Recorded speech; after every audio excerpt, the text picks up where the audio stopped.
représentants de la société civile et des partenaires autour de cette préoccupation commune.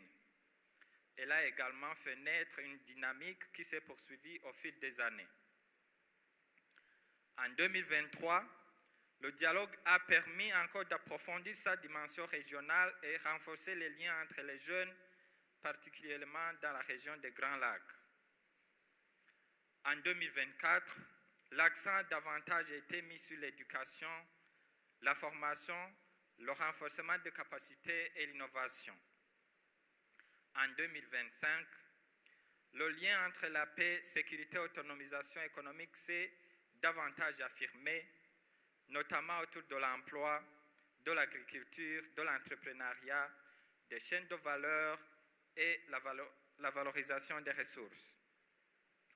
Nous voici alors aujourd'hui en 2026 avec une 5e édition qui nous invite à franchir une nouvelle étape.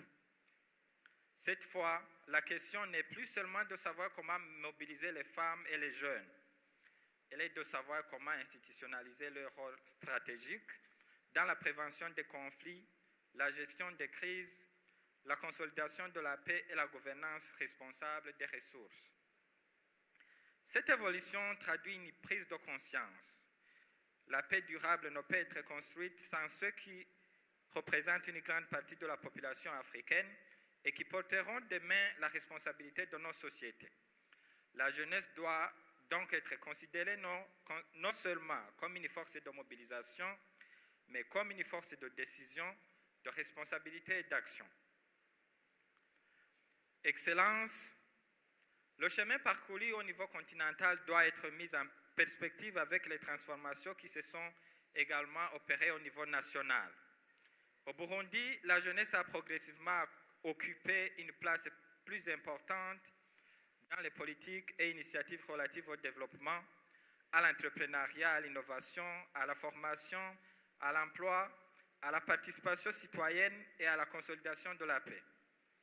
Sous le leadership de votre Excellence, Monsieur le Président de la République, plusieurs mécanismes visant à renforcer l'autonomisation économique des jeunes ont été développés, notamment à travers les initiatives de financement et d'accompagnement de l'entrepreneuriat et de l'emploi des jeunes. L'innovation a également pris une place croissante dans notre pays. Les différentes éditions de l'Innovation Week qui ont permis de mettre en lumière les talents, les idées et les solutions portées par la jeunesse burundaise. Ces expériences nous enseignent une leçon simple. Lorsqu'on donne à la jeunesse l'espace d'exprimer ses idées, elle répond par la créativité. Lorsqu'on lui donne des opportunités, elle répond par l'initiative. Et lorsqu'on lui confie des responsabilités, elle répond par l'engagement. Mais ces acquis nous obligent également à aller plus loin. La jeunesse ne demande pas uniquement à être accompagnée. Elle veut aussi être responsabilisée. Elle veut participer. Elle veut contribuer. Elle veut être utile à son pays. Excellence, parmi les acquis les plus importants de ces dernières années, il y en a un qui est parfois moins visible que les infrastructures ou les programmes économiques, mais dont l'importance politique et sociale est considérable. C'est le rapprochement entre les jeunes eux-mêmes.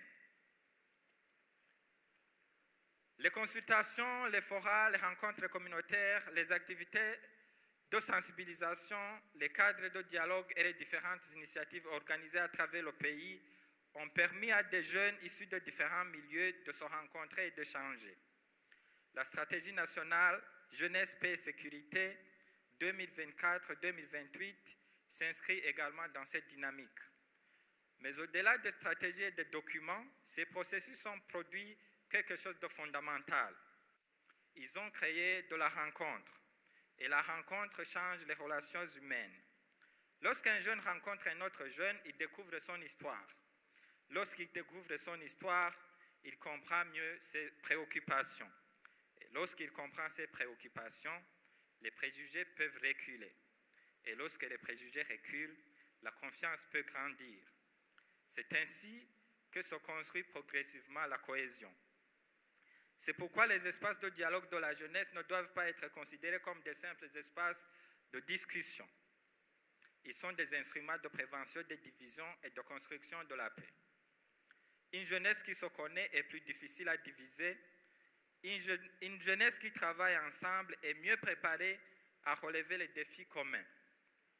Et une jeunesse qui partage une vision commune devient une force de cohésion pour la nation.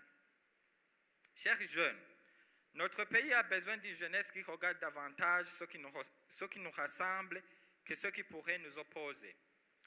Lorsque nous travaillons ensemble dans une activité communautaire, dans un projet entrepreneurial, dans le sport, dans le volontariat, dans la formation ou dans une initiative citoyenne, nous découvrons souvent que nos aspirations sont beaucoup plus proches que nous le pensons.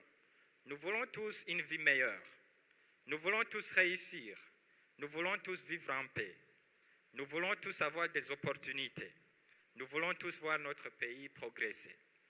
Ces aspirations communes doivent être plus fortes que nos différences. Notre responsabilité est donc de continuer à créer des espaces où les jeunes peuvent se rencontrer, dialoguer, apprendre les uns des autres et mettre leurs compétences au service de la communauté. Nous devons construire une jeunesse qui ne consacre pas son énergie à ce qui la divise, mais qui la mobilise autour des grands défis de son époque. Chers jeunes, les grandes batailles de notre génération sont devant nous. Et ne se livrent pas seulement sur les champs de bataille.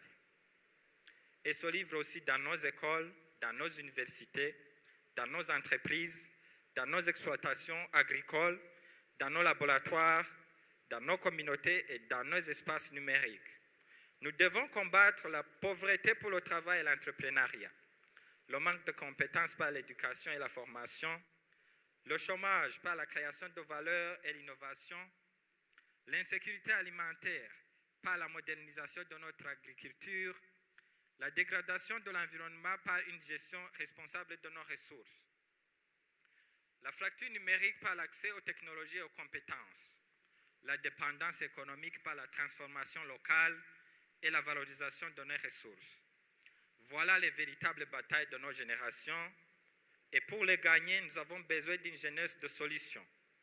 Le patriotisme doit donc se traduire par des actes.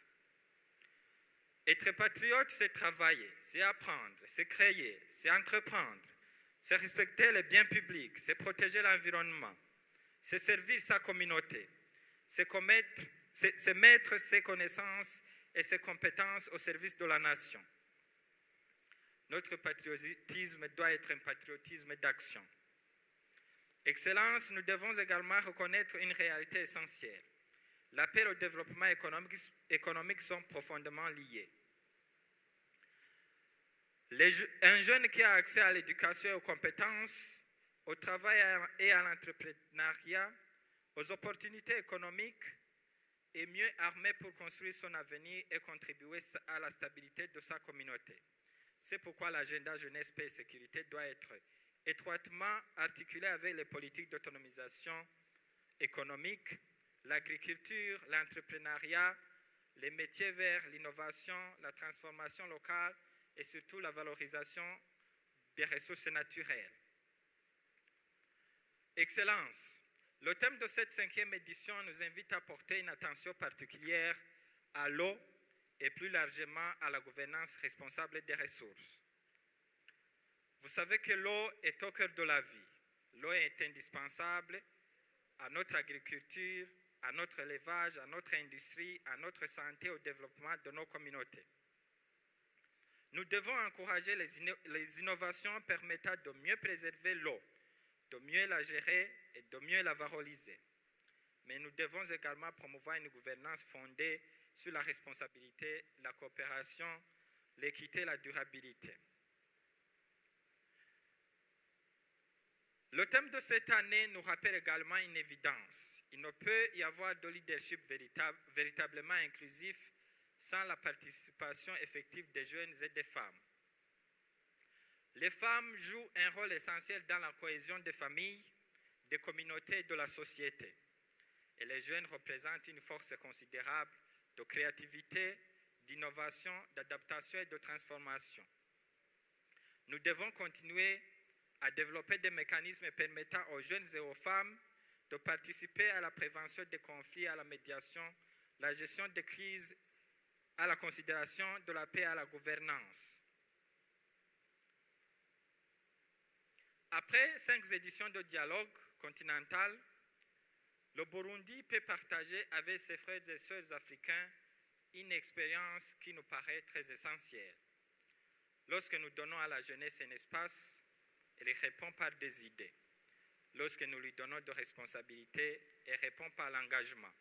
Et lorsque nous lui donnons des opportunités, elle répond par l'initiative.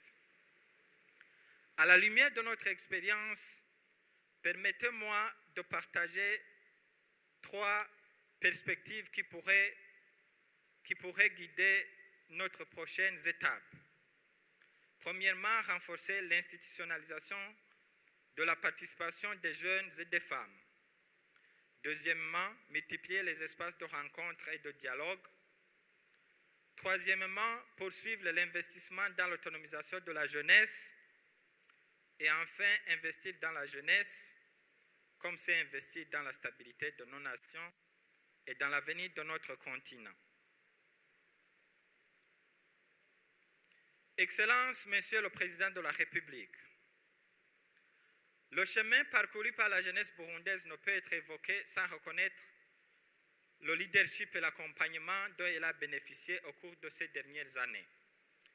Depuis le lancement du premier dialogue continental en 2022, votre soutien à cette initiative a contribué à inscrire Bujumbura dans l'agenda du dialogue continental sur la jeunesse, la paix et la sécurité.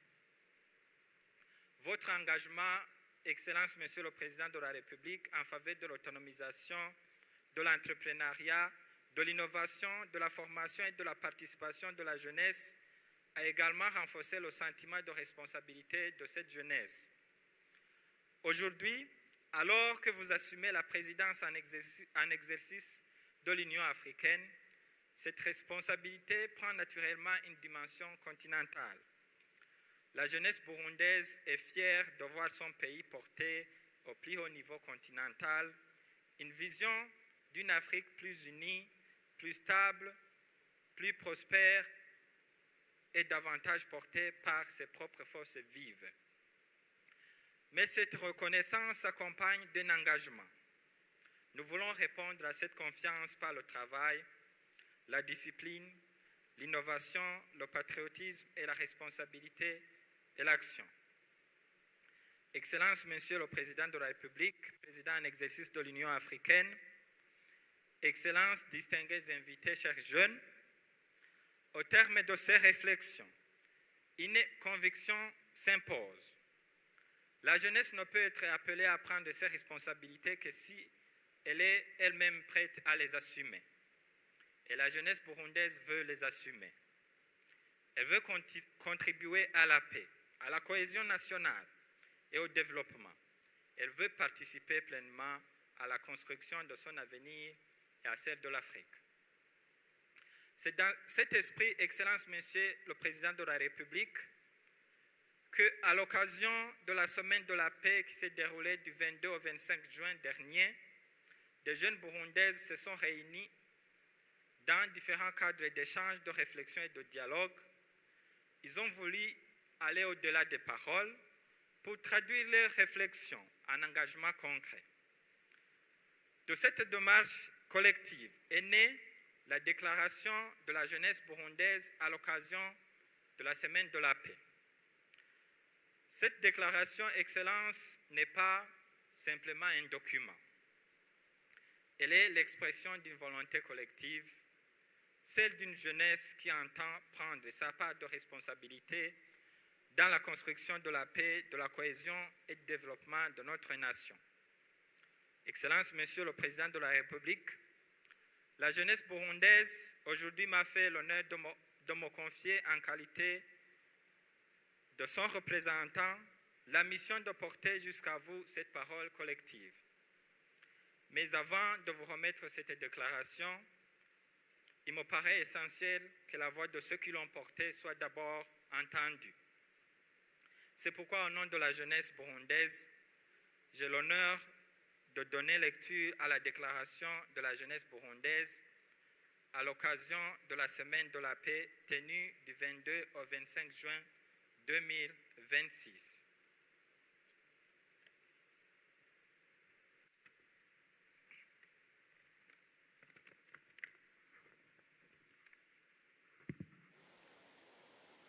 Déclaration de la jeunesse burundaise à l'occasion de la Semaine de la Paix 2026, première édition. Préambule. Nous, jeunes Burundaises et Burundais, dans toute notre diversité réunis à l'occasion de la Semaine de la Paix 2026, réaffirmons notre attachement indéfectible aux valeurs de paix, d'unité, de dialogue, de solidarité et de cohésion sociale qui constituent le socle de notre nation. Conscient que la paix est une responsabilité partagée et une condition essentielle du développement durable, nous prenons l'engagement solennel de contribuer activement à la prévention des conflits, à la promotion du vivre ensemble et au renforcement de l'unité nationale. Nos engagements. Nous nous engageons à être des acteurs de dialogue, de cohésion sociale et de réconciliation dans nos communautés. Promouvoir les valeurs de tolérance, de respect mutuel et de coexistence pacifique. Rejeter toute forme de violence, de discours de haine, de discrimination et d'exclusion. Faire un usage responsable des réseaux sociaux et des outils numériques afin de promouvoir des messages positifs et constructifs. Encourager la participation des jeunes filles et garçons à la vie publique et aux initiatives de développement. Contribuer à la préservation de l'environnement et à la résilience face aux défis climatiques qui affectent nos communautés. Renforcer les liens entre les générations afin de bâtir ensemble un avenir commun fondé sur la confiance et l'unité. Nos aspirations et nos appels. Nous exprimons également notre aspiration à voir la jeunesse davantage associée au processus de prise de décision qui concerne son avenir.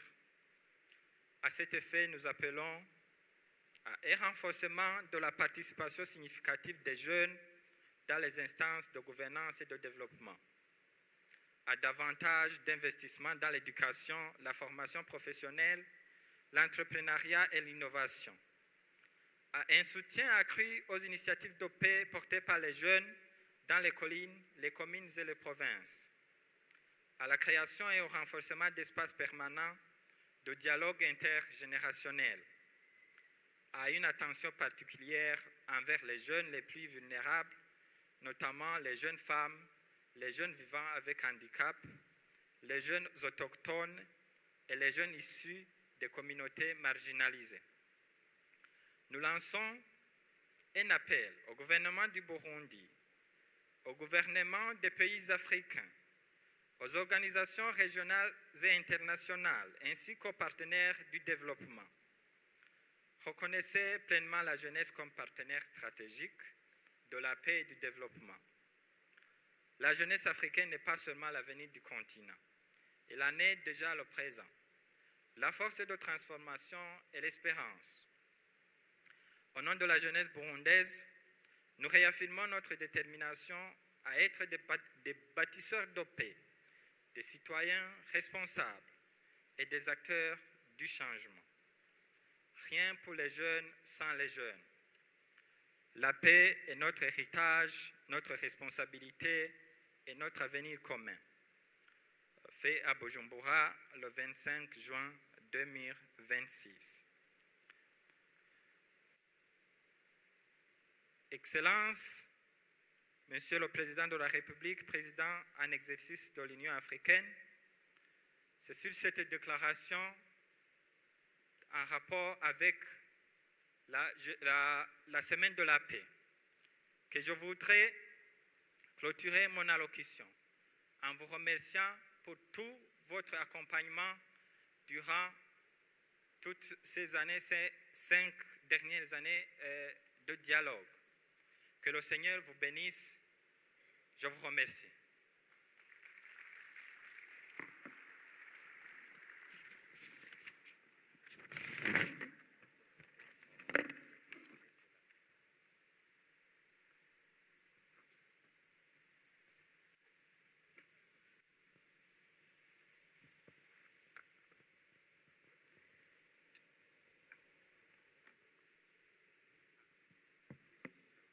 Avant d'accueillir l'honorable Emerence Bouchoumi, présidente du Forum national des femmes, permettez-moi de prendre un instant pour saluer et reconnaître les éminentes personnalités qui nous font l'honneur de leur présence dans cette salle. His Excellency Ambassador Bankole Andeoye, Commissioner for African Peace and Security,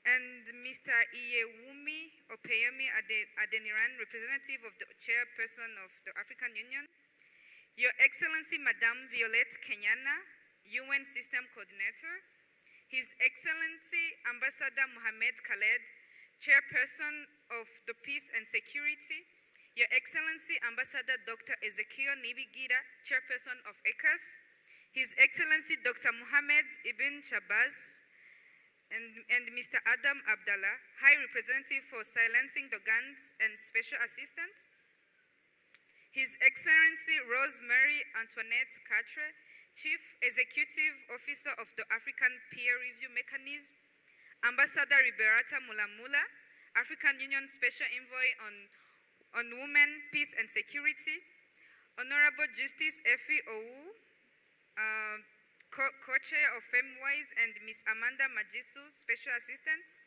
Honorable Dear Ba, Co-Chair of FemWise, His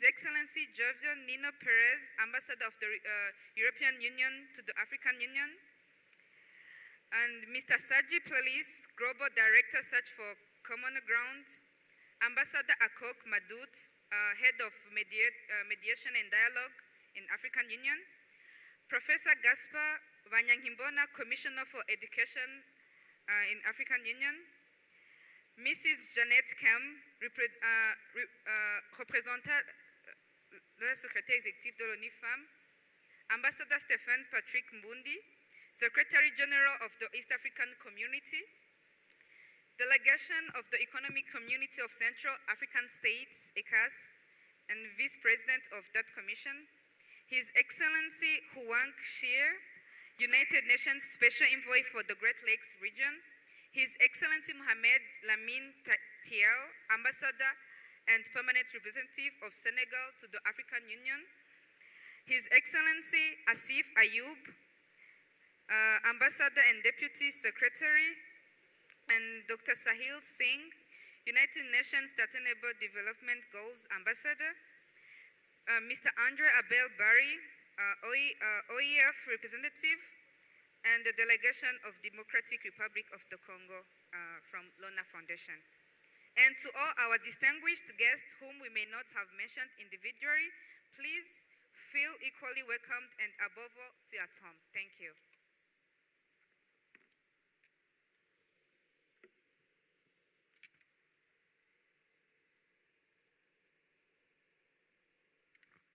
Nous accueillons ensuite l'honorable Emerence Bouchoumi, présidente du Forum national des femmes.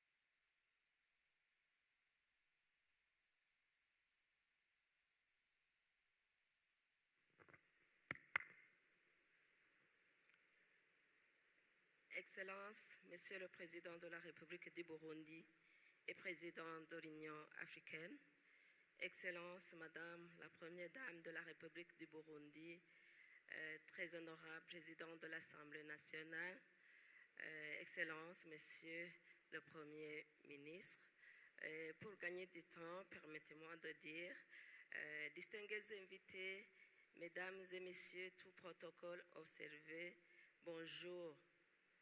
Tugira mahoro n'iterambere ridakumira mu gihugu cyacu cyiza cy'u Burundi. Nous rendons grâce à notre Dieu Tout-Puissant, lui qui, dans sa grâce et sa bonté, nous a permis de nous réunir tous en bonne santé en ce jour pour les cérémonies d'ouverture du dialogue continental sur la jeunesse, la paix et la sécurité en Afrique et du forum Femmes, Paix et Sécurité. Que sa gloire nous accompagne tout au long des activités qui vont suivre. En effet, c'est un honneur pour moi, une immense joie et un privilège de prendre la parole devant cette auguste assemblée au nom du Forum national des femmes du Burundi à l'occasion de l'ouverture officielle du dialogue continental sur la jeunesse, la paix et la sécurité en Afrique, couplé au Forum Femmes, Paix et Sécurité. Nous profitons de l'occasion pour exprimer notre profonde gratitude au gouvernement de la République du Burundi pour son engagement constant dans la consolidation de la paix, de la stabilité et de la coopération régionale, ainsi qu'à l'Union africaine, aux Nations unies et à l'ensemble des partenaires qui ont rendu possible la tenue de cette importante rencontre continentale. À toutes les délégations venues de différentes régions de notre continent, je souhaite la plus cordiale bienvenue au Burundi, cette terre de paix, de résilience et d'hospitalité.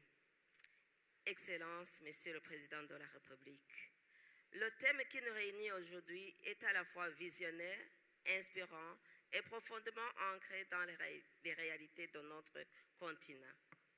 Eau, paix et leadership inclusif en Afrique. Institutionnalisation du rôle stratégique des jeunes et des femmes dans la prévention des conflits, la gestion des crises et la consolidation durable de la paix grâce à une gouvernance responsable des ressources. Ce thème nous rappelle une vérité fondamentale. La paix ne se limite pas à l'absence de conflit. Elle repose sur une gestion équitable des ressources naturelles, une gouvernance responsable, la justice sociale et la participation effective de toutes les composantes de la société. L'eau, source de vie et de développement, peut être un facteur de coopération, de solidarité et d'intégration entre les peuples.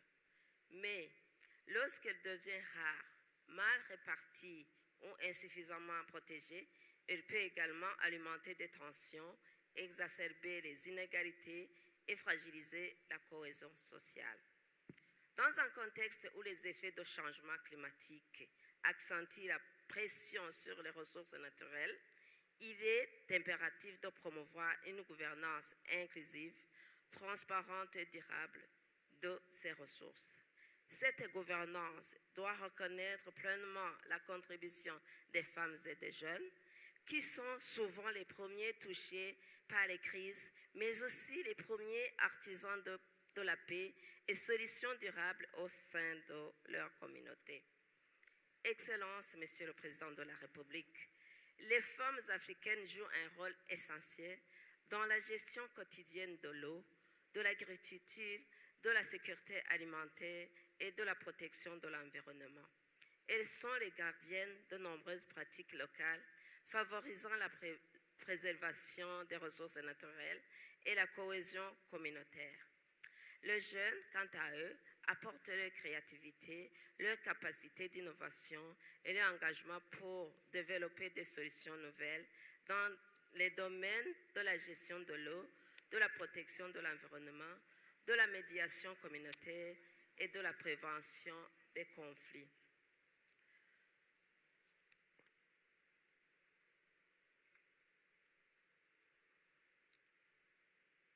Il est désormais temps de dépasser leur simple participation pour aller vers une véritable institutionnalisation de leur rôle stratégique dans les mécanismes nationaux, régionaux et continentaux de prévention des conflits, de gestion des crises et de consolidation de la paix. Cette institutionnalisation implique que les femmes et les jeunes soient représentés dans les instances de décision, associés à l'élaboration des politiques publiques, consultés dans la gestion des ressources naturelles et pleinement impliqués dans les mécanismes d'alerte précoce, de médiation, de réconciliation et de reconstruction post-conflit. Le Forum national de femmes du Burundi adhère pleinement à cette vision. Nous sommes convaincus que la gouvernance responsable des ressources naturelles constitue aujourd'hui un levier essentiel de prévention des conflits et de développement durable. Notre ambition est de contribuer à bâtir des communautés où les ressources sont gérées dans un esprit d'équité, de transparence, de solidarité et de responsabilité, afin qu'elles deviennent des facteurs de paix plutôt que des sources de tension.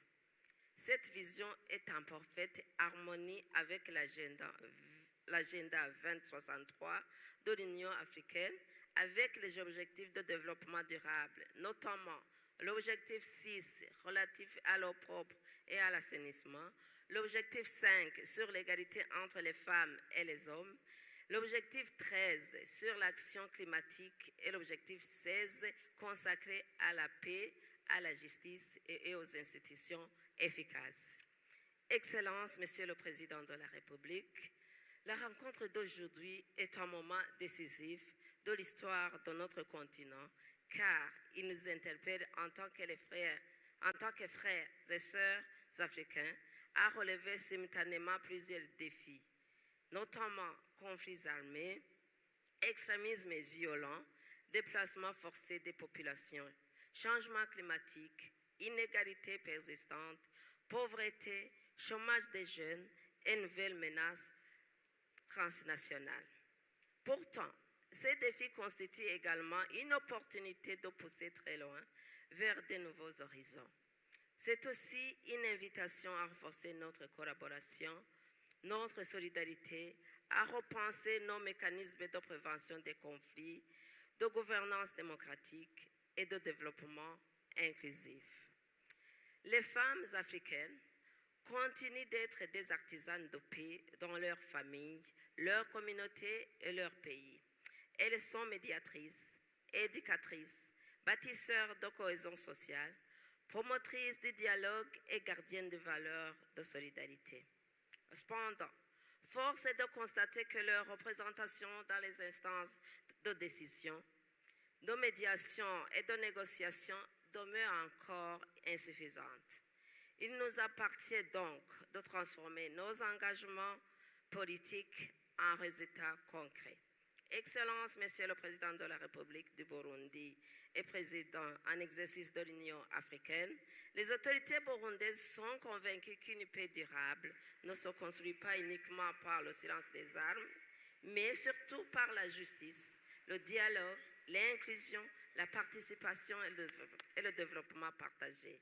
Notre pays a enregistré des avancées significatives dans la promotion du leadership des femmes, leur représentation dans les institutions publiques, leur autonomisation économique, ainsi que le renforcement des mécanismes communautaires de prévention et de gestion pacifique des conflits.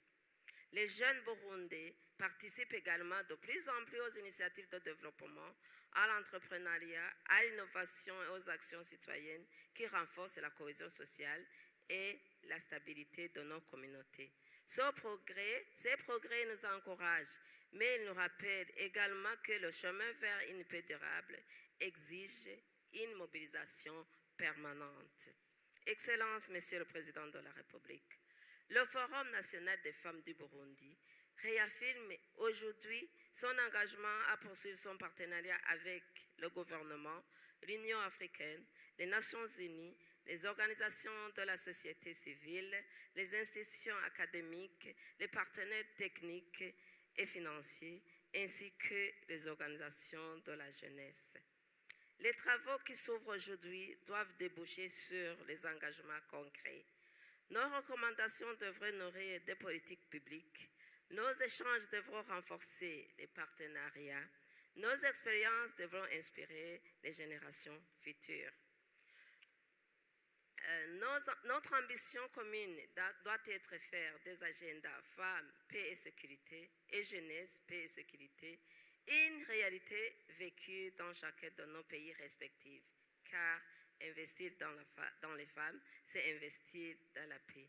Investir dans les jeunesses, c'est investir dans l'avenir. Et investir dans la paix, c'est investir dans le développement durable de l'Afrique.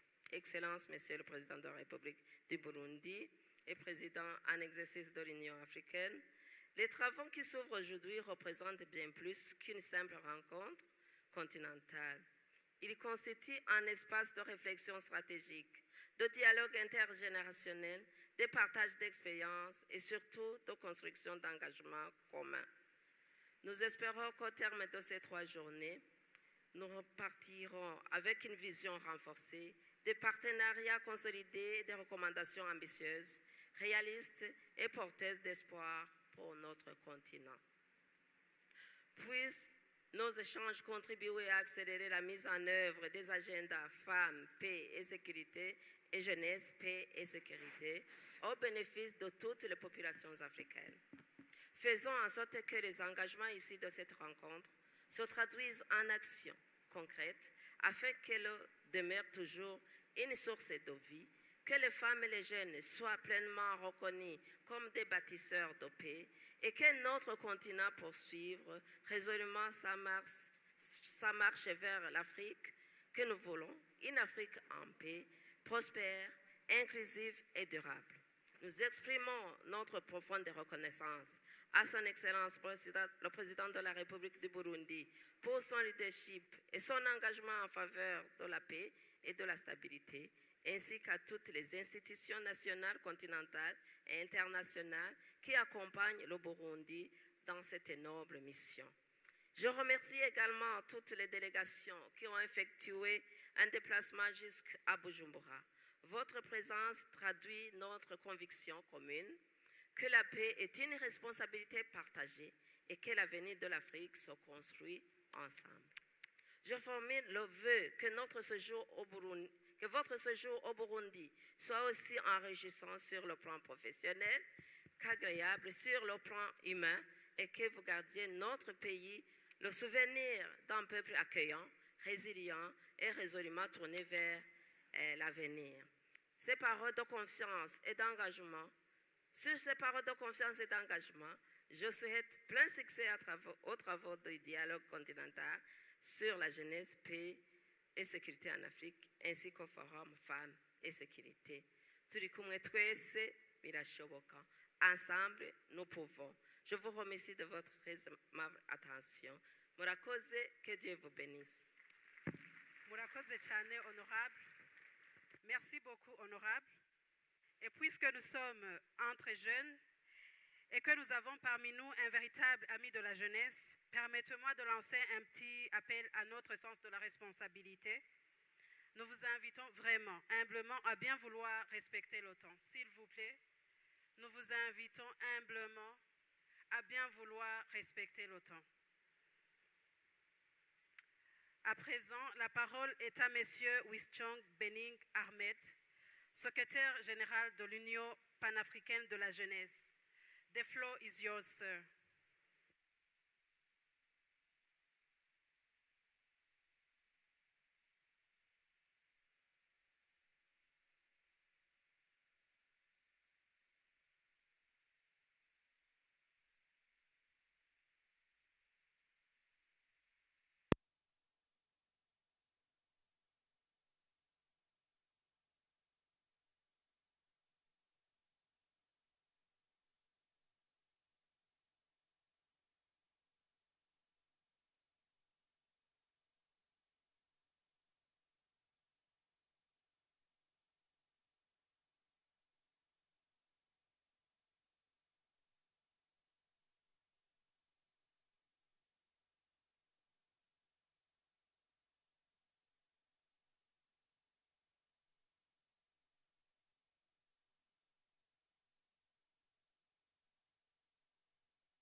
And it is because the most important demographic of our continent is convened here to discuss the very serious challenge that this continent is confronted with.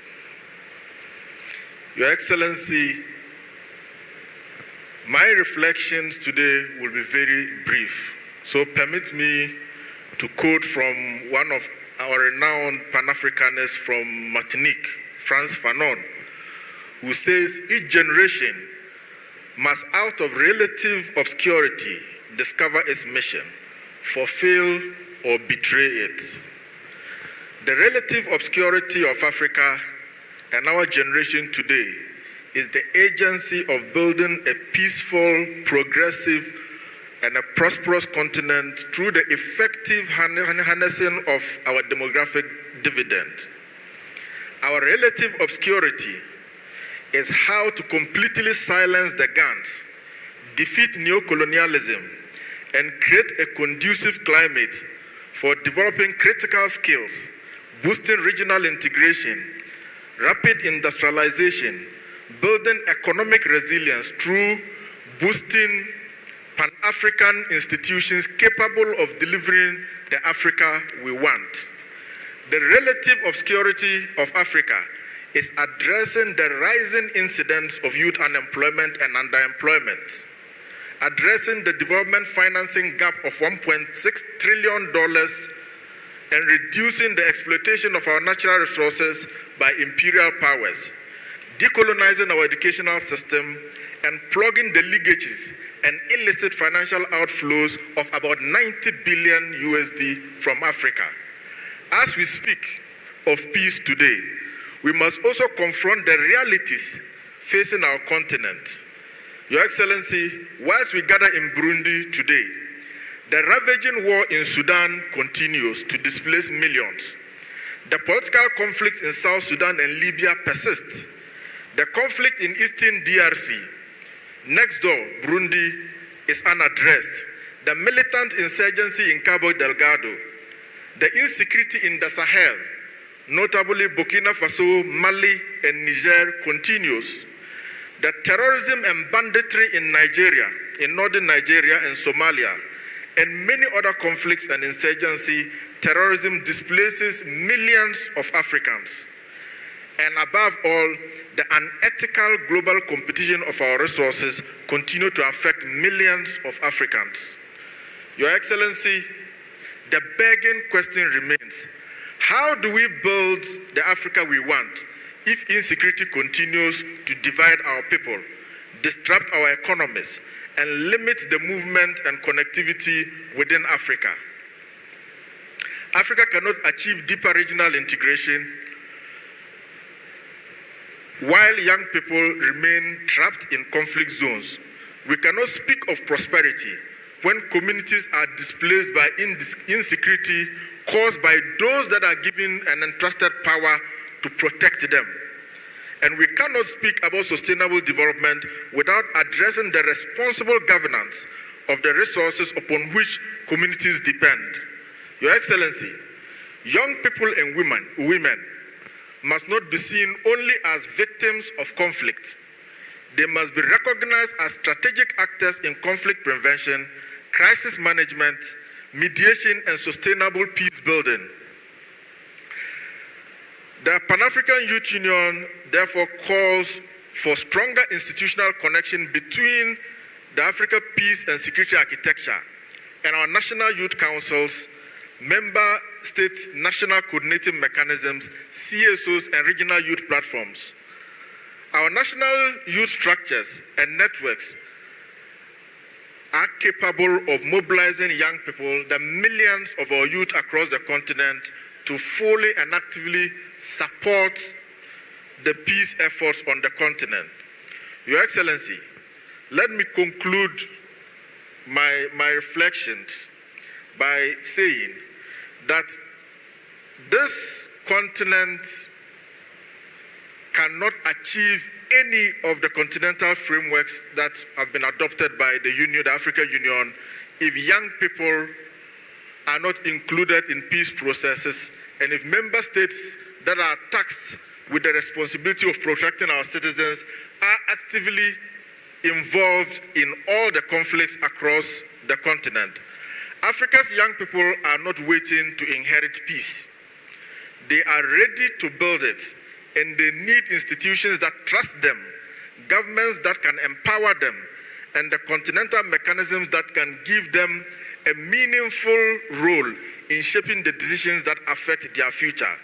Let us make this year's 5th Continental Dialogue a moment where we strengthen our collective commitment to a peaceful Africa, institutionalize the strategic role of youth and women, and ensure that responsible resource governance become the foundation for stability, inclusion, and prosperity. I thank you for your attention.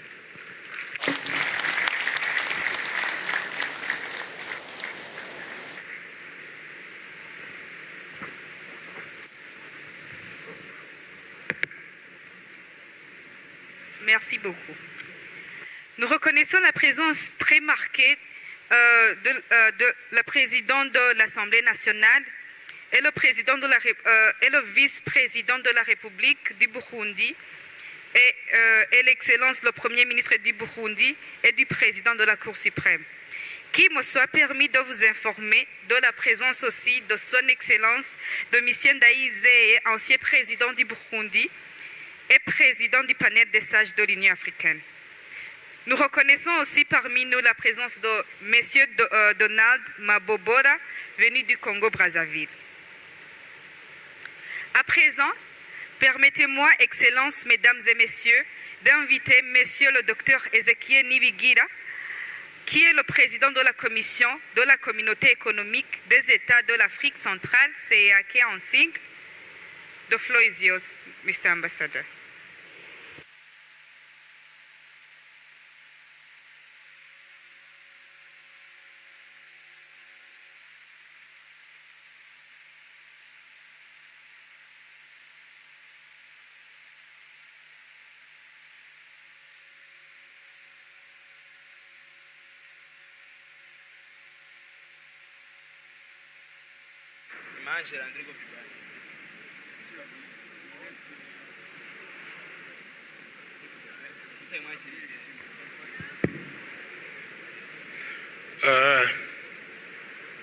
Your Excellency, the President of the Republic of Burundi, Chairperson of the African Union, the Speaker of the National Assembly, Your Excellency, the Prime Minister, distinguished leaders and the representatives of government here present,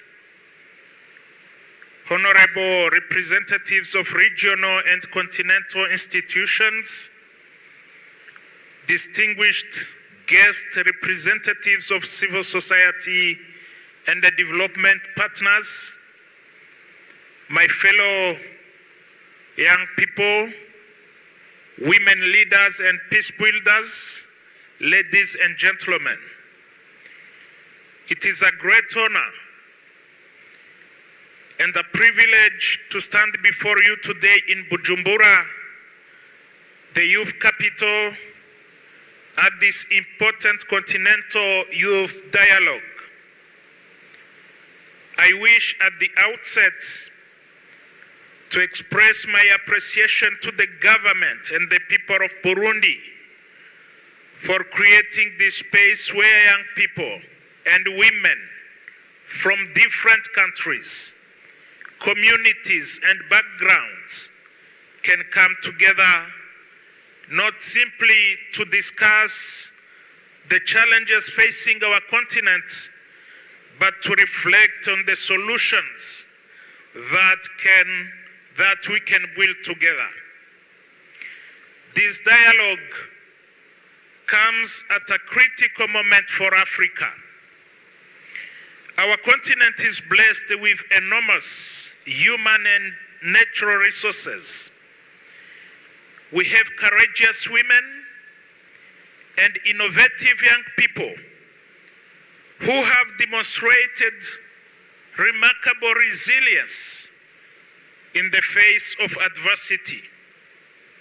Yet, at the same time, many of our societies continue to face serious challenges such as conflicts and insecurity, political tensions, displacement, unemployment, climate change, environmental degradation, water scarcity, inequality, and exclusion from decision making.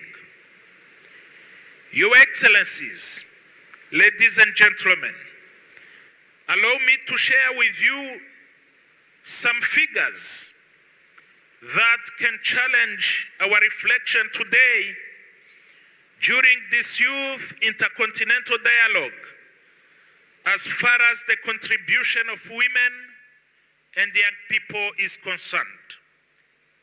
First reality, Africa is a continent of young people. Nearly 60% of Africans are under the age of 25. Women and girls make up about 50% of Africa's population, roughly the half. Yet the level of inequality and exclusion of women and youth from decision making is significant in Africa. That is below 30%. If we would invest in young people, girls and women with education, skills, employment, and meaningful participation in decision making, Africa's demographic reality can become its greatest strength. Second fact, Africa is facing one of the world's most serious displacement crises. In sub-Saharan Africa alone, nearly 39 million people were internally displaced by the end of the year 2024, about 46 of the global total. These figures remind us that conflict prevention, dialogue, and inclusive leadership are not abstract concepts.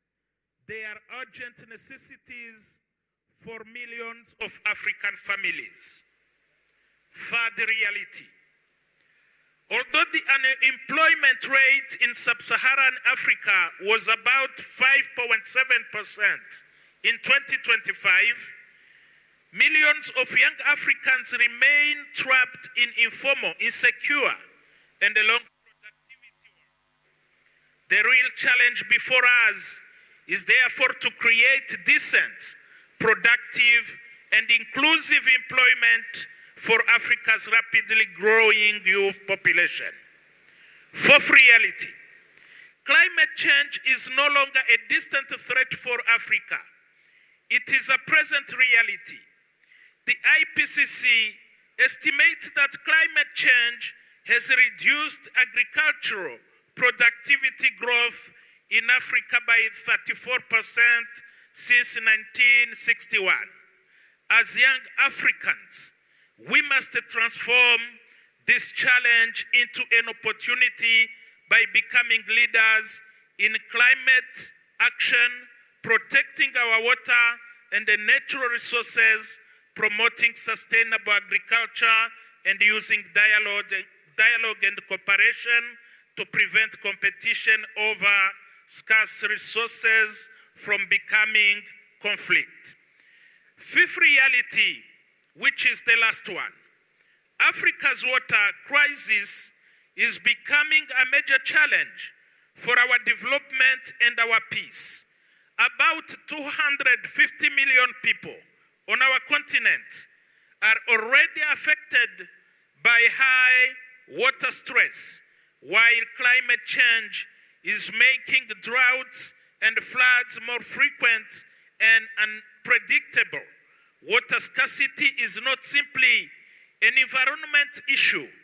It is a question of food security, health, livelihoods, migration and peace, women and girls are particularly affected because they often carry the responsibility of collecting water. We therefore need young people and the women at the center of water governance, environmental protection, and the conflict prevention efforts. Your Excellencies, ladies and gentlemen, these challenges are interconnected and are worth to be discussed. This is why our discussions during this Youth Continental Dialogue are so important. Peace and security are not only matters for governments, armies, or diplomats. They are matters for every citizen, and particularly for young people and women. Before I conclude, I wish to emphasize that Bujumbura, as the youth capital, provides us with a powerful opportunity to dig deeper and send a message to the entire continent that we have come together to bring solutions to the already highlighted challenges. I thank you all for your kind attention.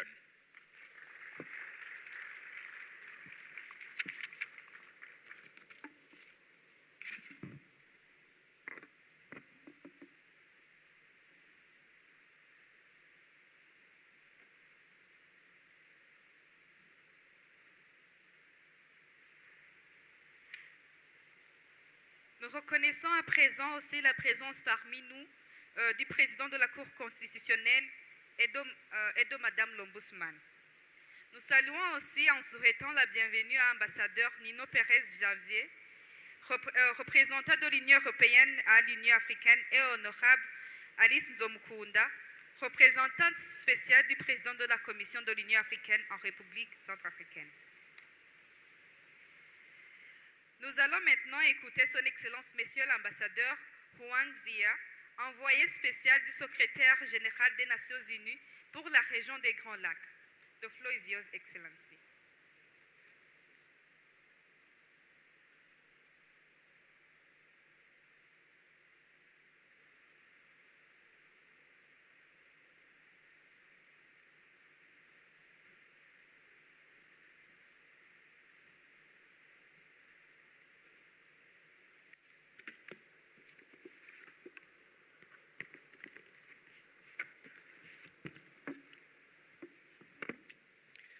Excellence, Monsieur le Président de la République du Burundi, Excellence, Président en exercice de l'Union africaine, Excellence, distingués délégués, chers représentants des organisations de femmes, de jeunes et de la société civile, Mesdames et Messieurs. Au nom de Monsieur Antonio Guterres, secrétaire général des Nations Unies, et de l'ensemble du système des Nations Unies ici présent, c'est un grand honneur pour moi de prendre part à cette 5e édition du dialogue continental sur les agendas femmes, paix et sécurité, jeunesse, paix et sécurité. Je tiens tout d'abord à adresser les sincères félicitations du secrétaire général et du système des Nations Unies dans son ensemble à son Excellence, Monsieur le Président Évariste Ndayishimiye, président en exercice de l'Union africaine et champion continental de l'agenda jeunesse, paix et sécurité, pour son leadership constant en faveur de la participation des jeunes au processus de paix et de décision. Je salue également l'ambassadrice Liberata Mulamula, envoyée spéciale de l'Union africaine pour les femmes, la paix et la sécurité, pour son engagement persévérant en faveur du rôle des femmes dans la prévention des conflits, la gouvernance et la consolidation de la paix. Notre engagement collectif traduit une conviction partagée pleinement avec les Nations Unies, à savoir qu'il ne peut y avoir de paix durable ni de développement véritablement inclusif si les femmes et les jeunes demeurent à la péripétie des décisions qui façonnent le destin du monde, du continent africain et surtout leur propre avenir, l'avenir des jeunes et des femmes. Excellences, Mesdames et Messieurs, notre rencontre intervient dans un contexte où les pressions croissantes sur l'eau, les terres et les ressources naturelles, aggravées par les effets du changement climatique, peuvent accentuer les vulnérabilités et les tensions entre communautés. On trouve, hélas, cette illustration dans les Grands Lacs, où les femmes et les jeunes sont souvent parmi les plus touchés, alors même qu'ils restent insuffisamment associés aux décisions relatives à la gouvernance de ces ressources. C'est pourquoi les agendas jeunesse, paix et sécurité et femmes, paix et sécurité doivent être au cœur de nos réponses aux défis contemporains de paix et de sécurité. Les Nations Unies demeurent pleinement engagées en faveur de la mise en œuvre des résolutions 2250 et 1325 du Conseil de sécurité ainsi que du cadre continental de l'Union africaine sur la jeunesse, la paix et la sécurité. Dans les Grands Lacs, cette ambition est au cœur de la stratégie des Nations Unies pour la consolidation de la paix, la prévention et la résolution des conflits.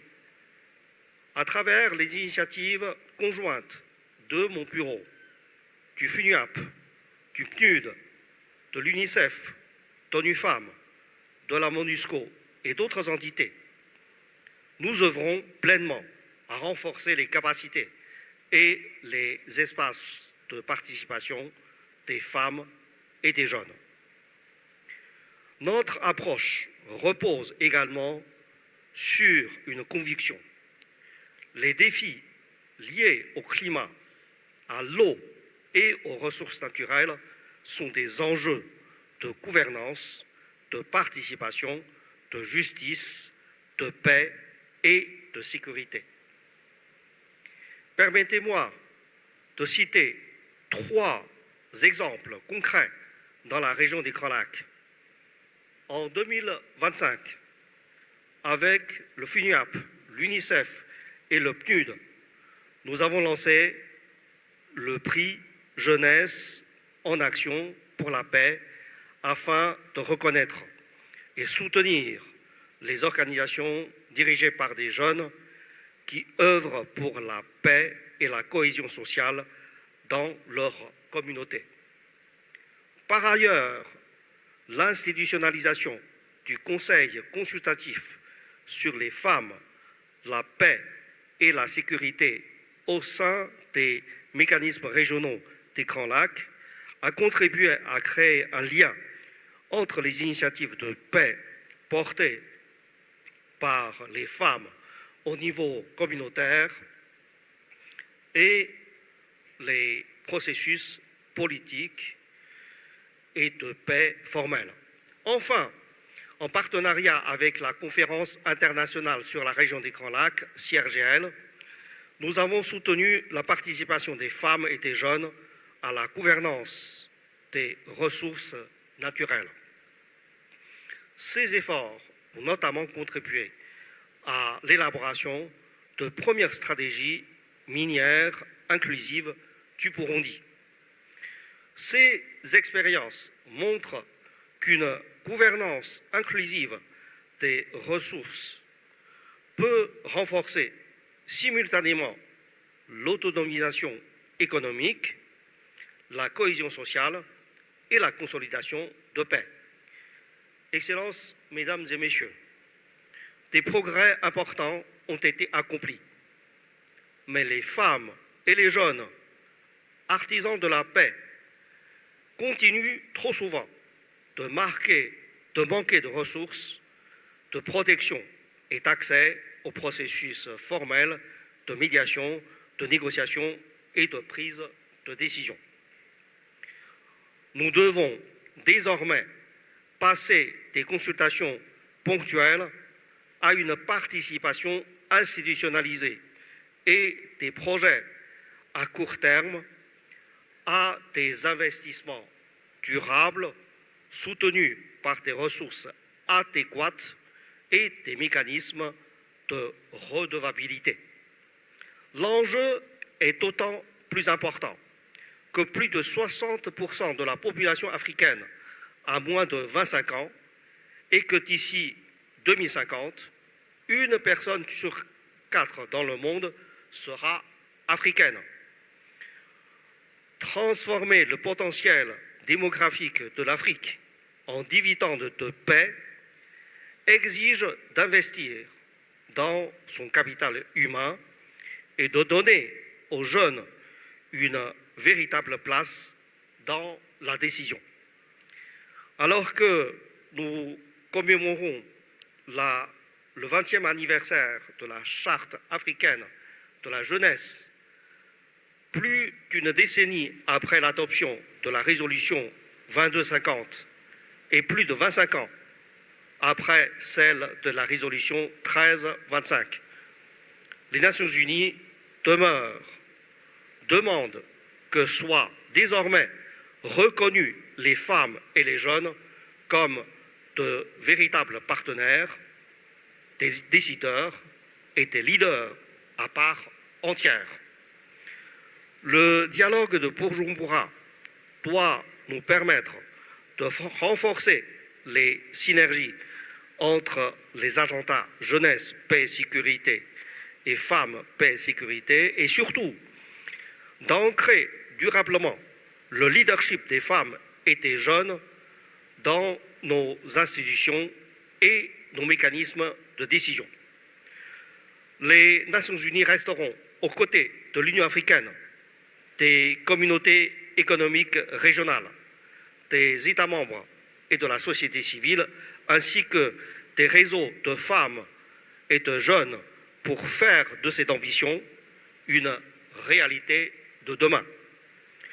Notre objectif commun est de permettre aux jeunes et aux femmes de contribuer à définir l'ordre du jour, à façonner les décisions et à participer pleinement à leur mise en œuvre.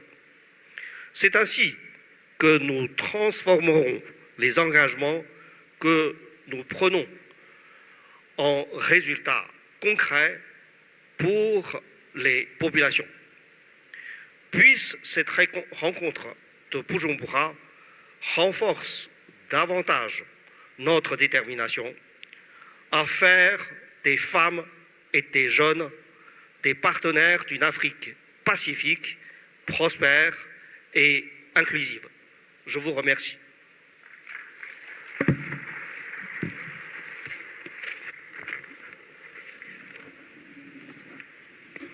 Merci beaucoup, ambassadeur.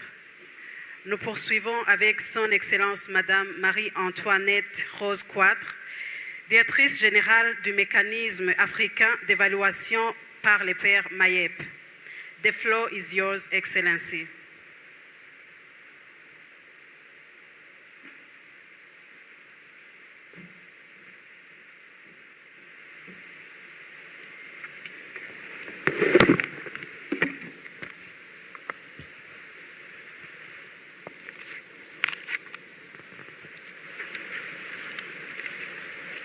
Your Excellency, President of the Republic of Burundi, Chairperson of the African Union Champion for Youth, Peace and Security and Special Envoy for the Sahel region, and the incoming Chairperson of the African Peer Review Mechanism, Your Excellencies, allow me to stand on existing protocol.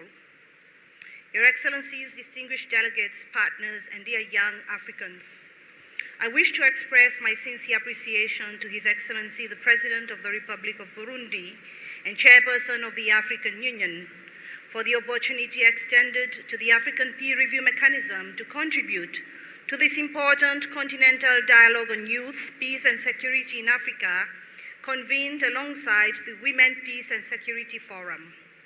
Allow me to begin with a simple reflection. We live in an age in which artificial intelligence, digital platforms, and data are reshaping economies, politics, and even the meaning of work. For Africa, this is not a distant debate. It is a governance question, a development question, and increasingly a peace and security question. By 2030, more than 1 billion Africans will be under the age of 35, and each year, millions of young people enter the labor market, yet formal opportunities are not expanding at the same pace. And too many young Africans remain outside education, employment, or training. Too many are affected by conflict, poverty, poor schooling, and exclusion from the decisions that shape their lives. These are not merely statistics, they are expectations, frustrations, and ambitions waiting for leadership. And this is why the demographic dividend cannot be treated as an automatic inheritance. A dividend is earned, and it is earned through investment in education, skills, health, jobs, enterprise, technology, and meaningful participation. If we make those investments, Africa's youth can become the greatest force for prosperity the continent has ever known. If we fail, the same demographic momentum can magnify instability. The role of the African Peer Review Mechanism is to diagnose governance challenges before they become governance crises. Our reviews across member states have shown that youth unemployment is not only a labor market issue. Education that does not lead to opportunity is a governance issue. Radicalization, violent extremism, exclusion from democratic decision-making, and unequal access to technology are governance issues. In the digital age, exclusion from technology increasingly becomes exclusion from power itself. It is for this reason that the African Governance Report of 2027 will focus on youth in governance from promise to prosperity. The report will examine youth inclusion through three lenses: human capital development, leadership and participation in the public and private sectors, and technological innovation for e-governance. It will also review the African Youth Charter and other continental, regional, and national frameworks by asking one central question: are our institutions responding at the speed and scale demanded by Africa's young population? At the Continental Secretariat, we are determined that young people must not only be the subject of this work, they must be its authors. And this is why the APRM has invited 20 young experts selected from more than 10,000 applications to contribute to this process in Bujumbura. And ladies and gentlemen, they are here. Please, can you stand, the young consultants? Are you here in the room? They are at the back. Please give them a big round of applause. They represent all African regions, including the diaspora, and are currently appraising the African Youth Charter. I also wish to thank our partners and invite all youth-supporting organizations to join this effort. Excellencies, allow me to place 4 early warnings before this dialogue. First, our economies are not creating decent opportunities at the rate at which young people are entering the labor markets. Second, we are producing a generation that is increasingly connected, but too often economically excluded and underskilled for the future. Third, trust in institutions is under pressure. And fourth, political participation is changing. Some young people are turning away from conventional institutions, while digital mobilization and street protests are becoming powerful forms of expression. If governance deficits affecting young people remain unresolved, Over the next 5 to 10 years, Africa risks a period of generational turbulence. The next major political shock may not begin with ideology or conventional armed conflict. It may begin with a young population concluding that institutions do not listen, economies do not include them, and elections do not materially improve their lives. We should not wait for crisis to discover that exclusion has consequences. And the next conflicts may also be shaped by competition over basic necessities, especially water. Water for human consumption, agriculture, energy, food security, and even the digital infrastructure that will power the AI economy. Climate shocks, droughts, and floods can intensify scarcity, displacement, and food insecurity, and this is why the theme of this dialogue, focusing on water, peace, and inclusive leadership, is so timely. And the next arena of conflict will also be digital. It will be shaped through devices, platforms, data, and narratives. Those who control information increasingly control influence. Data sovereignty is therefore not a technical matter alone. It is a governance, development, peace, and security imperative. The APRM's work on e-governance seeks to support member states in building digital systems that are secure, inclusive, transparent, and responsive to citizens.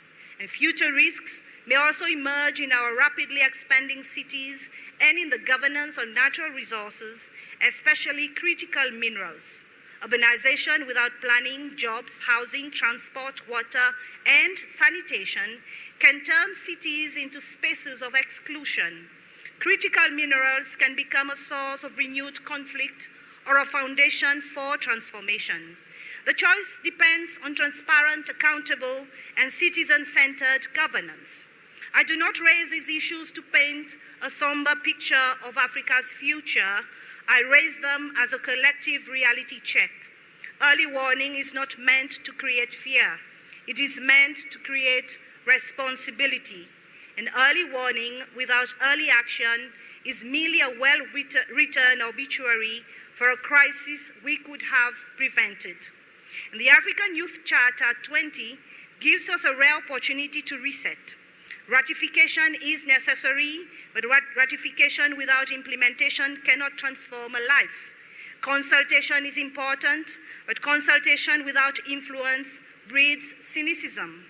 Youth programs are valuable, but fragmented projects cannot substitute for economies, institutions, and public systems that work for young people at scale.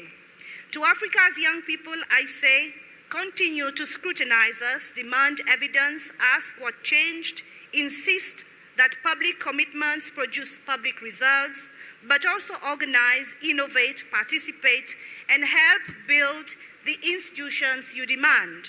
Africa's democratic renewal cannot be delivered to young people, it must be built with them. To member states, partners, and institutions represented here, the choice is clear. We can continue asking Africa's young people to wait for jobs, representation, better education, finance, digital access, and accountable institutions, or we can recognize that the waiting room is full.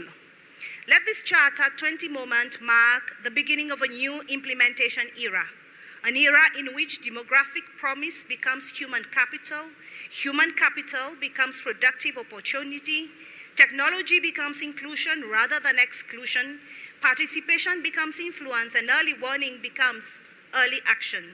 Working together can move beyond promises to action and make a meaningful and lasting impact in the lives of Africa's young people.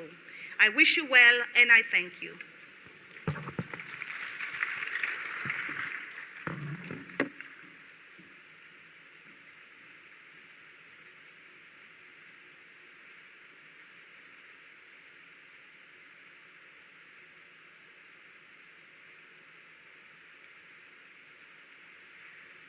Thank you.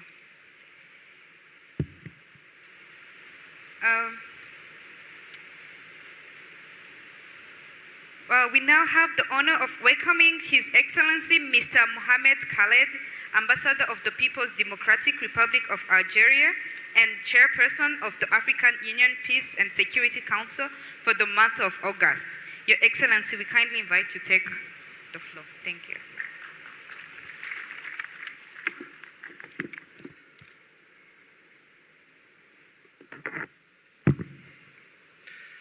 Excellences, Monsieur Évariste Ndayishimiye, président de la République du Burundi, président en exercice de l'Union africaine et champion de l'Union africaine pour le Nexus Jeunesse, Paix et Sécurité. Excellences, Madame Angéline Ndayishimiye, première dame de la République du Burundi. Excellences, Monsieur Domitien Ndayizeye, ancien président du Burundi et président du panel des sages de l'Union africaine. Excellences, Mesdames et Messieurs les membres du gouvernement, hauts représentants des autorités du Burundi, tout protocole observé. Excellences, Commissaire Bankole Adeoye, commissaire de l'Union africaine aux affaires politiques, à la paix et à la sécurité.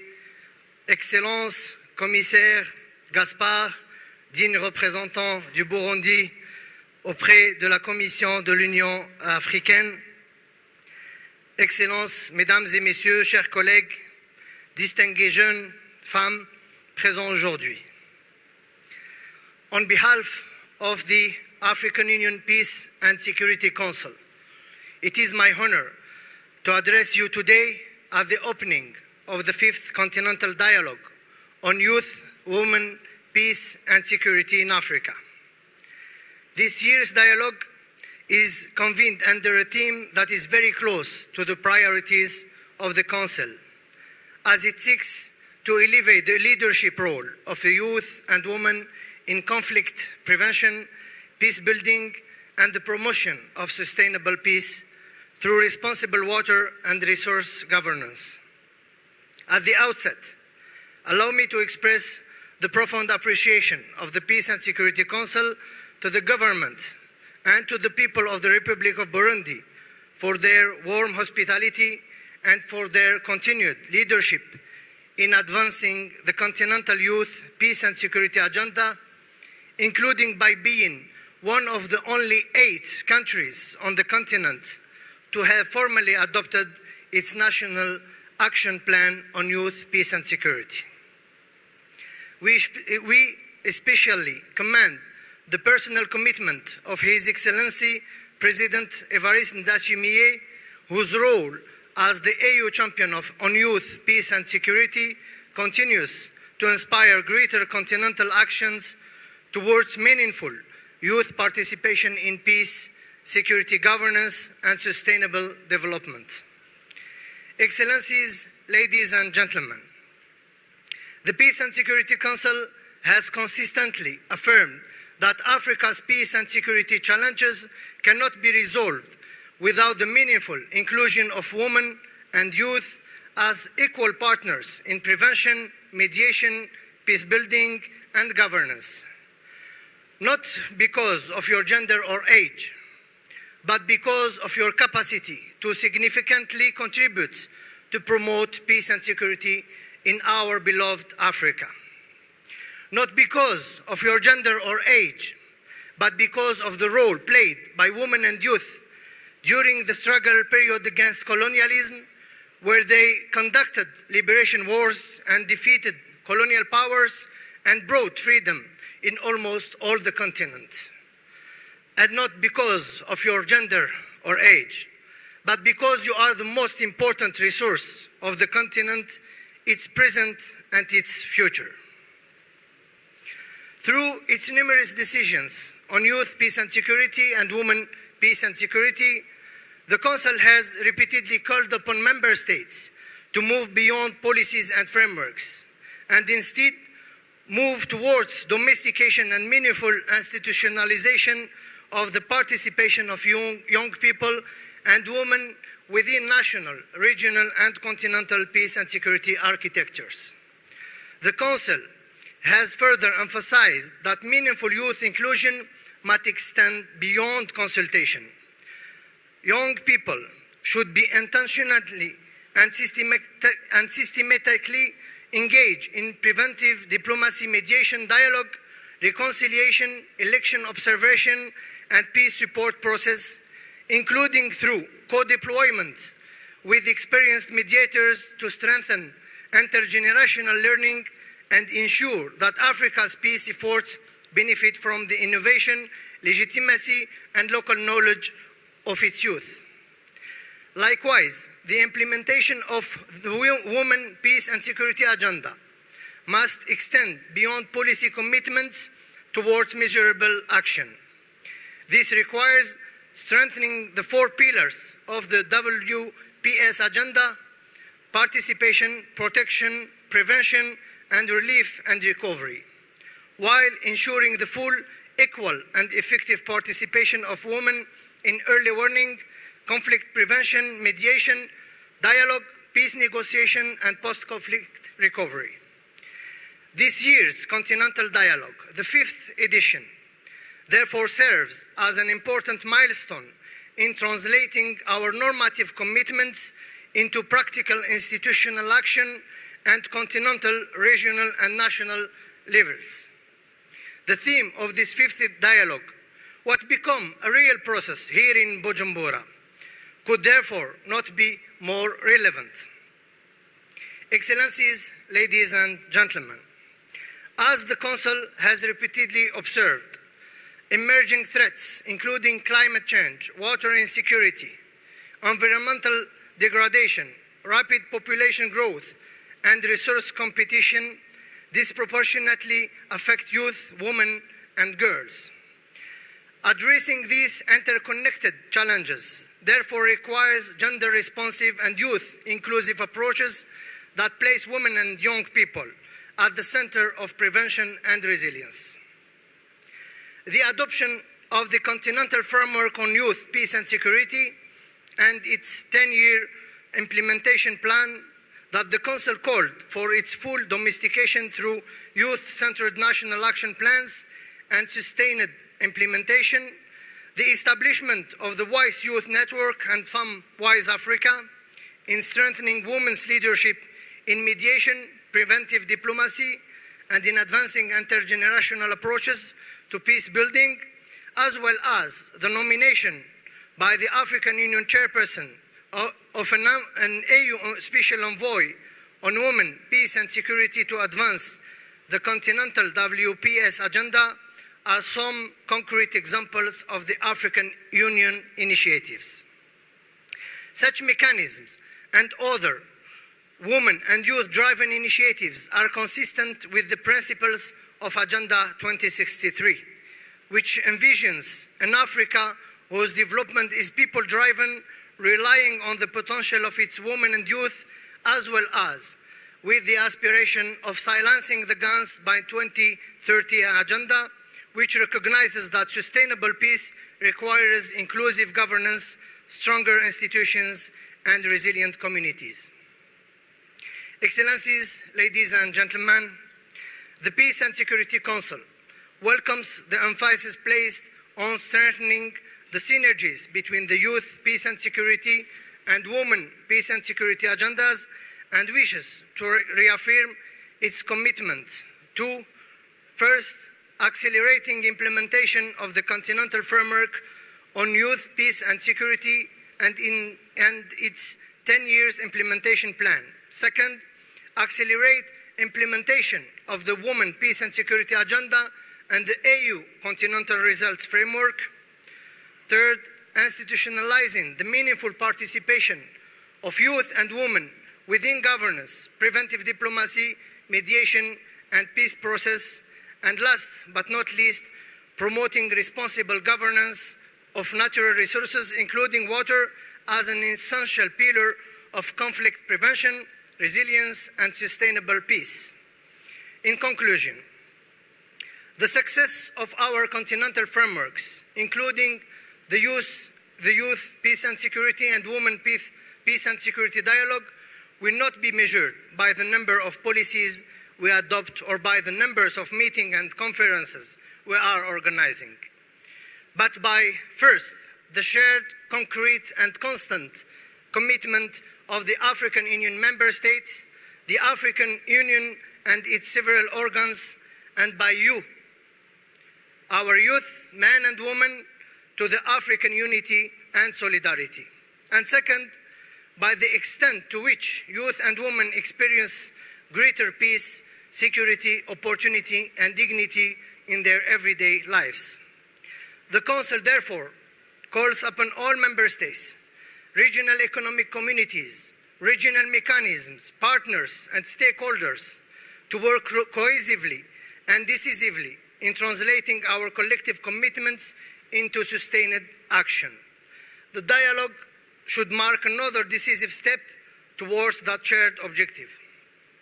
The youth and women here present today that have this opportunity to contribute to this important dialogue should never forget that they are talking on behalf of millions of women, youth, and children facing devastating conflicts and dramatic humanitarian challenges, and like you here present, and like all of us, aspire to live in dignity and stability and dream for a better future in their country, in the Africa we want. The Council looks forward to receiving the outcome communiqué of this important dialogue and to the concrete recommendations that will further strengthen implementation of both the youth and women peace and security agendas. Asante sana, shukrans. Thank you very much for your kind attention.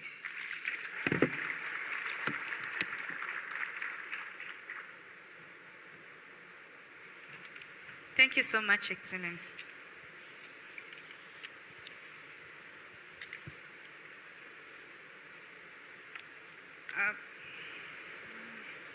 And now, before proceeding, we are pleased to recognize the presence of Madame Doris Mumu, UN Women Representative to the African Union, and Madame Celine Banghumuhari, representative of the CEO of ODA-NEPAD. We now welcome His Excellency Ambassador Bankole Adeoye, Commissioner for Political Affairs, Peace and Security of the African Union Commission. In this capacity, His Excellency leads the African Union's work on political affairs, conflict prevention and management, peace building, peace and security across the continent. Your Excellency, you have the floor.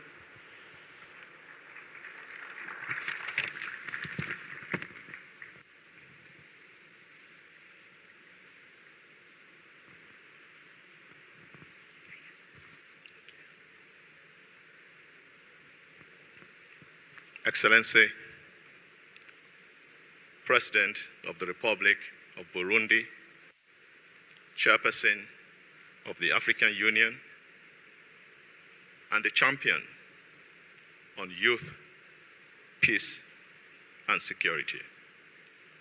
Excellency, First Lady of the Republic of Burundi, Excellency, former President of the Republic of Burundi and Chairperson of the panel of the wise, senior officials, ministers of the government of the Republic of Burundi, Ambassador of the People's Democratic Republic of Algeria, and Chairperson of the African Union Peace and Security Council for the month of August, African Union Commissioner for Education, Science, Technology, and Innovation, Special Envoys, High Representatives of the African Union and the United Nations, Chief Executive Officer of the APRM Continental Secretariat, distinguished chairs and co-chairs of FEMWISE and WISE Youth Africa, distinguished ambassadors, African Youth Ambassadors for Peace, ladies and gentlemen. First and foremost, I wish to express profound appreciation for the hosting of this 5th Continental Dialogue on behalf of the Chairperson of the African Union Commission, His Excellency Mahmoud Ali Yusuf. Excellency, President of the Republic, please allow me to express profound thanks and gratitude for your vision, for your resolute leadership as chairperson of our union, and most importantly, as champion for youth, peace, and security. I believe the President deserves a special warm round of applause. For us in the African Union Commission, we thank the government and people of Burundi for their continued commitment. This is resolute commitment. Bujumbura has become, indeed, an enviable destination for advancing intergenerational dialogue on peace, stability, and security. The theme, as many of the speakers have stated, is both timely, inspiring, and also consequential. It speaks directly to our collective responsibility to build peace and advance the conditions that may prevent peace, particularly water security. Excellency, President of the Republic, since there have been many speakers before me, from the chairperson of the Burundi National Youth Council to Ambassador Khalid, I will summarize my presentation into 5 pillars. First is vision.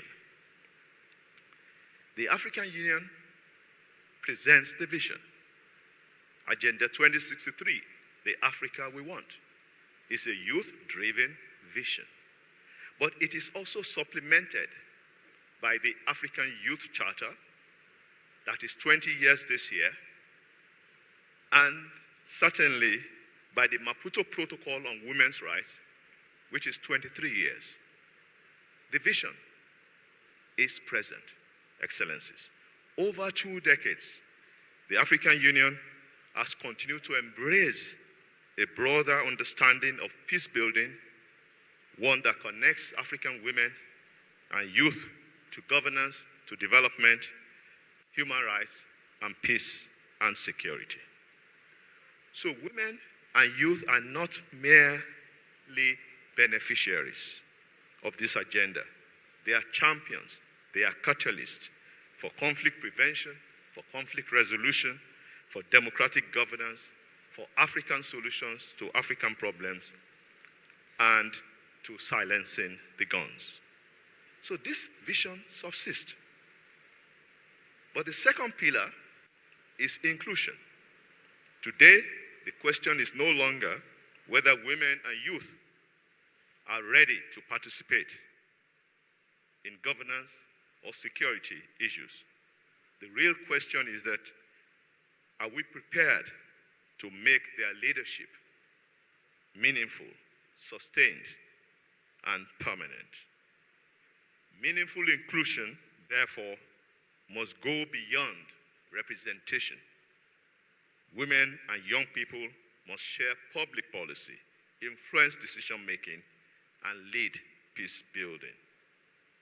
Excellencies, the third pillar that everyone before me has spoken about today is about partnership and it's about participation. No institution can build peace in solitude. No country can achieve sustainable security in isolation. We are all in this journey together. Therefore, the dynamism of African youth and the resilience and leadership of African women are powerful assets for social change, for social justice, and to build community cohesion.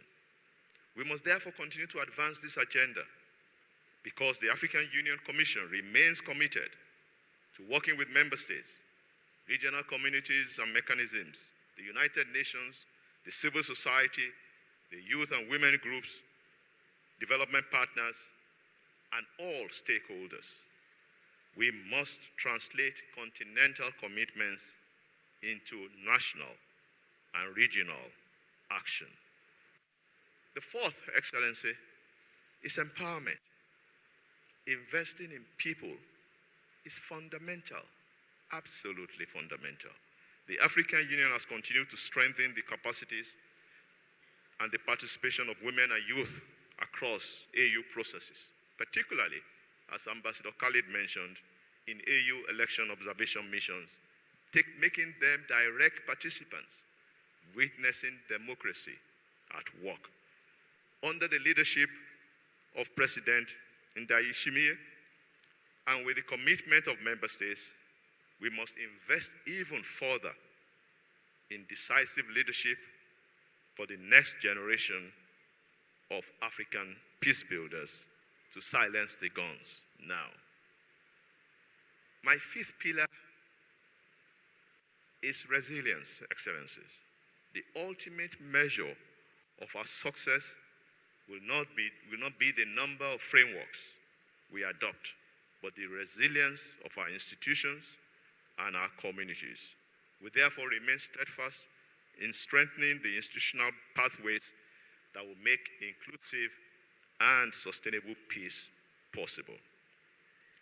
As we move forward, Excellencies, let us be guided by these 5 pillars: a shared vision, inclusion that makes women and youth the centerpiece of leadership, empowerment that transforms commitments, resilience that enables Africa to move from commitments to action. In conclusion, Excellencies,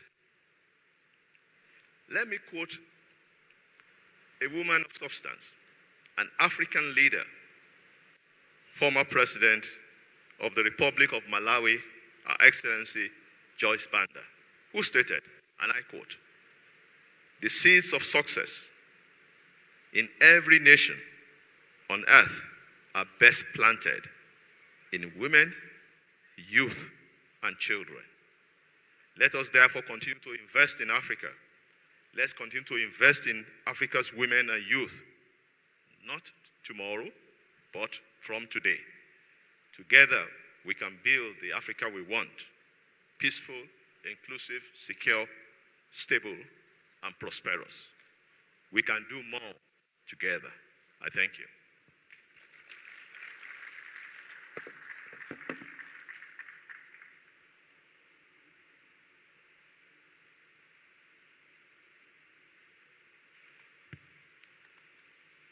Thank you, His Excellency. We now come to an important part of our program, the reporting session on the states of implementation of the Youth, Peace, and Security Agenda. To guide this session and facilitate the discussions, allow me to invite Madame Gloria Kabage, Senior Program Officer working on Youth for Peace, Africa Program, who will serve as the moderator. Madam, we kindly invite you to join us and take over the moderation of this session.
Excellencies, distinguished participants, aligning myself to already established protocol, I would like to move us to the next session of our program, which is going to give us an overview of the state of play and the state of implementation of both the Women, Peace and Security Agenda and the Youth, Peace and Security Agendas within the African continent.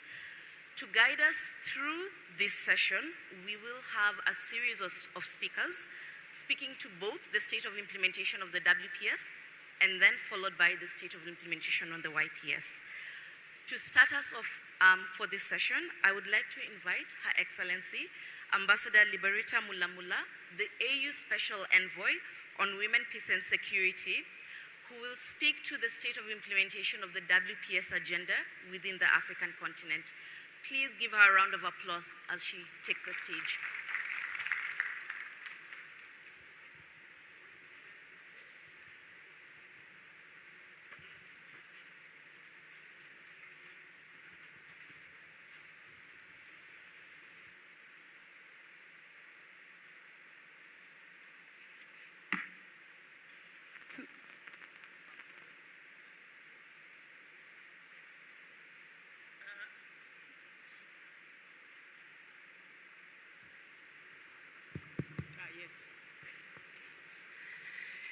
Hello, Excellencies, Nyakubawa, President wa Republic, Nyakubawa, the First Ladies, Banyakubawa, Excellencies, Youth Leaders, Women Leaders, Mjambo. Tujira mahalo. Salamu alaikum. Bonjour à tous. Asante sana. I've been asked to set the stage for this next program. Your Excellency, President Evariste Ndayishimiye, urakoze cyane. We are so happy and delighted to be back in Bujumbura. As they call it, is the capital of the youth. But I wanted to add on, it's the capital of the women and leadership.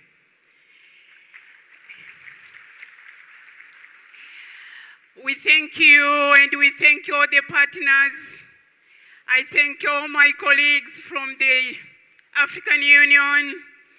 I thank my co-chair of the Advisory Board on Women, Peace and Security in the Great Lakes region, Ambassador Shia.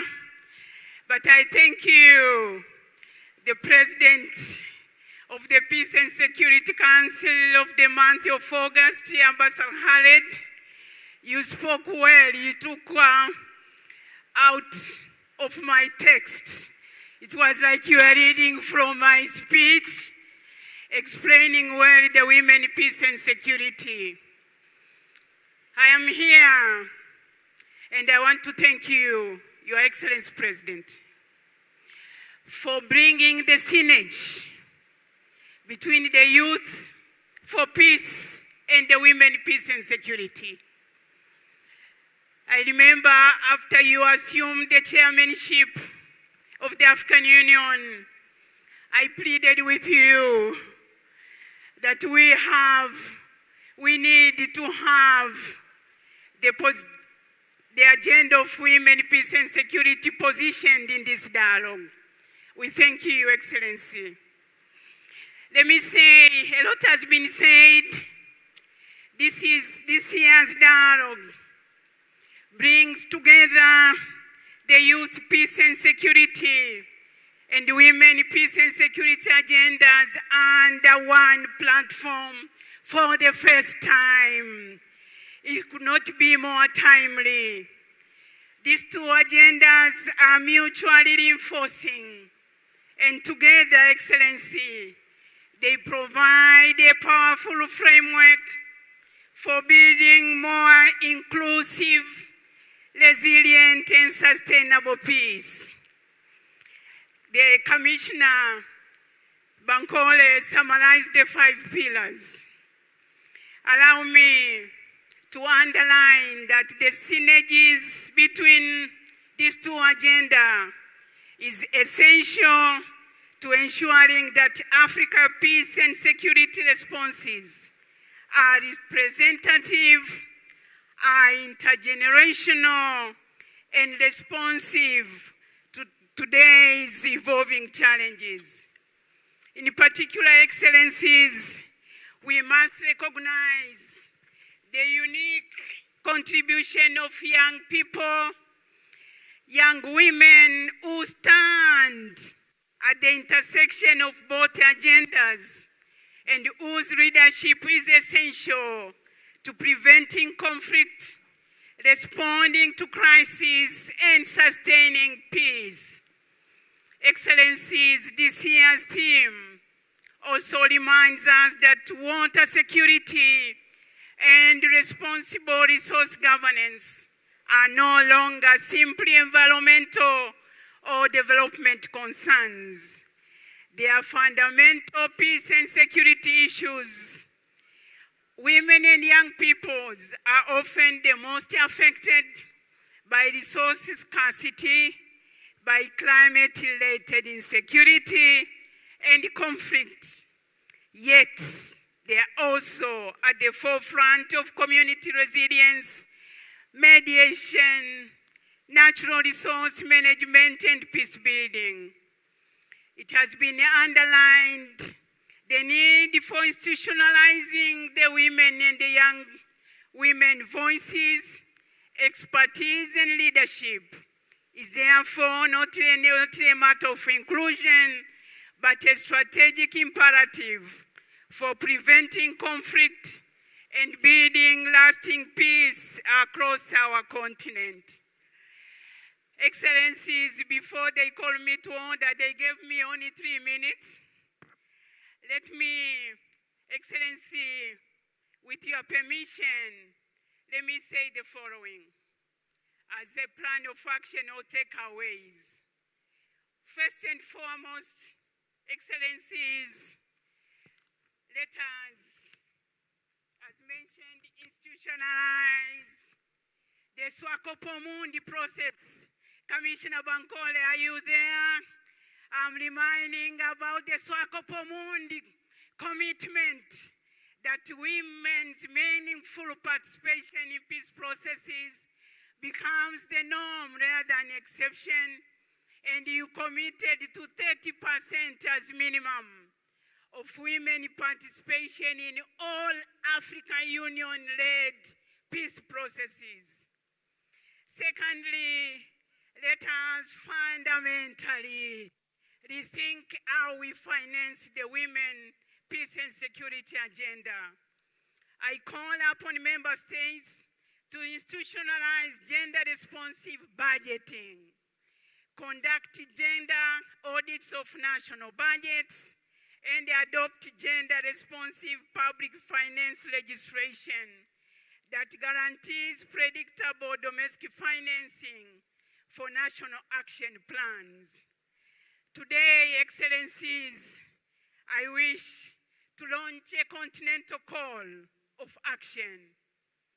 The 75% of budget of your national action plans through domestic resources by 2030.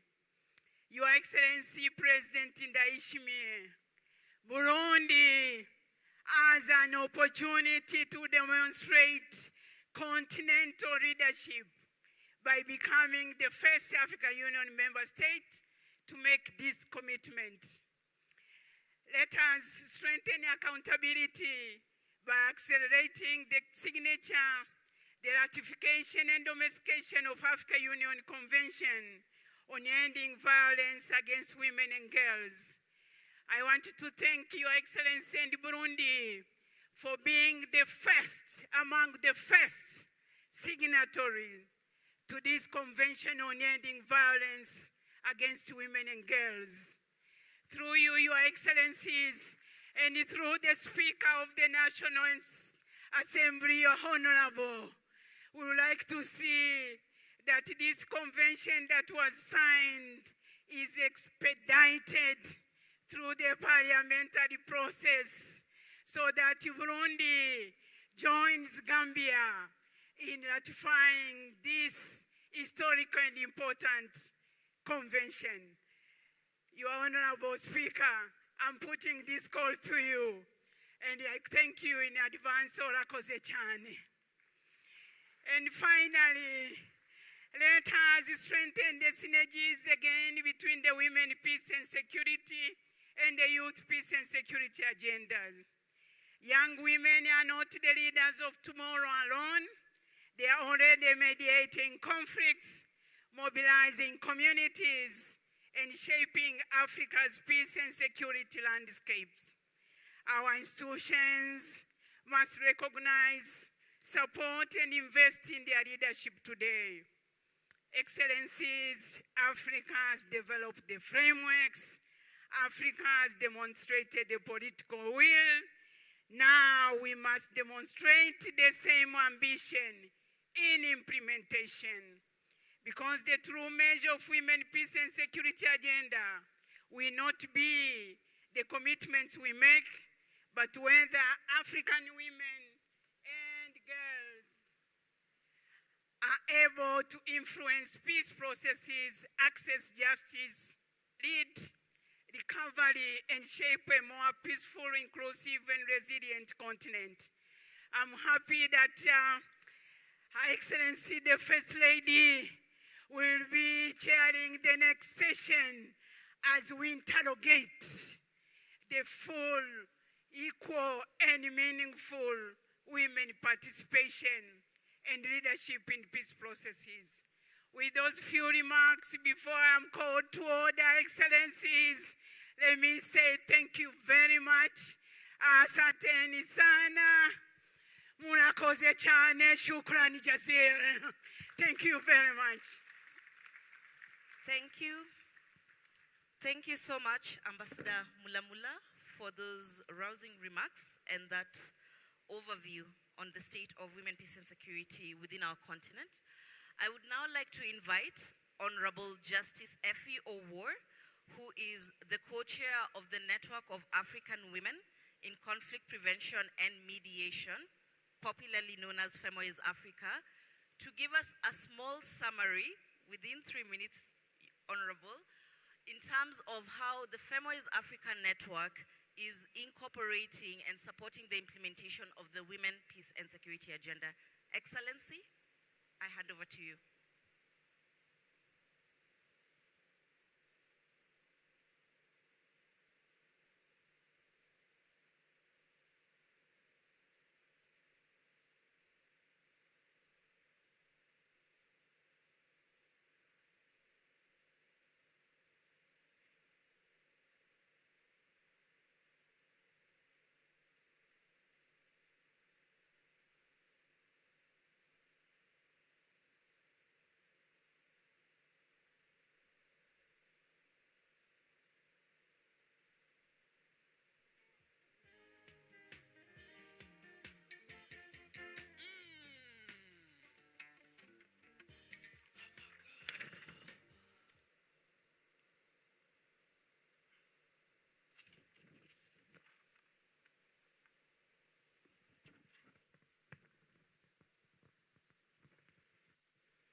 Your Excellency, I think I can appreciate the problem which the envoy was in, because not much of us is seen when we are behind this lovely desk.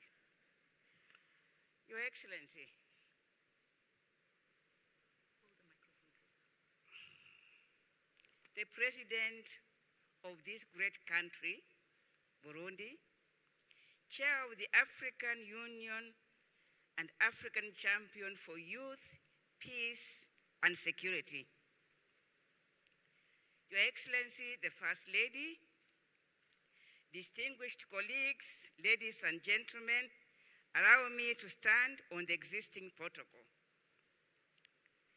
It is a privilege, Your Excellency, to me to address this continental dialogue on behalf of the FameWise Africa, the African Union Network of Women Mediators, and the panel of the WISE African Union, Your Excellency, whose chair now is your own brother, the ex-president of this republic. I welcome this opportunity to reflect on the progress we continue to make in advancing women's leadership and peace and security across our continent. FameWise Africa was established by the heads of states to ensure that women are recognized as leaders in preventing conflict, mediation disputes, and building sustainable peace. The network was created to move women from the margins of peace efforts into positions where their voices shape decisions. Today, FameWise Africa is becoming a strong institutional mechanism for turning this vision into practice. Our work over the past years shows clear movement from advocacy to meaningful inclusion. Women are taking on more visible roles in the peace efforts, and their contributions are helping to strengthen the legitimacy and sustainability of mediation processes. Excellencies, allow me to highlight 4 areas of focus. First, we have deepened our engagement with the women mediators and peace builders in countries facing conflict and political transitions. In Sudan, Your Excellency, South Sudan, the Sahel, and the Great Lakes region, we have accompanied women to continue to lead dialogue under very difficult conditions. Their work supports social cohesion, maintains channels of communication, and helps prevent further acceleration of conflicts. In the Democratic Republic of the Congo, sustained advocacy by FameWise and the African Union Special Envoy on Women, Peace and Security supported the appointment of women on high-level facilitators in the peace process. This is a significant step forward for women's meaningful participation in mediation and an important milestone for inclusive peace efforts. Throughout the Sahel, Your Excellency, Women Dialogue has brought together, FameWise has brought together women mediators from the grassroots, national, and inside networks. They have addressed challenges linked to violent extremism, intercommunal tensions, climate-related conflicts, and displacements. These engagements further reinforce the need to link women's community-level initiatives with the formal peace processes at the national and continental levels. Second, FameWise Africa is expanding its presence as regional and at national levels. National chapters have been established and are now active in Chad, Morocco, South Africa, South Sudan, Uganda, Malawi, Ethiopia, and other African countries. These chapters give women mediators a platform to organize, build skills, share knowledge, and contribute more directly to peace efforts in their own context. Preparations, Your Excellency, are underway for new chapters in Kenya, Algeria, Mozambique, and the Democratic Republic of the Congo. Discussions also are progressing on regional chapters in Great Lakes region and with the community of Sahel states. This decentralization is helping to build stronger and more coordinated network of women mediators across Africa. Thirdly, FameWise Africa is becoming more integrated into AU-led preventive diplomacy and mediation. Women mediators and peace builders continue to be deployed alongside the panel of the WISE and the WISE youth networks, included in all electoral contexts. Technical expertise from FameWise is also being deployed to support Africa-led peace processes. These experiences show that women's participation strengthens the legitimacy, inclusivity, and sustainability of peace efforts. Fourth, we are investing in intergenerational solidarity. Our collaboration with the WISE Youth Network reflects our belief that women, peace, and security, and youth, peace and security agendas are they must work together. Young women in particular bring essential experience and leadership to Africa's peace and security landscape. Their engagement is vital for the future of preventive diplomacy and mediation. Excellencies, FameWise is looking ahead with determination. We will remain engaged in conflict setting.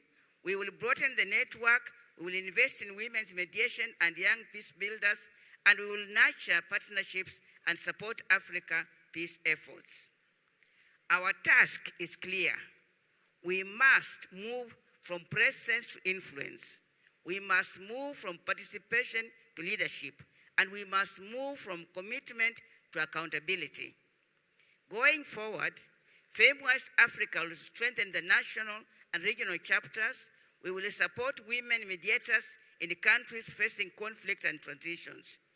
We will expand women's deployment in African Union-led mediation and preventive diplomacy, and we will deepen collaboration with the panel of the WISE, the African Union Special Envoy on Women, Peace and Security, and the Peace and Security Council. These steps will help ensure that women leadership is recognized and sustained across all levels of peace efforts. We also remain committed to ensuring that the voice of grassroots women are connected to national, regional, and continental peace processes. Women should not be invited into the peace efforts after decisions have already been made. They should be present at the table when these decisions are being shaped. Let us continue working together for a future in which African women are not only represented at peace processes, but recognized, supported, and empowered as leaders in shaping Africa's peace and security agenda. I thank you. But before I leave, Your Excellency, may I congratulate, through the First Lady, may I congratulate the African women who make sure that the resources we need for peace, meaning the youth, will be present in the coming generation in bigger amounts. Congratulations, African women, for doing a good job and producing the youth. Thank you.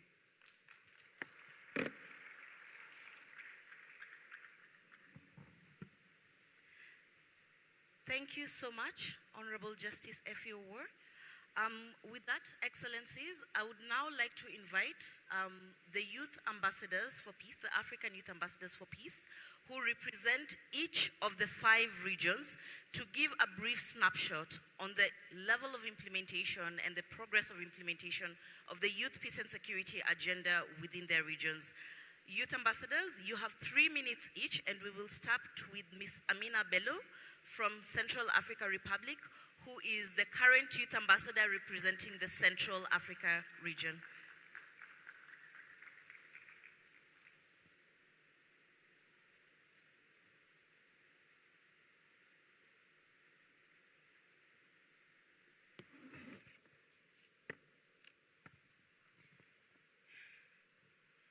Excellences, Monsieur l'Évariste Ndayishimiye, Président de la République du Burundi, Président de l'Union africaine, champion de l'Union africaine pour la jeunesse, paix et sécurité, Excellence Madame la Première Dame, Excellence l'ambassadeur Bankole, commissaire de l'Union africaine, aux affaires politiques, à la paix et sécurité.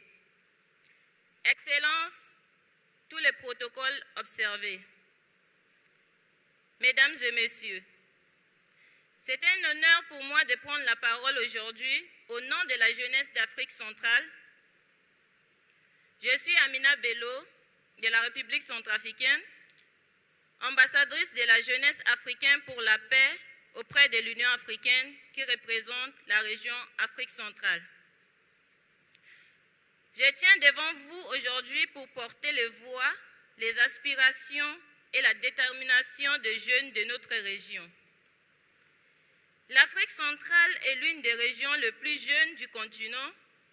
Plus de 60% de sa population a moins de 30 ans.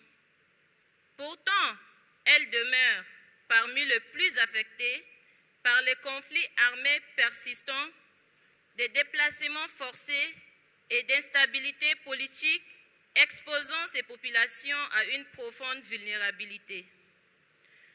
Dans ce contexte, la mise en œuvre de l'agenda jeunesse, paix et sécurité reste inégale et appelle une attention soutenue. Grâce au travail acharné de nos prédécesseurs AYAP et nos partenaires régionaux, les progrès significatifs ont été accomplis. 3 pays de notre région ont déjà validé leur plan d'action national sur l'agenda jeunesse, paix et sécurité, à savoir la République démocratique du Congo, le Burundi et le Cameroun.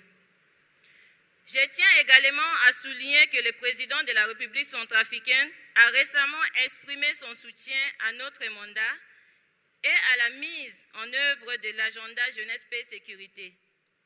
C'est un signal fort, un engagement pour toute la région. Ce sont les avancées réelles. Cependant, 7 pays d'Afrique centrale sont encore en attente d'un plan d'action national de l'agenda jeunesse, paix et sécurité formalisé. La majorité manque encore des cadres institutionnels, des mécanismes de financement et des structures de coordination nécessaires pour traduire les engagements en actions concrètes sur le terrain. Depuis le début de mon mandat, j'ai contribué aux efforts nationaux et régionaux larges visant à faire avancer l'agenda jeunesse, paix et sécurité en Afrique centrale, ainsi qu'au niveau continental, en portant les perspectives des jeunes dans le processus de l'Union africaine et de la mécanismes régionaux. Ces engagements m'ont convaincu que les jeunes ne sont pas seulement les bénéficiaires des politiques de la paix, ils sont les acteurs essentiels. Malgré ces avancées, 3 défis structurels freinent encore la pleine mise en œuvre dans notre région. 7 pays sur 10 ne disposent pas encore un plan d'action national sur l'agenda jeunesse, paix et sécurité, ce qui limite la capacité des jeunes à s'engager dans le cadre formel de paix et sécurité. Le manque de financement dédié et durable pour les institutions de la jeunesse contraint nos organisations à défendre le financement externe imprévisible. La fragmentation de la coordination entre les CAC et l'Union africaine, les Nations unies et les sociétés civiles génère des doublons et des occasions manquent d'impact. Sur la base de ces défis, je soumets respectueusement 3 recommandations. Premièrement, c'est d'accélérer l'élaboration de l'adoption de la plan d'action national sur l'agenda jeunesse, paix et sécurité dans l'Afrique centrale. Avec un appui technique et financier dédié à l'Union africaine, à la CAC, y compris les programmes de la prévention des violences électorales dans les pays concernés par les échéances imitantes. Deuxièmement, c'est de mettre en place des mécanismes de financement régional stables pour les initiatives de la jeunesse qui guident l'agenda jeunesse, paix et sécurité afin de réduire les dépendances aux bailleurs de fonds externes. Troisièmement, c'est de renforcer la coordination structurée entre tous les acteurs, gouvernement, société civile et les jeunes. Garantir une mise en œuvre cohérente et durable de l'agenda Jeunesse, Paix, Sécurité. Excellence, Monsieur le Président de la République, la jeunesse d'Afrique centrale n'attend pas d'être invitée à la table de la paix. Elle constitue déjà dans ses communautés, dans ses écoles et dans ses quartiers.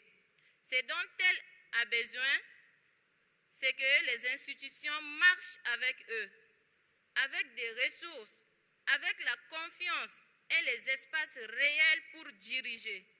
La paix en Afrique centrale construira par les jeunes et non sans les jeunes. Je vous remercie pour votre attention.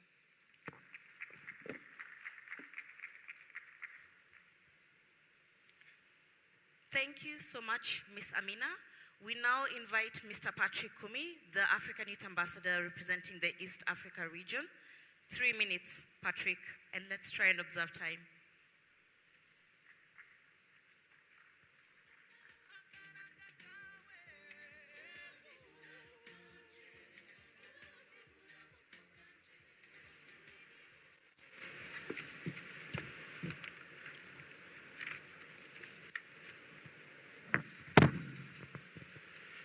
Your Excellency, the President of Burundi and the African Union Champion on Youth, Peace and Security, and also the Chairperson of the African Union, allow me to stand on already established the protocol. It is an honor to share an update on the state of youth, peace and security implementation in the Eastern region. As the Youth Ambassador of the region, and also someone that have a first-hand experience in working with the children affected with armed conflict, and also as someone who understands displacement from my personal experience and how the YPS agenda speaks to these realities. Across the region, youth, peace and security continues to gain momentum. We continue to see greater attention from government, regional institutions, stronger engagements by the young peace builders, and important steps in translating the agenda into national frameworks. One clear example is the progress about national youth policy, peace and security frameworks. My own country, South Sudan, has just recently adopted its national youth peace and security strategy running until 2028. Kenya has developed its first national action plan on youth, peace and security, while countries like Uganda, Tanzania, Somalia, Ethiopia are at different stages of developing their own. And that exactly tells us that the agenda itself is moving very fast. But the phase and the depth of implementation of this agenda is still very different across the different regions, or in the particular Eastern region itself. Because developing the framework is another big thing, but making it work for the young people themselves, it's also another different thing.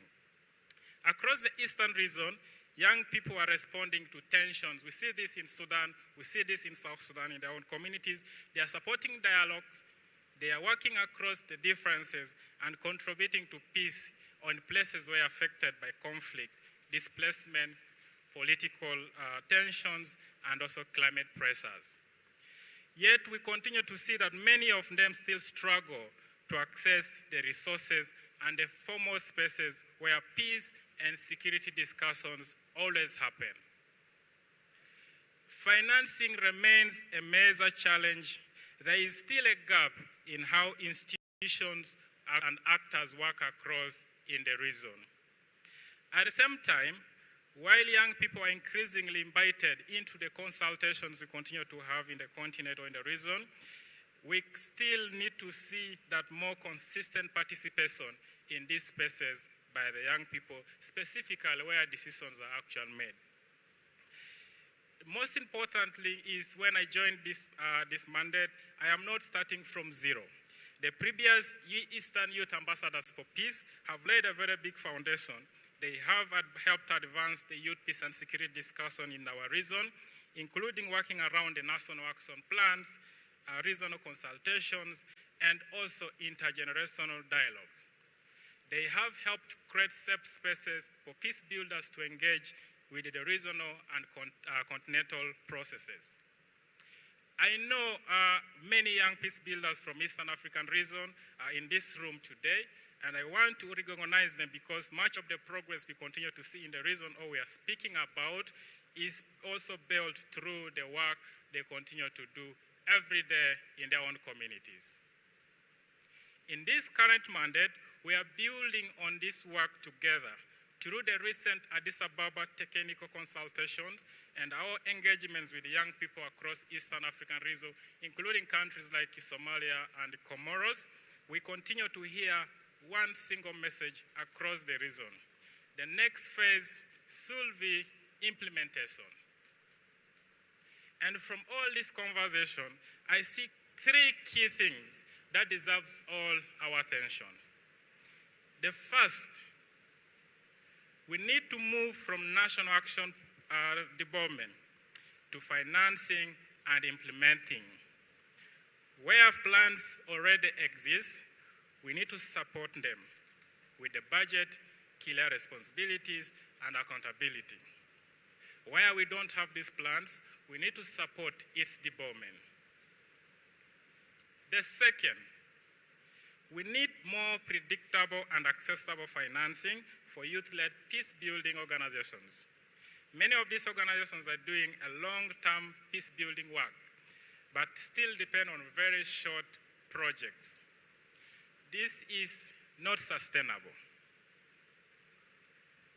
The third, young people need a more consistent places where peace and security decisions are actually made. This includes conflict prevention, early warning, electoral processes, and our natural resources. Your Excellency, in the Eastern African region, we have already made a very huge progress, and we must acknowledge that. But perhaps the defining question for all of us in the next couple of years should be, are our efforts translating to meaningful impact? Can a young peace builder working in a refugee settlement, a border community, or in the places where conflict is, and actually, can they be able to see these commitments working? Can they access the resources when they need it? Can they still enter the spaces where decisions are made? Can they influence what happens in their own communities? When we have the answers, or if we can answer yes to all those questions, more consistent across the Eastern region, then we will know that youth, peace, and security is at the same time gaining momentum and also creating change to those who deserve it most. Thank you. Thank you so much, Patrick. I will now invite Ms. Hasna Tamam, the African Youth Ambassador for the North Africa region, to speak to the progress of implementation within her region.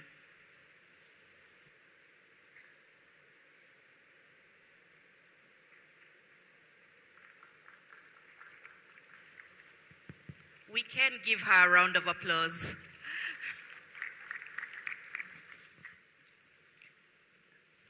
Your Excellency, the President of Burundi, Your Excellency, Ambassador Bankole Adoue, AU Commissioner for Political Affairs, Peace and Security, allow me to stand on all existing protocols. Good morning, Sabah al-Khair, Assalamu alaikum. It's a privilege to reflect briefly on the evolving youth peace and security framework in North Africa.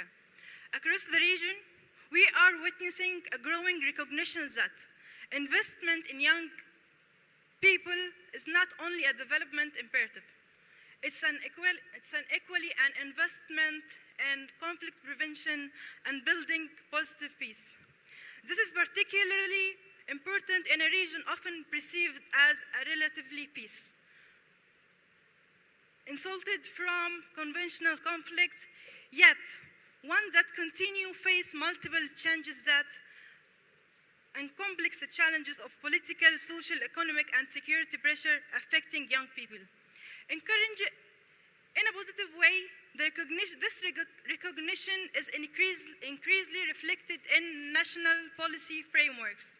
As Egypt adopted national youth policy in 2025, while Algeria launched its new national youth strategy and has deposited its instrument ratification of the African Youth Charter. Tunisia has indicated its intention to develop a national action plan on YPS. Mauritania continues to implement its national youth peace and security for 2023-2028. Libya, meanwhile, has adopted its national youth strategy for 2026 to 2030. And Libya currently is developing a dedicated youth peace and security framework linked to it, while Morocco is working on its own national initiative for human development, under which they launched a platform for youth to reflect on their projects and their initiatives.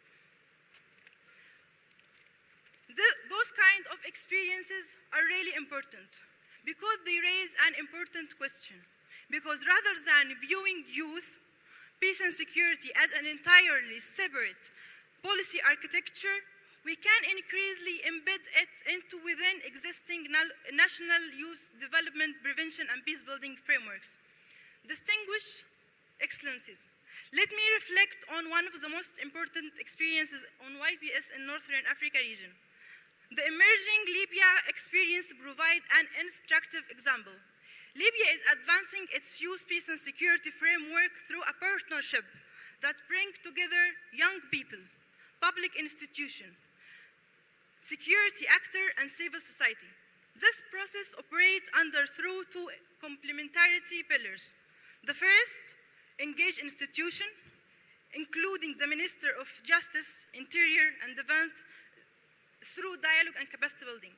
The second pillar is that engage civil society, youth activists, and community leaders within approximately 150 young people from Libya from different 5 regions.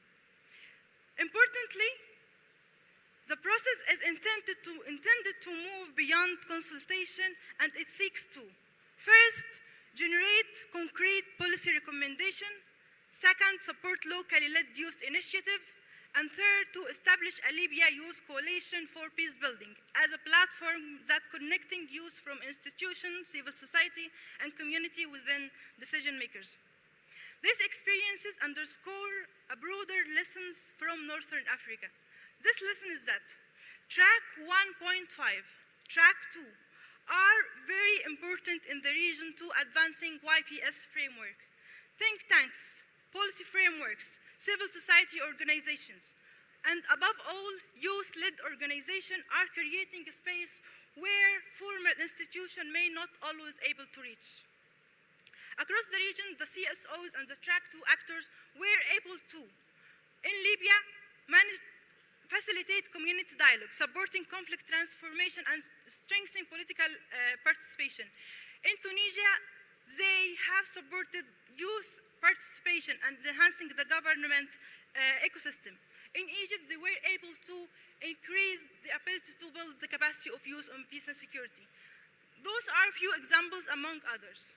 Distinguished Excellencies, we also witnessed regional platforms such as Aswan Youth Dialogue, Tangier Process, and Youth Diplomacy Forums in Wahran further demonstrate the growing space for youth peace and security in Northern Africa region. The question before us is not simply whether Northern Africa needs more youth peace and security policies. The more important question is that, how do we translate this growing momentum into a measurable and practical impact? And now, allow allow me to highlight 4 priorities. First, we must strengthen coordination among government, regional institutions, and civil society. Second, we need to invest in implementation. Framework require resources, institutional ownership, clear timeline, and mechanisms for accountability. Third, youth participation must move beyond consultation. Young people must increasingly have meaningful space to contribute to decision-making on prevention, governance, and building positive peace. And fourth, and which is very important, we need to deepen regional cooperation and experience sharing while supporting RICS and REMS in Northern Africa region to further institutionalize YPS and embed it into their institutions. And always remember, as North Africa region, as a non-violent region, it's worth to know that YPS in non-conflict setting is required for advancing positive peace and preventing conflict. To conclude, I respectfully call upon our distinguished leaders to become even stronger champions of YPS agenda. The leadership demonstrated by His Excellency the President of Burundi provide an important example. We should equally harness existing continental and regional championship in the different files, including migration, combating extremism, post-conflict reconstruction, and other portfolios that directly affect young people in our priorities. Ultimately, our objective must go beyond producing national action plan, but it must go for creating an ecosystem where YPS is able to flourish. I thank you all. Thank you so much, Ms. Hasna. I promise we are almost there. I now invite Ms. Ruth K. Kangwa, the African Youth Ambassador for Peace for the Southern Africa region, to give the overview from her region. Within 3 minutes, Ms. Ruth.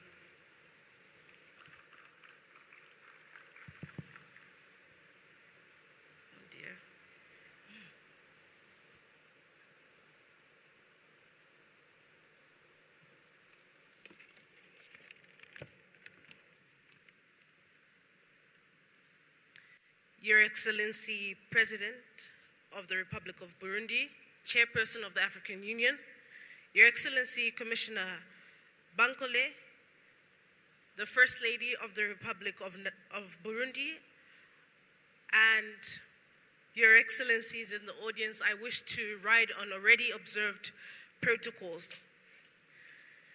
Your Excellency, I will briefly share the Southern African perspective on the implementation of the Youth, Peace and Security Agenda as we stand in August 2026.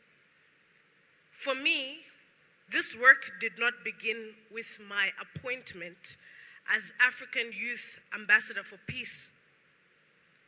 In October 2025, I was just a young girl advocating for young women's political participation called Girls Gone Political. But I happened to be found by your brother,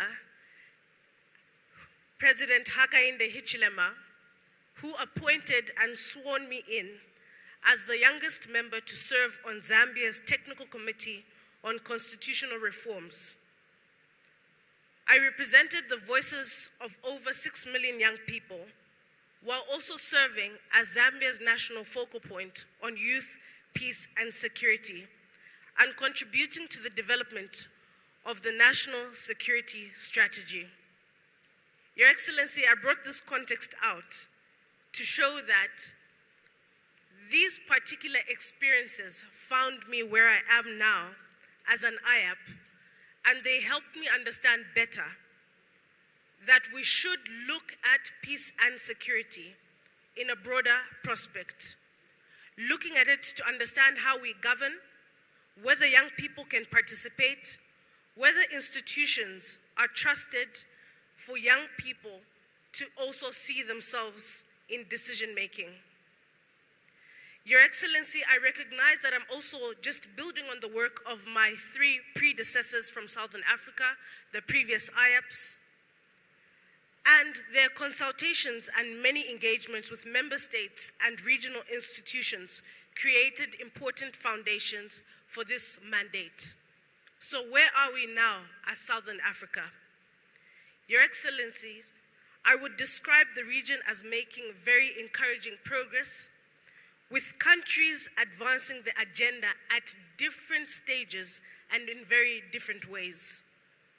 At regional level, we've got the support of the regional economic communities and the regional mechanisms such as SADC and COMESA, who are very important parts of this picture. SADC is advancing its regional YPS strategy through engagement with member states, national youth councils, as well as COMESA, that has been a very important regional platform that is housed in Zambia, together with the AU ECOSOC for YPS. And they've done this through intergenerational dialogues, ministerial dialogues, and the efforts to strengthen the capacities of national youth councils on the continent. All these regional institutions recognize the importance of this YPS agenda and how the relationship is close with peace, security, regional integration, but most importantly, development. Your Excellency, I bring out this connection because it matters to show that young people don't experience this peace and security issue separately. A young person who cannot find employment or who is excluded from political participation, who is exposed to misinformation, organized crime, violent extremism, or is displaced by conflict or climatic-related shocks, or a young person who has no safe avenue to raise concerns, does experience both a development and a peace and security challenge at the same time. And it is for this reason that I believe that the implementation of the Youth Peace and Security Agenda in Africa needs to be understood through the wider development nexus. When we go across Southern Africa, and I'll not be able to go through all the 10 countries, we see that Malawi was our first country in Southern Africa to adopt its National Action Plan in 2025 ahead of their 2025 general election. But this now provides an important platform to see how implementation will look like. When we take it to Mozambique, we've seen that they've illustrated the value of integrated approaches, and they've made very significant progress, even in Cabo Delgado, with national youth peace and security summits across the country focused on nationwide consultations on YPS. We take you to Namibia, where young people have moved from youth-led advocacy with the Namibia Youth Peace and Security Network into a formal national process. In May, with the support of the African Union Commission, the Namibia Youth Council, Namibia Youth Peace and Security Network convened a technical working group capacity building process towards Namibia's first national action plan. I would be doing injustice to not touch on the last 2 countries I'll bring out, particularly Zimbabwe. Zimbabwe is particularly strategic as it continues its national youth peace and security process, but at the same time, their upcoming tenure on the United Nations Security Council as a non-permanent member in 2027 to 2028. This provides a significant opportunity to bring African perspectives on youth, global security, and many more discussions. Lastly, I'll end off with the country Zambia. The discussions towards a NAP are progressing through joint collaboration with the Ministry of Foreign Affairs and International Cooperation, as well as the Ministry of Youth and the National Council. This shows us how, beyond moving the policy frameworks, countries are increasingly demonstrating how YPS can translate. Your Excellency, I'll be concluding by sharing that in less than 4 months during this mandate of mine, we have been able to reach directly and take the African Union to more than 2,400 young people directly in secondary schools And we piloted this in Zambia because 3 days from now, Zambia heads to the polls. And we thought it's very important to take peace and civic education into the classrooms, especially in conflict-prone communities. I end off now by also bringing a dear country to my heart, where I actually grew up, South Africa.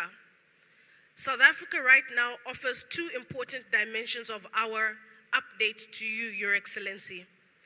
The first one, we are seeing very practical investment in youth peace building through the South Africa and Finland Youth Peace Mediators Mentoring Program. At the same time, Your Excellency, a critical issue of migration in Africa is an issue that we should be able to discuss constructively around jobs, access to public service, but as well as irregular migration, young people searching for greener pastures.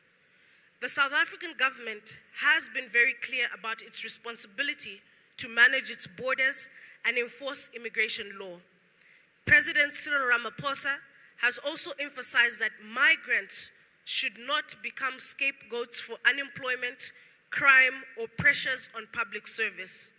From a YPS perspective, this is relevant that I thought I bring this out because irregular migration, human trafficking, drug trafficking, unemployment, community tensions can intersect very quickly.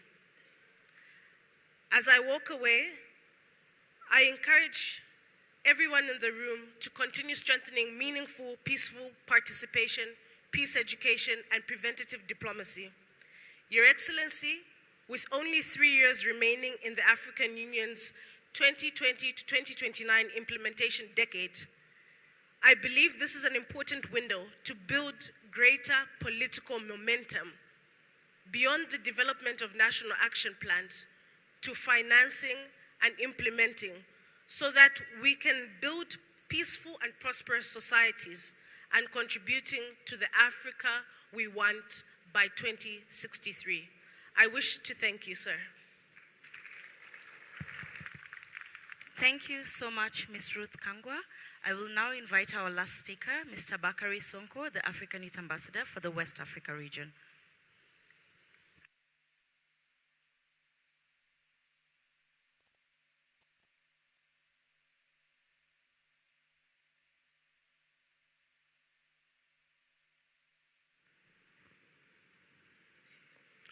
Your Excellency, President Evariste Ndayishimiye, President of the Republic of Burundi, Chairperson of the African Union and AU Champion for Youth, Peace and Security, Your Excellency Ambassador Bankole Adiole, AU Commissioner for Political Affairs, Peace and Security, Your Excellencies, allow me to stand on already existing protocols.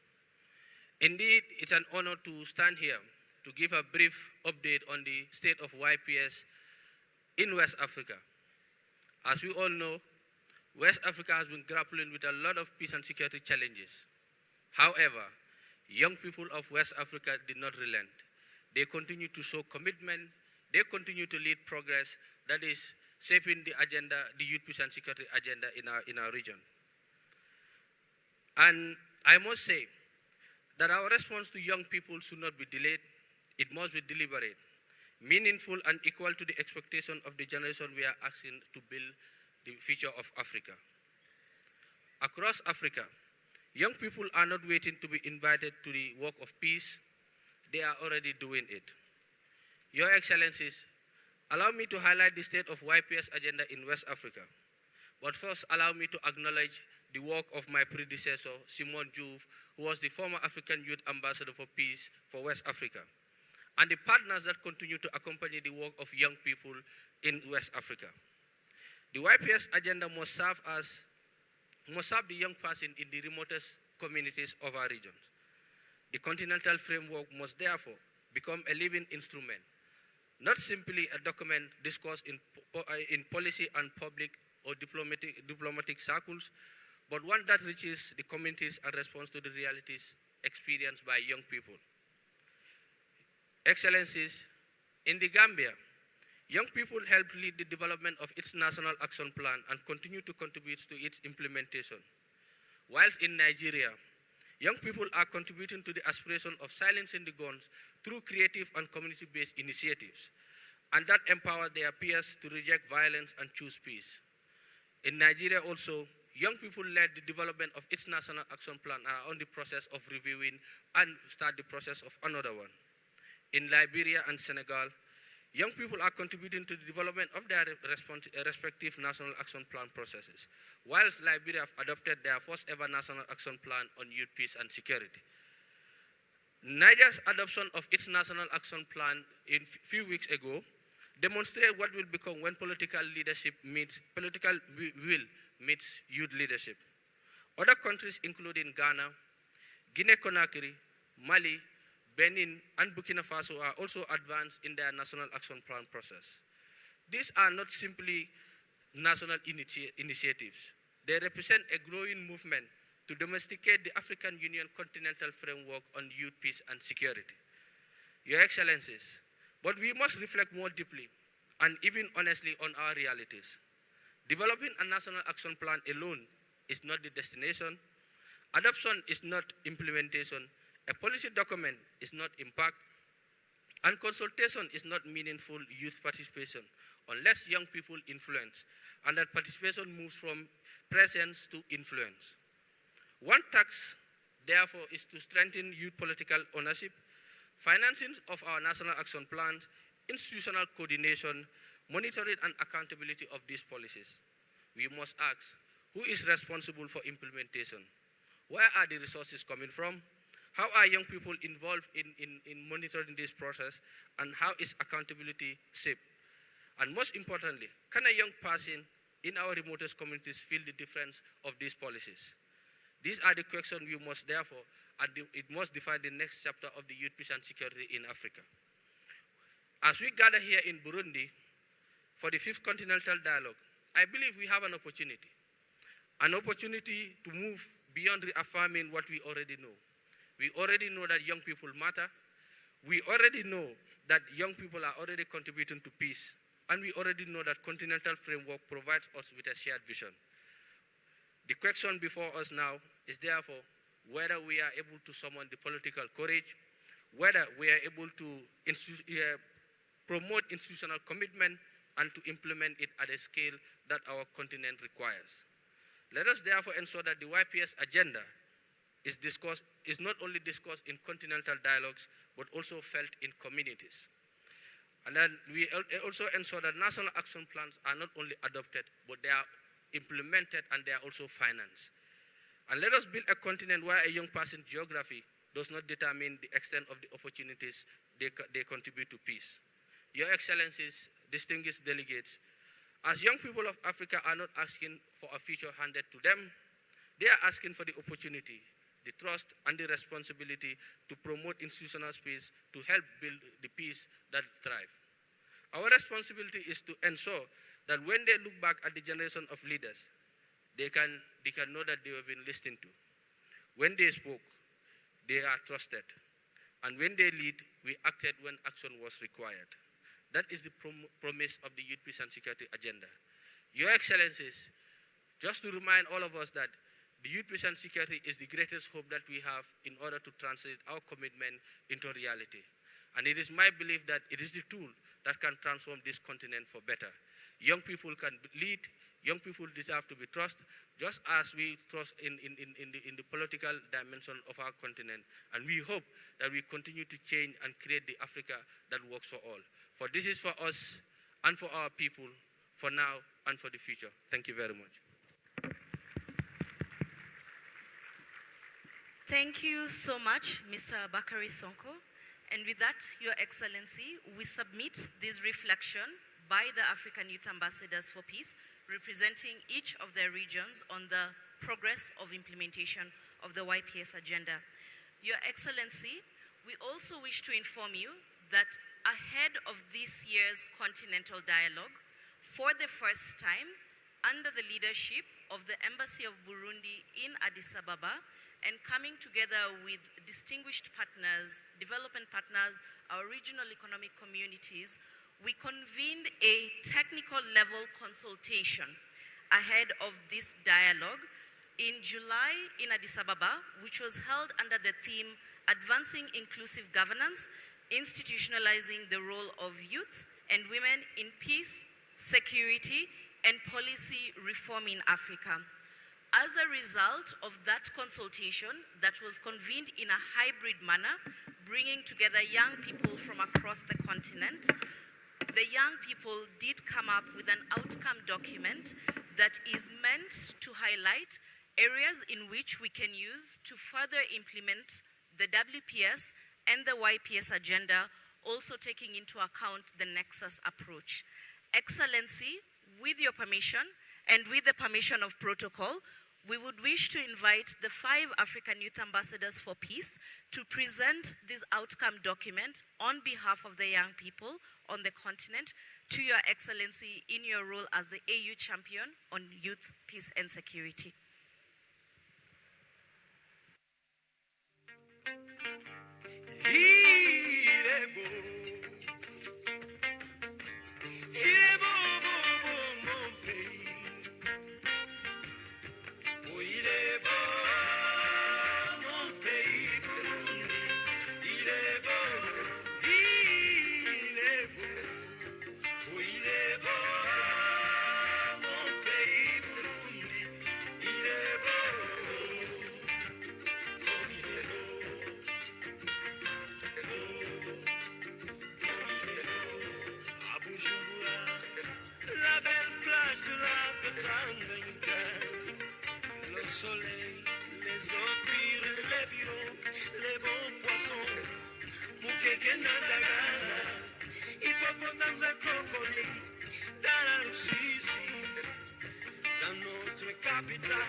When I think of our next speaker, what comes to mind is African excellence and leadership grounded in action rather than words. He has never stopped believing in the power of this continent, in its youth, its potential, its future. His vision has not only shaped Burundi's path forward, it has inspired an entire continent to think bigger and believe in itself. Ladies and gentlemen, please help me welcome His Excellency, the President of the Republic of Burundi, Evariste Ndayishimiye. Aujourd'hui, nous avons le privilège d'accueillir celui qui, au-delà de ses responsabilités, a toujours choisi de placer la jeunesse au cœur de l'avenir de notre continent. Un président qui croit à la jeunesse, qui lui ouvre des espaces, qui lui donne une voix et qui lui rappelle qu'elle n'est pas seulement l'Afrique de demain, mais l'Afrique d'aujourd'hui. Excellence, vous êtes le bienvenu.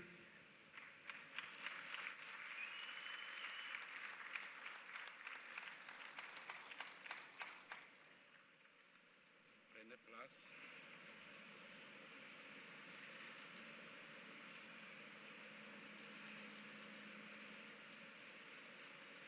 Excellences, Mesdames, Messieurs, les hautes autorités de la République du Burundi, chacun dans son rang et qualité. Excellences, Mesdames, Messieurs, les responsables de différents commissariats de la Commission de l'Union africaine. Excellences, Mesdames, Messieurs, représentants les États et les organisations internationales et régionales. Chers ambassadeurs jeunes, distingués participants, mesdames et messieurs, les invités, rendons grâce à Dieu le Tout-Puissant, dont la bienveillance et la protection nous accompagnent tous les jours, qu'à lui seul revienne toute la gloire, tout honneur et toute la reconnaissance aujourd'hui et pour toujours. Excellences, Mesdames, Messieurs, chers et jeunes Africains, c'est avec un profond respect et un sincère plaisir que nous vous accueillons en cette journée du 10 août 2026, consacrée à l'ouverture des travaux de la 5e édition du dialogue continental sur l'agenda jeunesse, paix et sécurité en Afrique, étendue cette année à l'agenda femmes, paix et sécurité.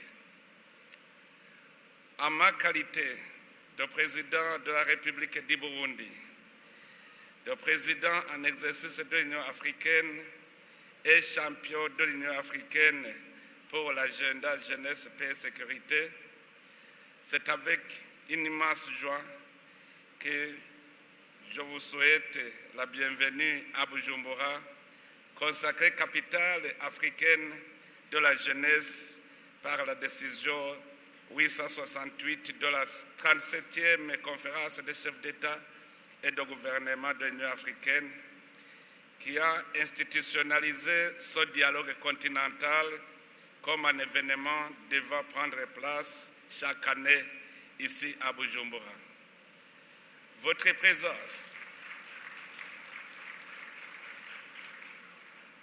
présence dans notre capitale économique est pour le Burundi un grand honneur.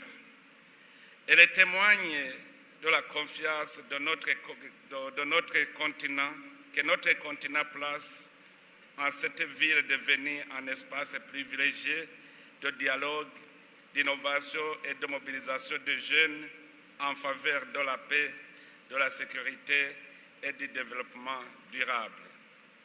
Que votre séjour à Bujumbura vous permette non seulement de mener des échanges fructueux, mais aussi de découvrir l'hospitalité légendaire du peuple burundais, ainsi que les richesses naturelles et culturelles de notre pays au cœur de l'Afrique. Excellences, Mesdames, Messieurs, nous nous réunissons aujourd'hui autour du thème « Eau, paix et leadership inclusif en Afrique », institutionnalisation du rôle stratégique des jeunes et des femmes dans la prévention des conflits, la gestion des crises et la consolidation durable de la paix grâce à une gouvernance responsable des ressources. Ce thème, combien important, illustre l'importance accordée à ces enjeux cruciaux qui sont eau, paix et leadership. Sur cela, comme je n'aurai pas les deux pieds lors des travaux thématiques, permettez-moi de vous partager ma réflexion sur chacun de ces sous-thèmes. Premièrement, des enjeux autour de l'eau.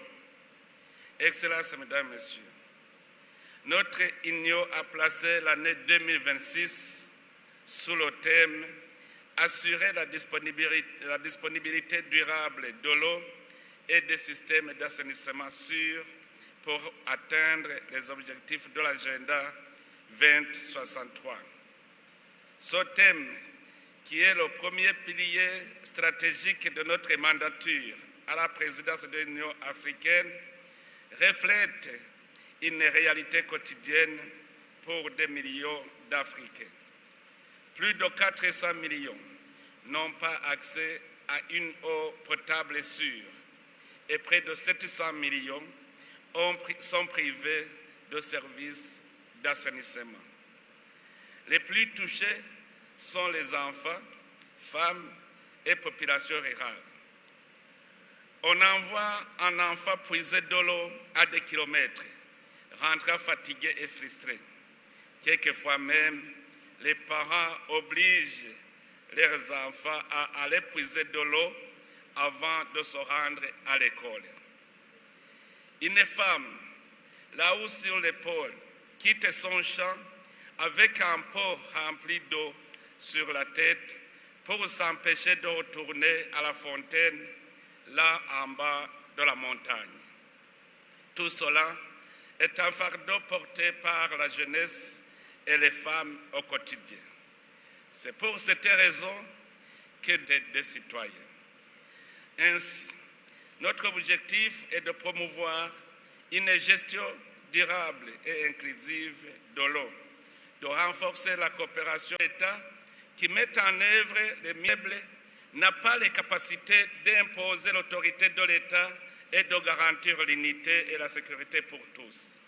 Et quand cette faiblesse devient réelle, des individus se regroupent pour se protéger eux-mêmes et rivaliser avec les forces de l'État qui sont seules ayant le droit d'user de la force et responsables de l'application des lois.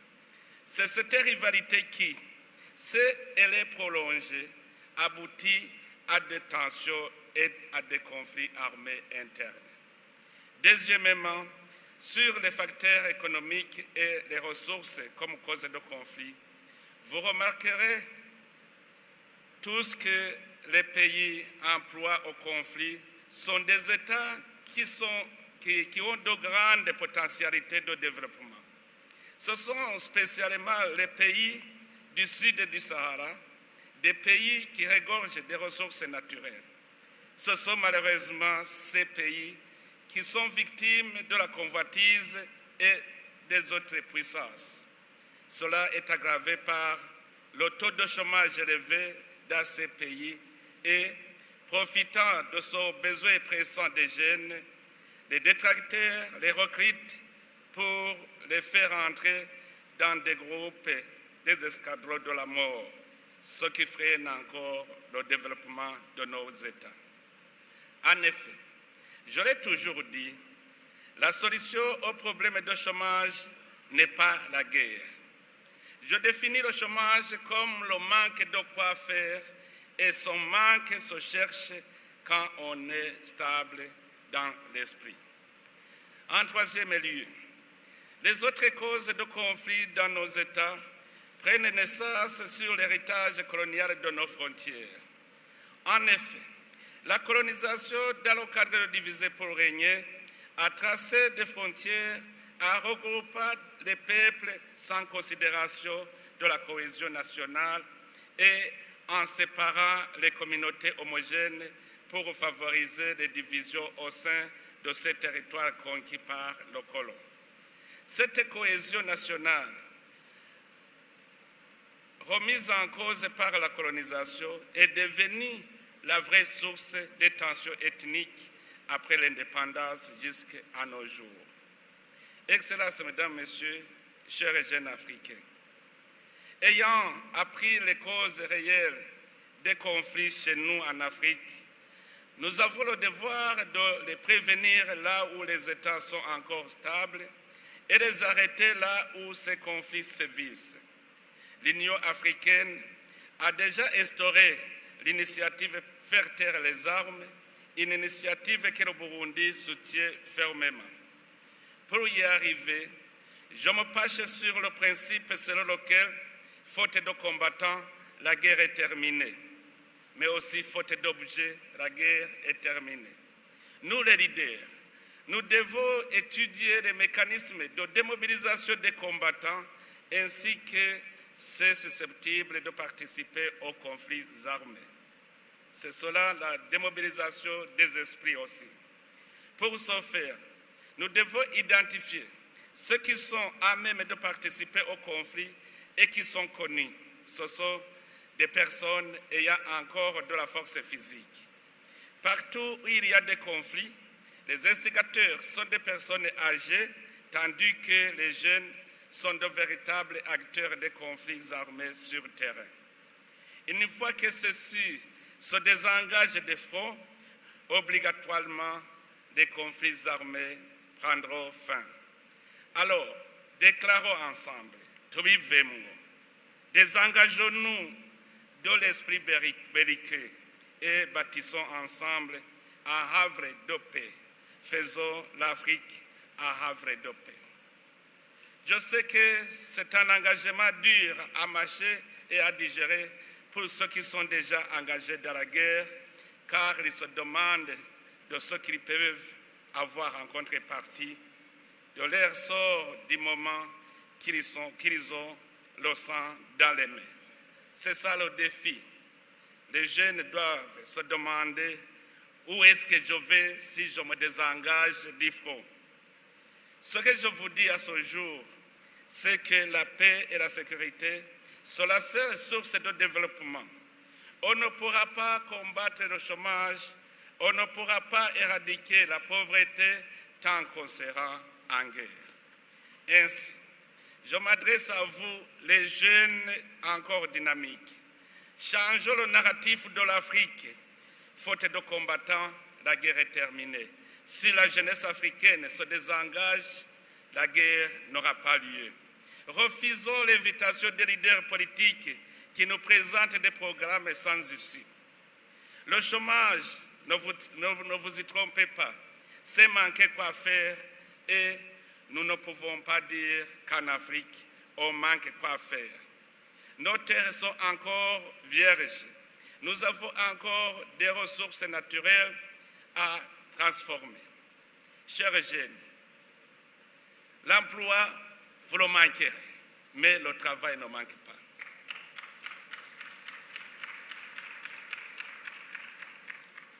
Nous avons l'expérience ici au Burundi. On a fait une retraite de jeunes diplômés de haut niveau et on a trouvé que réellement, le chômage, ce n'est pas le manque d'emploi, c'est le manque de travail. Est-ce qu'on peut dire qu'en Afrique, on n'a rien à faire du moment que nous avons des ressources? Travaillons tant que nous avons encore la force pour ne pas regretter d'avoir perdu notre temps pour rien. Ne cherchons pas à travailler pour les autres. Be your own boss, parce que ceux qui vous emploient vous exploitent. Ils gagnent sur vous. Allez constater ce que vous refusez de faire chez vous, ce que vous refusez de faire pour vous-même, vous voulez le faire pour les autres. Et ce sont ces autres qui gagnent sur vous. Je m'adresse aussi à vous les femmes. Vous les mamans, vous êtes un groupe très important dans nos sociétés et aussi un groupe privilégié. Pas parce que vous avez une force physique, mais parce que vous avez l'art de convaincre. Les femmes sont des victimes, mais elles ont aussi un rôle à jouer pour prévenir les conflits et pour démobiliser ceux qui sont au front. Ce que femme veut, Dieu fait. C'est Marie qui a convaincu Jésus à changer l'eau en vin.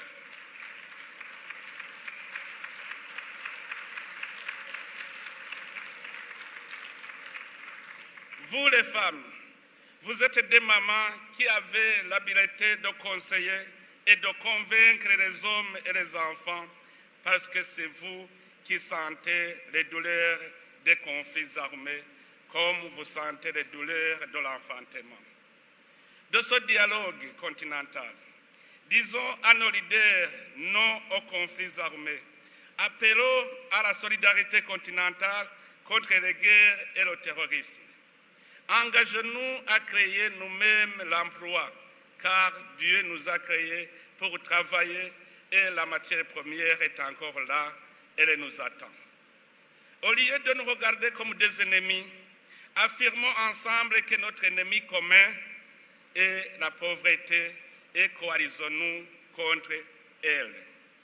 Excellences, mesdames, messieurs, chers leaders politiques, l'expérience que nous avons sur notre continent montre que construire une paix durable nécessite un processus inclusif de réconciliation, de renforcement de la cohésion nationale et de consolidation de nos institutions. Cela repose aussi sur la promotion d'une gouvernance qui implique tout le monde, d'une justice sociale pour tous, de la lutte contre l'impunité et du développement économique intégral. Nous ne devrions pas oublier de prendre en compte les facteurs de fragilité tels que la pauvreté, les inégalités persistantes, l'exclusion des jeunes et la marginalisation de certaines composantes de nos sociétés, notamment les femmes. À travers cette belle initiative, chacun de nous doit contribuer à une dynamique en pleine expansion sur le continent où la jeunesse africaine devient un véritable pilier pour prévenir les conflits, renforcer la paix et bâtir un avenir commun. Notre souhait est que ce dialogue continental fasse mieux connaître aux jeunes et aux femmes l'agenda africain de la paix et de la sécurité, tout en soulignant les rôles essentiels dans la renaissance africaine que nous espérons tous avoir se réaliser. J'ai le souhait de voir en Afrique se créer une nouvelle génération, une génération qui ne compte pas son avenir sur les mains des autres, une génération qui a un cœur apaisé, qui maîtrise ce pourquoi elle a été créée. L'engagement de jeunes et de femmes est un élément vital pour relever les divers défis et pour bâtir un avenir plus durable pour notre continent. Les jeunes et les femmes longtemps écartés veulent se démarquer. Ils disposent des idées innovantes, de l'énergie et de la passion et sont prêts à agir pour apporter des changements. Il est impératif pour les leaders de les écouter, de les soutenir et de les inciter à prendre des initiatives en faveur du développement durable. C'est ce que le Burundi a fait à travers le programme d'autonomisation économique et de création d'emplois pour les jeunes et la création de la banque d'investissement pour les jeunes et la banque d'investissement pour les femmes.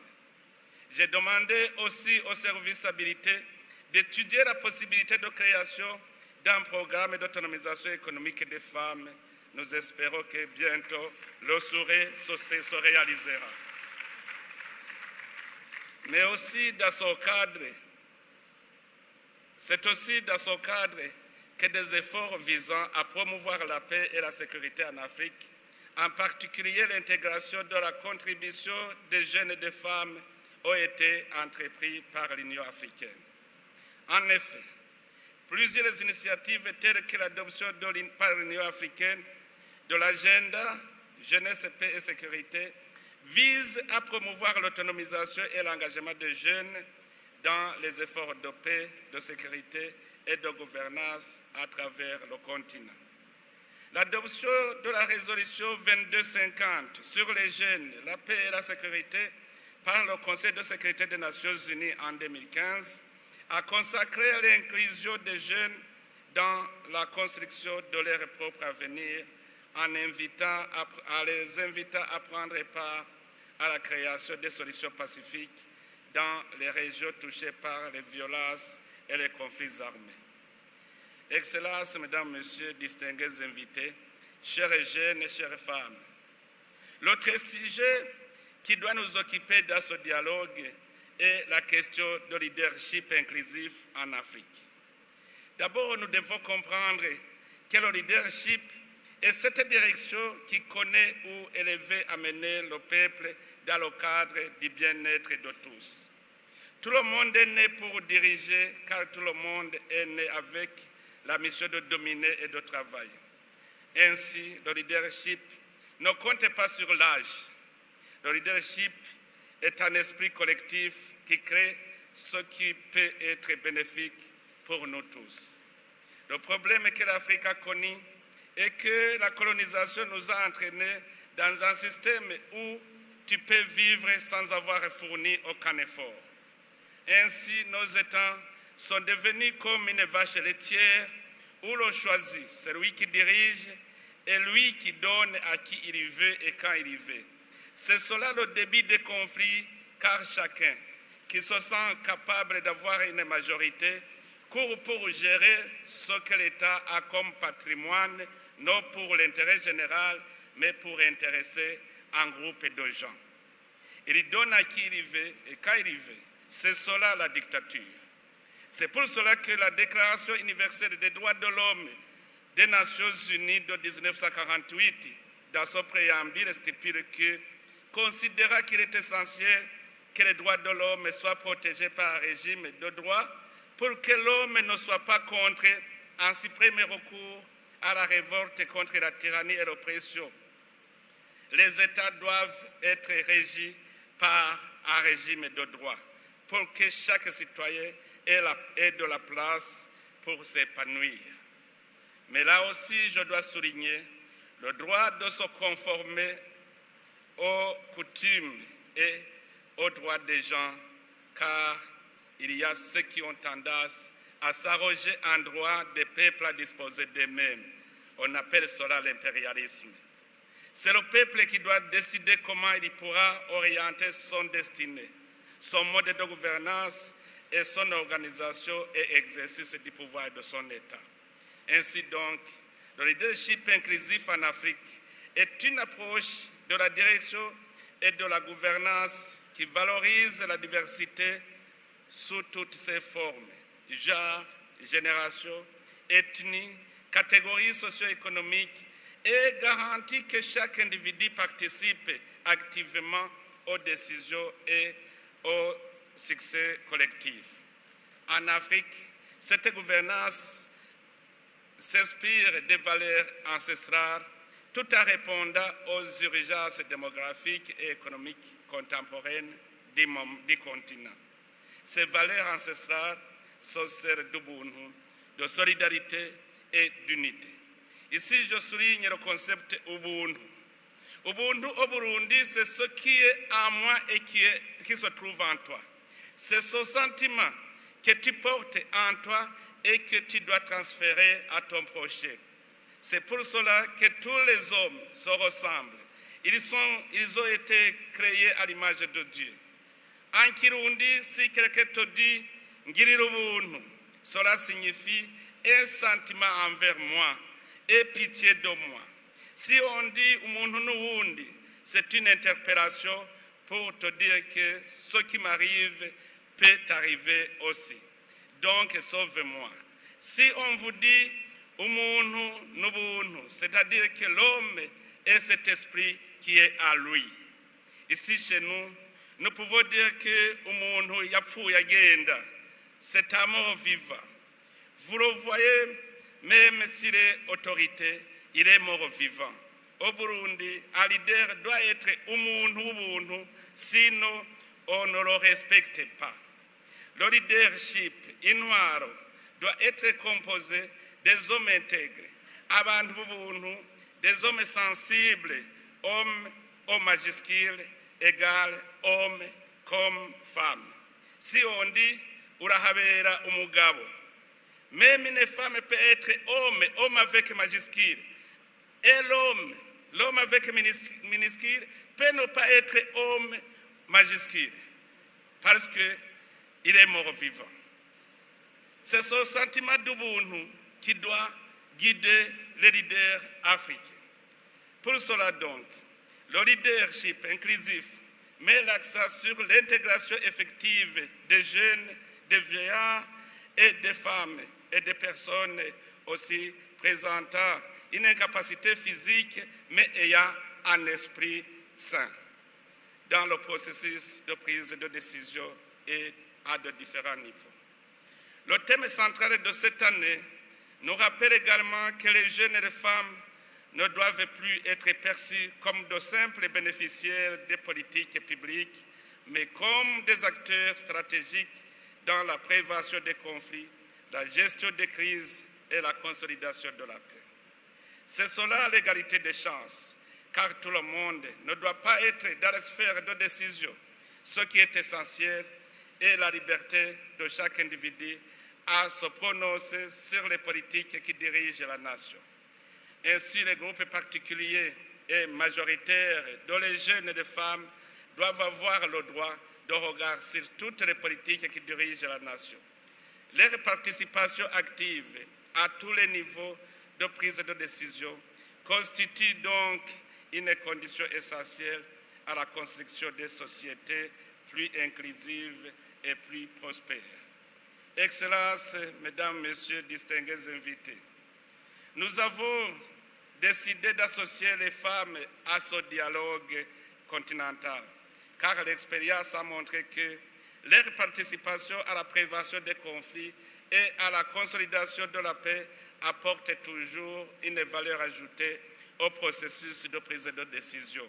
Oui, les mamans sont toujours des mamans, des porteuses qui connaissent les douleurs de l'enfantement. Ce sont elles qui connaissent la douleur de perdre un être humain. Il est honteux et humiliant et douloureux aussi de négocier la paix après avoir perdu des semblables qui ne peuvent être plus ressuscités. Ce sont les mamans qui en sentent la douleur. Voilà la raison d'avoir associé les jeunes et les femmes. C'est ainsi que le dialogue continental de cette année est structuré de manière complémentaire à l'agenda Femmes, Paix et Sécurité. Il s'agit d'un rendez-vous que nous souhaitons résolument intergénérationnel, encourageant des échanges ouverts et constructifs entre les jeunes et les femmes, les décideurs politiques, les institutions continentales, la société civile, le monde académique et le secteur privé, dans le but de renforcer la compréhension mutuelle, de valoriser les expériences africaines et de formuler des recommandations opérationnelles en harmonie avec les réalités du terrain. L'Union africaine a fait des femmes une priorité de l'agenda 2063, l'Afrique que nous voulons. Voici certains instruments juridiques et engagements majeurs déjà entrepris.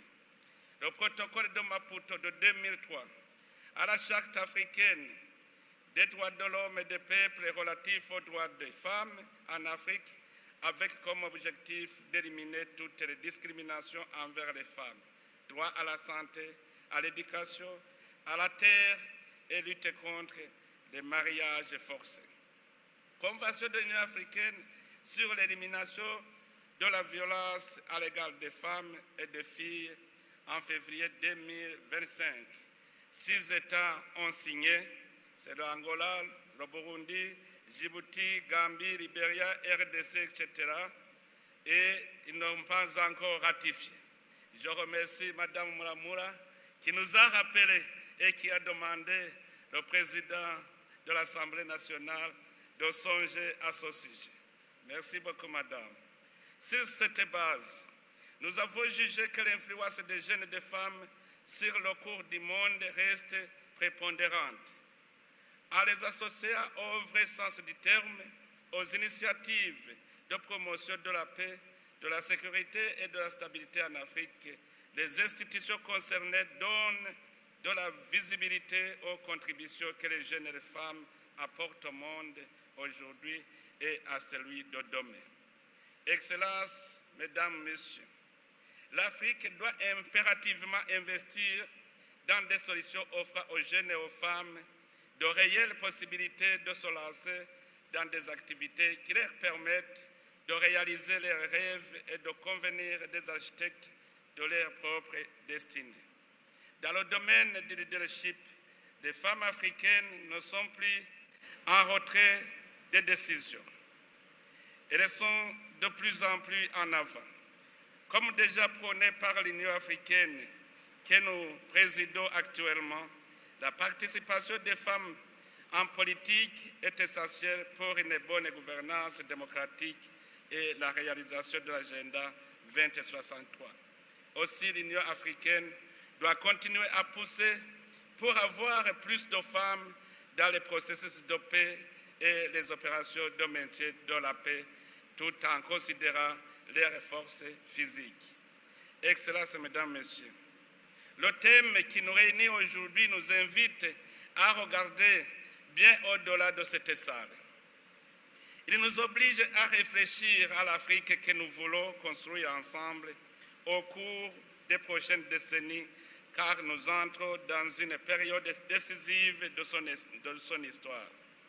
D'ici 2050, l'Afrique comptera près d'un quart de la population mondiale, sans considérer les fléaux qui puissent nous surprendre. Cette évolution constitue une responsabilité immense, mais aussi une opportunité sans précédent. Aucun autre continent ne dispose à son temps-là d'une telle réserve de talents, d'énergie, de créativité et de capacité d'innovation en plus des réserves naturelles dont nous disposons. Cette réalité nous impose donc un changement de regard. Pendant trop longtemps, la jeunesse a été perçue essentiellement à travers les difficultés auxquelles elle est confrontée. Le chômage, les migrations irrégulières, notamment en prenant la mer au risque d'y laisser les repos, les conflits ou encore les effets du changement climatique. Nous devons désormais la considérer pour ce qu'elle est réellement, le principal moteur de la transformation de notre continent. Moi, j'en suis témoin ici au Burundi. Je suis fier de ma jeunesse en tant que père de Burundi. Il en va de même pour les femmes africaines. Leur contribution à la prévention des conflits, à la médiation, à la cohésion sociale, au développement économique et à la gouvernance est aujourd'hui incontestable. Pourtant, leurs compétences demeurent encore insuffisamment mises à profit dans de nombreux domaines. Ici, je fais des tours dans la campagne du Burundi et je vois très tôt le matin des cercles de femmes qui prennent des décisions sur ce qu'elles vont faire pendant la journée, alors que les hommes dorment. Oyez les femmes. Quand je fais des visites improvisées à la campagne, je vois toujours des cercles de femmes alors que les hommes dorment encore. Excellences, mesdames et messieurs, l'autre point du thème de ce dialogue concerne le développement intégré et la gouvernance responsable des ressources. Une gouvernance responsable des ressources en Afrique que nous prônons est une gestion transparente, équitable, inclusive et durable des richesses du continent, qu'elles soient minières, énergétiques, foncières, hydriques, forestières ou fauniques. C'est également un arsenal de réponses coordonnées face à la prédation de nos ressources. L'enjeu central est de briser le paradoxe dit de la malédiction des ressources, où l'abondance de matières premières coexiste avec la pauvreté et l'instabilité. C'est un combat pour transformer ces richesses en véritables leviers de développement socio-économique et de paix durable. Et dans tout combat, nous devons aligner nos meilleurs soldats, les jeunes et les femmes. Notre devoir est de lever les obstacles qui entravent leur pleine participation à la vie politique, économique et sociale de nos États. L'agenda 2063 nous offre une vision claire, celle d'une Afrique intégrée, prospère et en paix, portée par ses propres citoyens et occupant toute sa place sur la scène internationale. Cette vision ne pourra être réalisée que si nous investissons davantage dans notre capital humain, qui demeure la ressource la plus précieuse de notre continent. Nous avons franchi des étapes importantes. La zone de libre-échange continentale africaine, ZLECAf, ouvre des perspectives nouvelles pour nos économies. Les projets d'intégration régionale rapprochent progressivement nos peuples. Les investissements dans les infrastructures, le numérique et l'innovation transforment déjà plusieurs secteurs de notre développement. Les initiatives continentales en faveur de la jeunesse témoignent également de notre volonté commune de préparer une nouvelle génération de leaders africains. Cependant, ces avancées ne produiront pleinement leurs effets que si elles s'accompagnent d'une paix durable, car le développement et la sécurité ne peuvent être dissociés. Les conflits détruisent les infrastructures. Ils brisent surtout les trajectoires humaines. Chaque jeune est privé d'éducation. Chaque femme est contrainte à fuir son foyer. Chaque communauté divisée représente une perte pour l'ensemble de notre continent. C'est pourquoi je demeure convaincu que l'investissement le plus rentable que l'Afrique puisse réaliser aujourd'hui est celui qu'elle consacre à sa jeunesse et à ses femmes. C'est dans cet esprit que j'ai souhaité donner à cette 5e édition du dialogue continental une dimension nouvelle à y associer non seulement les jeunes, mais également les femmes et les autres générations, car la paix ne se construit pas ni en vase clos, ni dans une logique de succession entre les générations. Elle se bâtit dans le dialogue, l'écoute mutuelle et la transmission des expériences. Il nous appartient donc aujourd'hui de porter un regard lucide sur le chemin parcouru, d'évaluer avec objectivité des progrès accomplis dans la mise en œuvre de nos engagements, de tirer les enseignements des défis auxquels nous demeurons confrontés et identifier les voies les plus prometteuses pour l'avenir.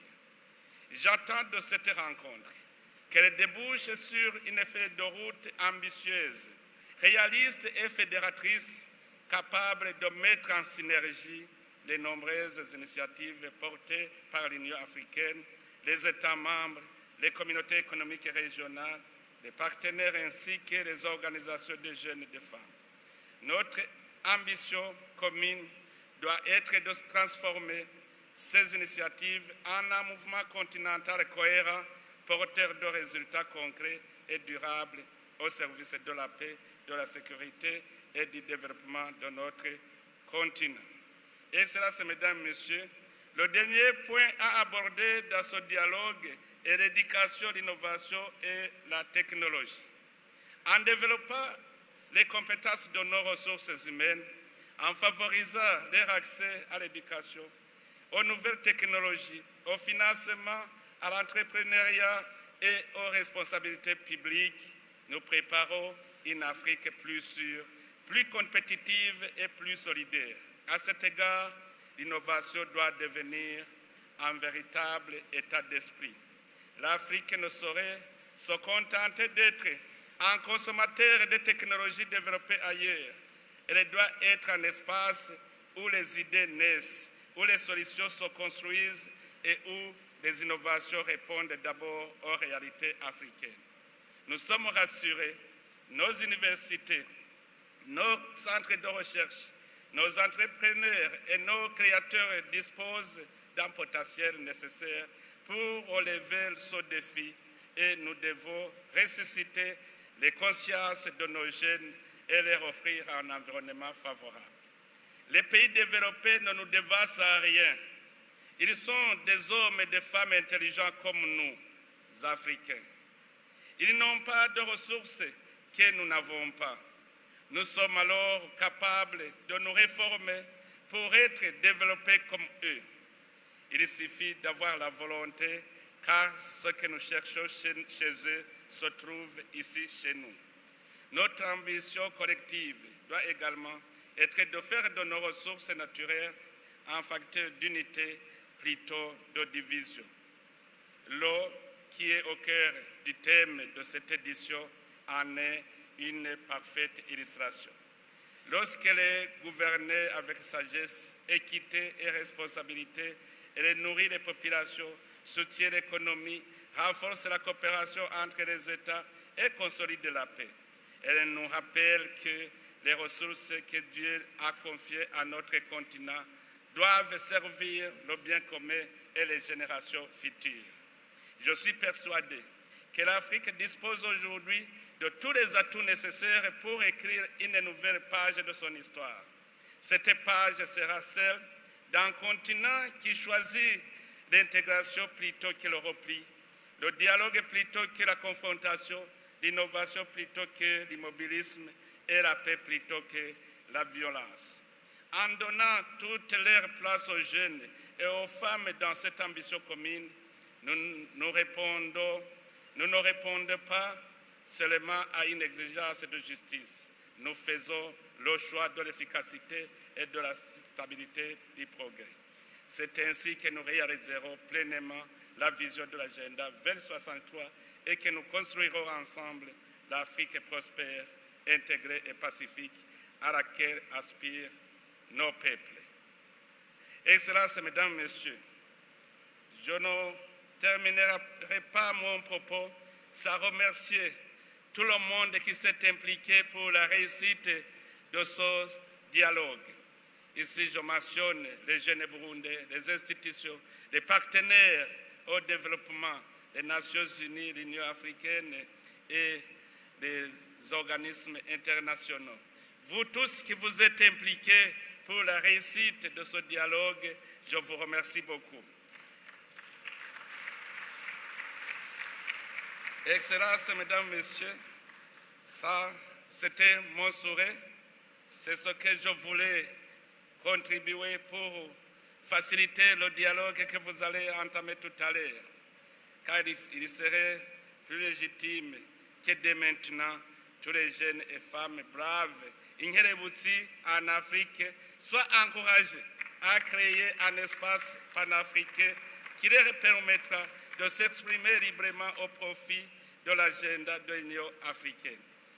Ici, je parle d'Ingerebutsi parce que chaque année, au Burundi, nous sélectionnons les jeunes qui se sont distingués. Ce sont des Ingerebutsi, des braves jeunes. Je recommanderais aussi qu'en Afrique, il y ait cet événement de détection des jeunes qui se sont montrés braves. Soyons tous disponibles pour aller vers cette Afrique que nous voulons. Afrique fière de son identité, acteur mondial fort et centre son développement sur ses citoyens.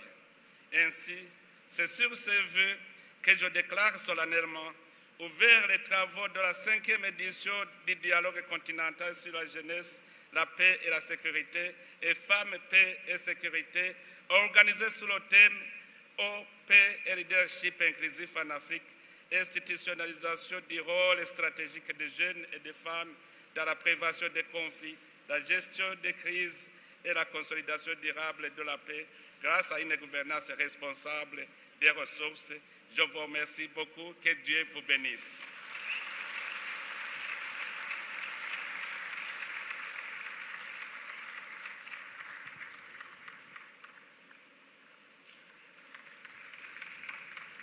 Merci beaucoup, Son Excellence, pour cette allocution inspirante, pleine de fierté et de confiance envers la jeunesse.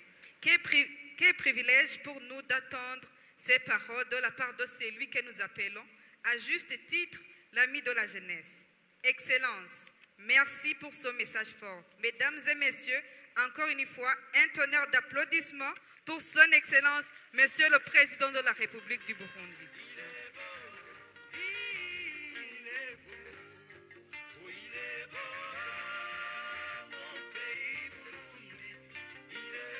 Excellences, Mesdames et Messieurs, nous allons à présent procéder à la séance de photos de famille.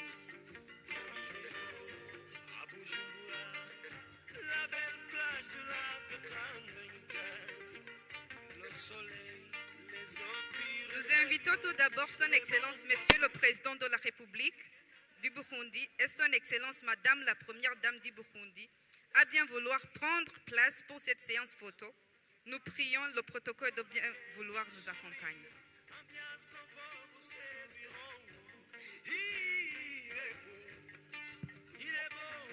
Son Excellence, Monsieur le Président de la République, est reconnu comme un grand ami de la jeunesse.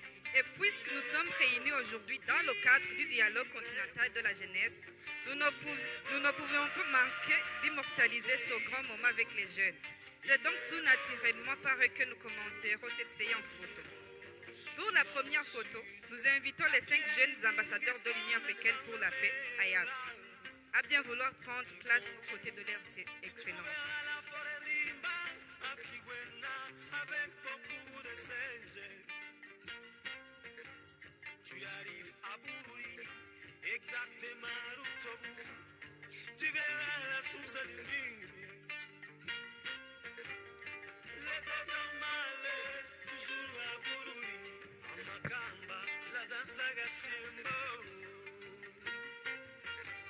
Nous invitons aussi maintenant les jeunes ambassadeurs des communautés économiques régionales à bien vouloir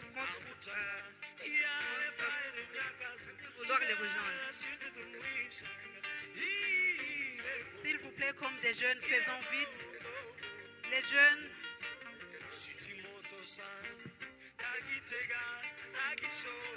We now invite invite the youth ambassadors from the regional economic communities to kindly take their place.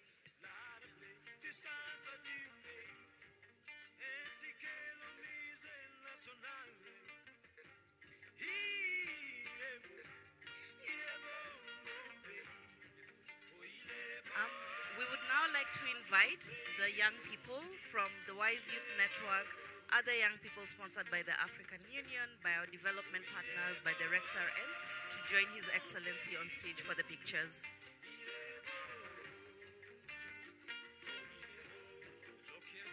The Wise Youth, the YCC, young people sponsored by the African Union, by development partners, please join His Excellency on stage.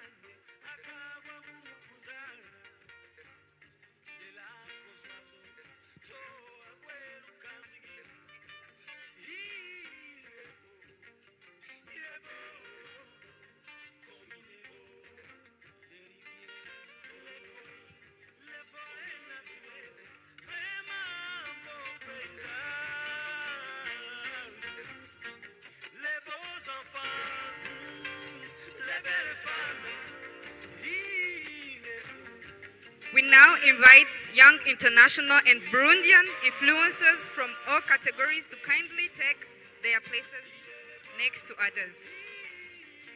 Tous les influenceurs, s'il vous plaît, tous les influenceurs venus de l'étranger, ainsi que les influenceurs burundais.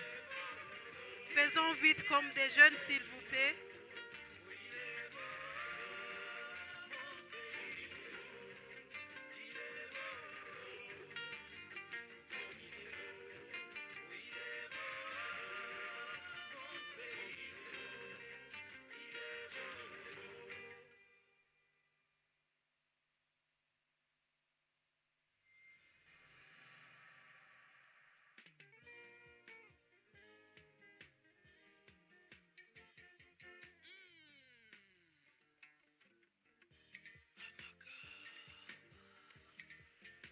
Faites vite, s'il vous plaît, comme des jeunes. Faites vite, s'il vous plaît, comme des jeunes.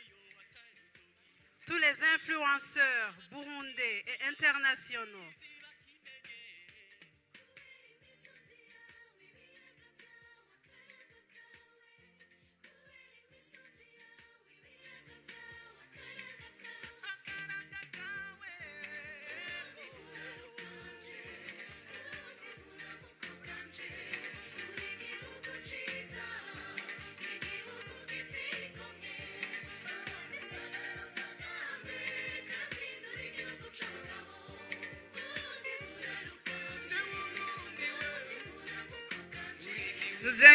À présent, nous invitons leur Excellence installée au premier rang à bien vouloir prendre place pour la grande photo de famille.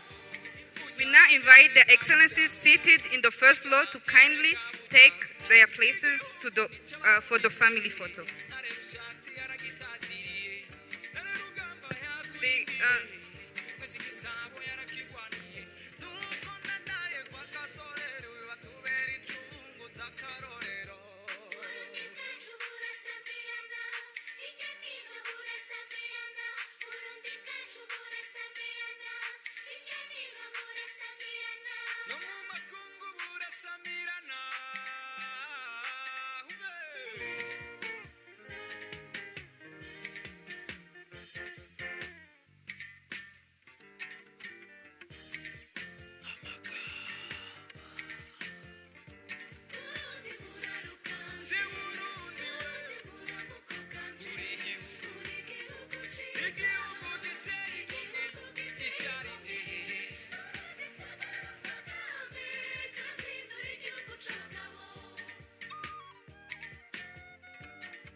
soleil, les opires, les bureaux, les bons poissons.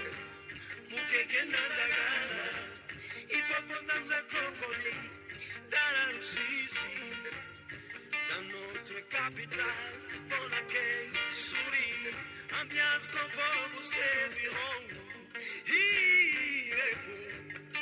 Il est beau mon pays, oh il est beau, mon pays Burundi, il est beau, oh il est beau, mon pays Burundi, il est beau. Après avoir mis à l'honneur la jeunesse, placez maintenant aux femmes. Nous invitons respectueusement les jeunes hommes à bien vouloir gagner leur place et prions toutes les femmes de rester en place pour cette prochaine photo. Merci. Jeunes, s'il vous plaît, regagnez vos places. Respectfully invite the gentlemen, the youth, gentlemen to return to their seats and kindly ask all the women to remain in place for this next photo.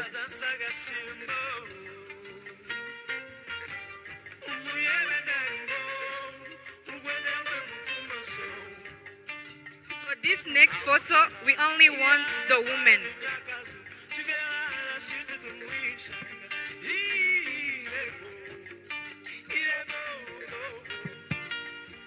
S'il vous plaît, les jeunes hommes, regagnez vos places, laissez les VIP et les dames pour prendre la prochaine photo. We are asking all the young men to leave the podium and we request the VIPs to stay on so that they can be joined by young ladies and women for the next photo. Thank you.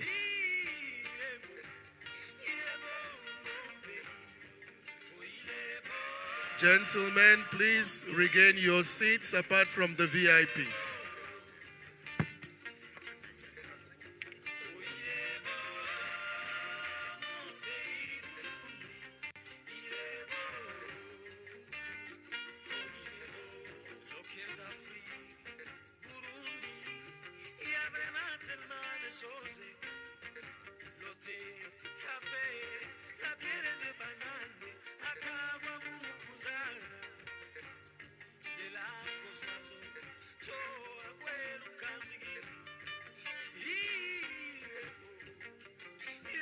Thank you so much. Thank you so much. And now we also invite the members of the diplomatic and consular corps to kindly join the VIPs to the stage for this family photo. Nous invitons également les membres du corps diplomatique et consulaire à bien vouloir prendre place pour cette photo avec les VIP.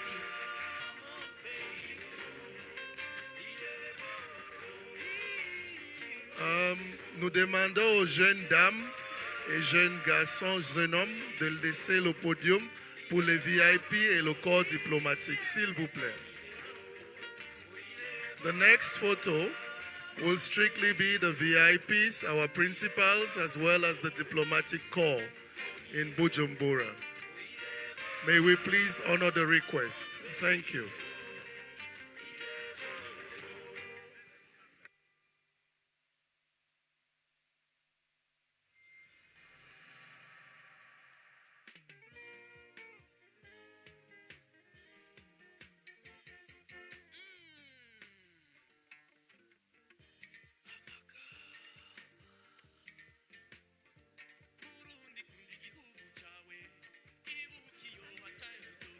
The next photo is the VIPs and the diplomatic corps. Cette photo est strictement réservée au corps diplomatique avec tous les invités d'honneur. Merci.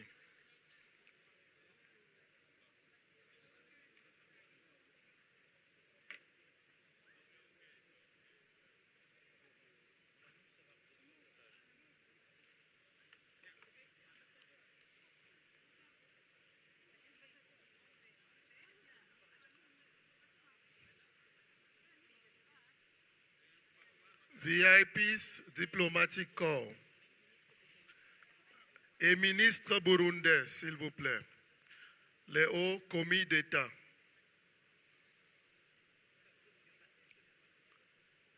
VIP, corps diplomatique, les hauts commis d'État, s'il vous plaît.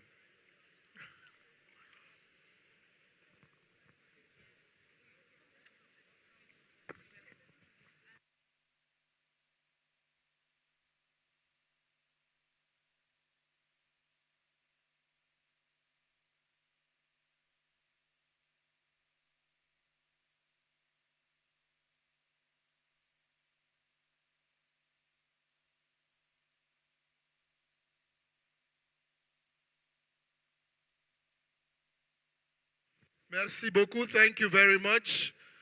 May we all regain our seats or follow the next protocol agenda as would be announced by our moderators. Bien vouloir gagner place, Excellence, et nous serons bien guidés par le protocole d'État. Merci.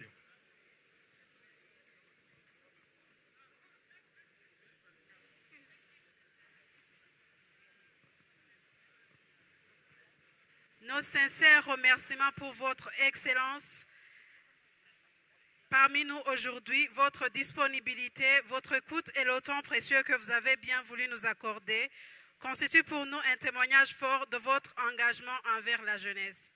Merci beaucoup, Excellence.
À présent, nous invitons le protocole à bien vouloir guider les participants à ce dialogue vers l'espace prévu pour le déjeuner.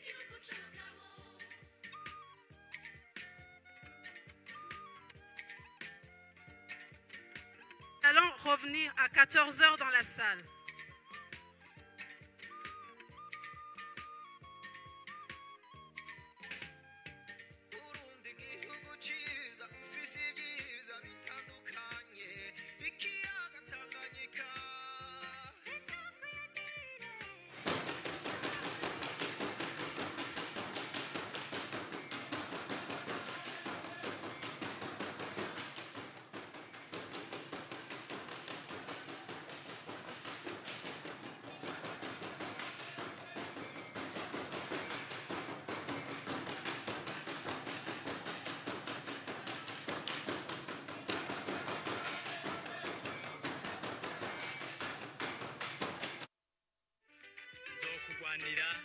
nzogukorera ndaguteza imbere Barundi tuvyine Barundi dutayaye Uburundi nikindi tuvyine tunezerwe dukeze Uburundi Barundi dutayaye kwishusho yabwo nziza tuvyine tunezerwe kubw'ubutwari n'ubutore Barundi dutayaye n'ukwitunganya ku Burundi tuvyine tunezerwe bwiza bwawe Burundi tuma bawe bama bahimbawe abana bawe Burundi bakama bitanga bagukorera baragusiga isenga ugasa neza ukaba mwiza naho wari mwiza inzego zijejwe imirimo y'igihugu zikora zitiziganya burunduka ikindi Barundi tuvyine Barundi dutayaye Uburundi nikindi tuvyine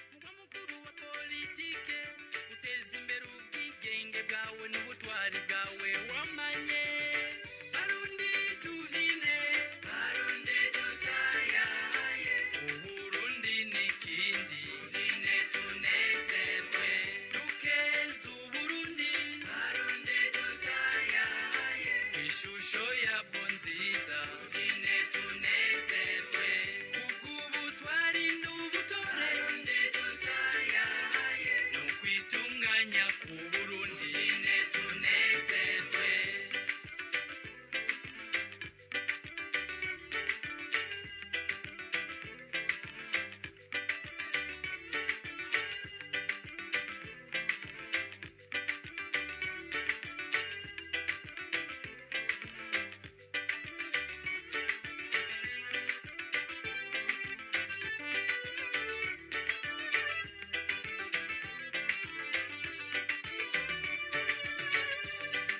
Burundi bwanje Burundi bwantare nzokuyaga gutazira amazina amahanga kubahe abawe tuguhaye tugutera iteka tugukimbagize uri kirimwo abagabo bagaba intahe n'ingingo bagutera iteka ugasayangana abana bawe b'imihigo igutera iteka ugasamirana yelele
le commissaire Gaspard, qui nous dirige vraiment et qui dirige le département d'éducation, sciences, technologies et science technology.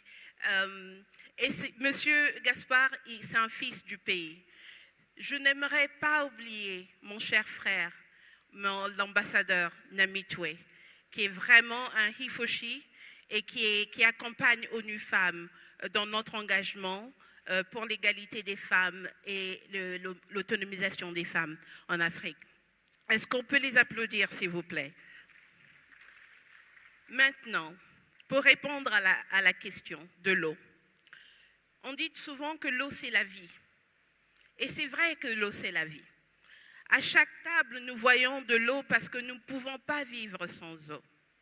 Mais nous savons également que quand cette eau devient rare, elle devient source de conflits. Nous l'avons entendu ici. En Afrique, les femmes passent entre 250 millions d'heures et 40 milliards d'heures à collecter de l'eau. Est-ce que vous le saviez?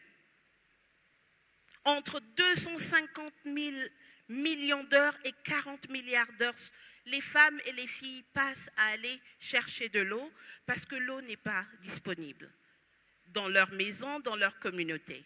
Et quand une communauté est frappée par les conflits, cette eau devient encore plus rare. Elles doivent parcourir encore beaucoup plus de kilomètres pour y arriver. J'étais très ravie d'entendre le président de la République du Burundi parler de fontaines d'eau à 15 minutes aller-retour. Aujourd'hui, ce que nous savons, c'est que les femmes parcourent au moins 30 minutes dans le meilleur des cas pour aller chercher de l'eau, les femmes et les filles. Et on l'a entendu ce matin aussi que parfois, les filles et les enfants ne peuvent pas aller à l'école sans avoir été puiser l'eau, comme une corvée. Donc, et pour certaines femmes, surtout dans un contexte de conflit, ce petit geste simple qui est d'aller chercher de l'eau, d'aller puiser de l'eau, peut mettre leur vie en péril. Souvent, elles sont victimes de violences parce qu'elles sont allées chercher de l'eau. Donc, il est vraiment important, comme l'a souligné le président de la République ce matin, qu'on ait de l'eau dans nos communautés, dans des lieux visibles pour que les femmes ne soient pas victimes de violences. Et donc, la question d'eau, ce n'est pas... On me demande, je dois malheureusement partir, donc je vais juste donner les grandes lignes de ce sur quoi je voulais parler. Donc la question de l'eau, c'est une question vraiment vitale pour les femmes, c'est une question de dignité, c'est une question de paix et c'est une question de responsabilité du gouvernement, des partenaires pour que l'eau soit vraiment accessible. Deuxième chose, c'est la représentation des femmes dans les missions de médiation. On a parlé des 30% qui soient un minimum. Et nous savons aussi que quand les femmes participent dans les missions, dans les processus de paix, la paix, elle est beaucoup plus durable. Troisième point, on parle des National Action Points, les NAPS for YPS, Youth, Peace and Security, and National Action Plans for Women, Peace and Security. And for National Action Plans, we've been saying we don't have enough resources to implement them. We still do not have enough resources to implement them, especially in this context where funding for gender equality is scarce. The recommendation is to ensure that in addition to those NAPs, National Action Plans, we take what is important in the youth national plans and the women national action plans and integrate them in national development plans, because national development plans are always funded. So we need to make sure we do that. And we were talking about gender responsive budgets. We need to ensure that the defense budget is also gender responsive and that it can contribute to funding the national action plans for youth peace and security and women peace and security. The third and last point is about, again, financing. I think getting some resources from the funding budget, the defense budget. I'm very glad that we have the Minister of Defense here. But we also need to be careful. Sometimes in peace processes, we bring the private sector. We need to interrogate whether we want to privatize and bring the private sector in peace processes. We know that when the private sector is involved, they don't necessarily have the interest of the girls, of the women, of the youth at heart. Their primary interest is their own interest. So that's something that we need to think about. Fourth and last point, because I need to go. This is such a good example, the youth and peace and security and the women peace and security coming together. We are not saying that they cannot meet separately, but in terms of programming, it is important that we have a joint implementation framework. As I was saying, in the national development plans, the youth will agree on what is important that should go in the national development plan, and the women also should agree on what should go and be prioritized in the national development plan. The programming needs to be integrated. We cannot continue to work separately because the two agendas are twin agendas. They are complementary, and that's how we can make a difference. Thank you so much. And je suis vraiment désolée, je dois partir, mais c'était vraiment un plaisir d'être là pour ce moment historique. Merci. Thank you very, very much, ma'am. Unfortunately, you believe in us, but indeed your reflections were very salient. The importance that defense budget should be able to think about supporting youth and women peace and security. Thank you so much, and safe flight. Thank you so much, ma'am. Ladies and gentlemen, a round of applause for ma'am. Please. I think her final reflections brings us now closer to security sector. And ladies and gentlemen, we are very honored to have Her Excellency Marie Chantal, who is the Minister of Defense and Veterans Affairs for Burundi. Your experience in the security sector is something really, really important. And I'm sure that for the time that you've been leading, you have been bringing the experience as a woman and as somebody that has been able to look at things from different perspectives. How do you think security institutions can better anticipate, respond to tensions and conflicts that are linked to water scarcity, while ensuring that it responds to conflict-sensitive issues and guaranteeing protections of communities? What are your reflections on this subject, Your Excellency?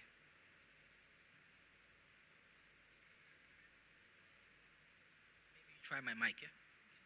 Thank you. Allow me to deliver my reflection in French. L'eau constitue un facteur essentiel pour la paix et la sécurité, globalement, bien sûr. Et au niveau de notre continent, c'est très important parce que plus de 90% des eaux de surface sont des eaux transfrontalières et font vivre plus de 70% de la population africaine. Vous comprenez alors que l'eau devient un facteur incontournable, non seulement pour la sécurité, mais aussi un facteur incontournable pour l'unité ou les conflits d'une part. Mais d'autre part, l'eau est un facteur également incontournable et catalyseur du bien-être de la population, de la santé et du développement durable, comme on l'a entendu dans les différents discours. L'eau, alors, étant une source de vie, je pense qu'elle constitue une condition non négociable pour le bien-être de la population, la santé, la paix et la sécurité, et surtout pour le développement humain. C'est pourquoi les forces de défense et de sécurité, en plus de leur mission de défendre et de protéger les communautés locales, ils ont également des missions de se rassurer que, surtout, il n'y ait pas de conflits liés aux ressources naturelles ou aux ressources et d'eau transfrontaliers, d'autant plus que plusieurs pays partagent des frontières transfrontalières qui sont des eaux de surface. C'est aussi des sources de conflits. Dans le cadre de la gestion des conflits qui peuvent surgir pour prévenir, les forces de défense et de sécurité, qu'est-ce qu'ils font? Nous créons des cadres de dialogue avec toutes les parties prenantes pour discuter et pour faire une diplomatie autour de l'eau qui nous permettent de prévenir tout conflit interpays ou interrégionaux qui pourraient surgir à cause de ces frontières que nous partageons autour de l'eau. De plus, les corps de défense et de sécurité, ce sont eux qui ont la mission aussi de protéger ou de sécuriser les infrastructures hydriques vitales dans tous les pays. Vous comprenez alors leur rôle de faire de façon à ce que ces infrastructures soient protégées pour qu'il n'y ait pas d'exclusion ou qu'il n'y ait pas d'autres actions mal intentionnées pouvant bloquer l'accès à l'eau à la population. Toutefois, dans les corps de défense et de sécurité, nous nous assurons à ce que tout ce que nous faisons, que ce soit dans la garantie de la sécurité ou la protection des infrastructures, nous mettons au centre la protection humaine plutôt que la militarisation de ces ressources ou la militarisation de ces infrastructures vitales, afin que nous garantissons l'accès à l'eau à toute la population.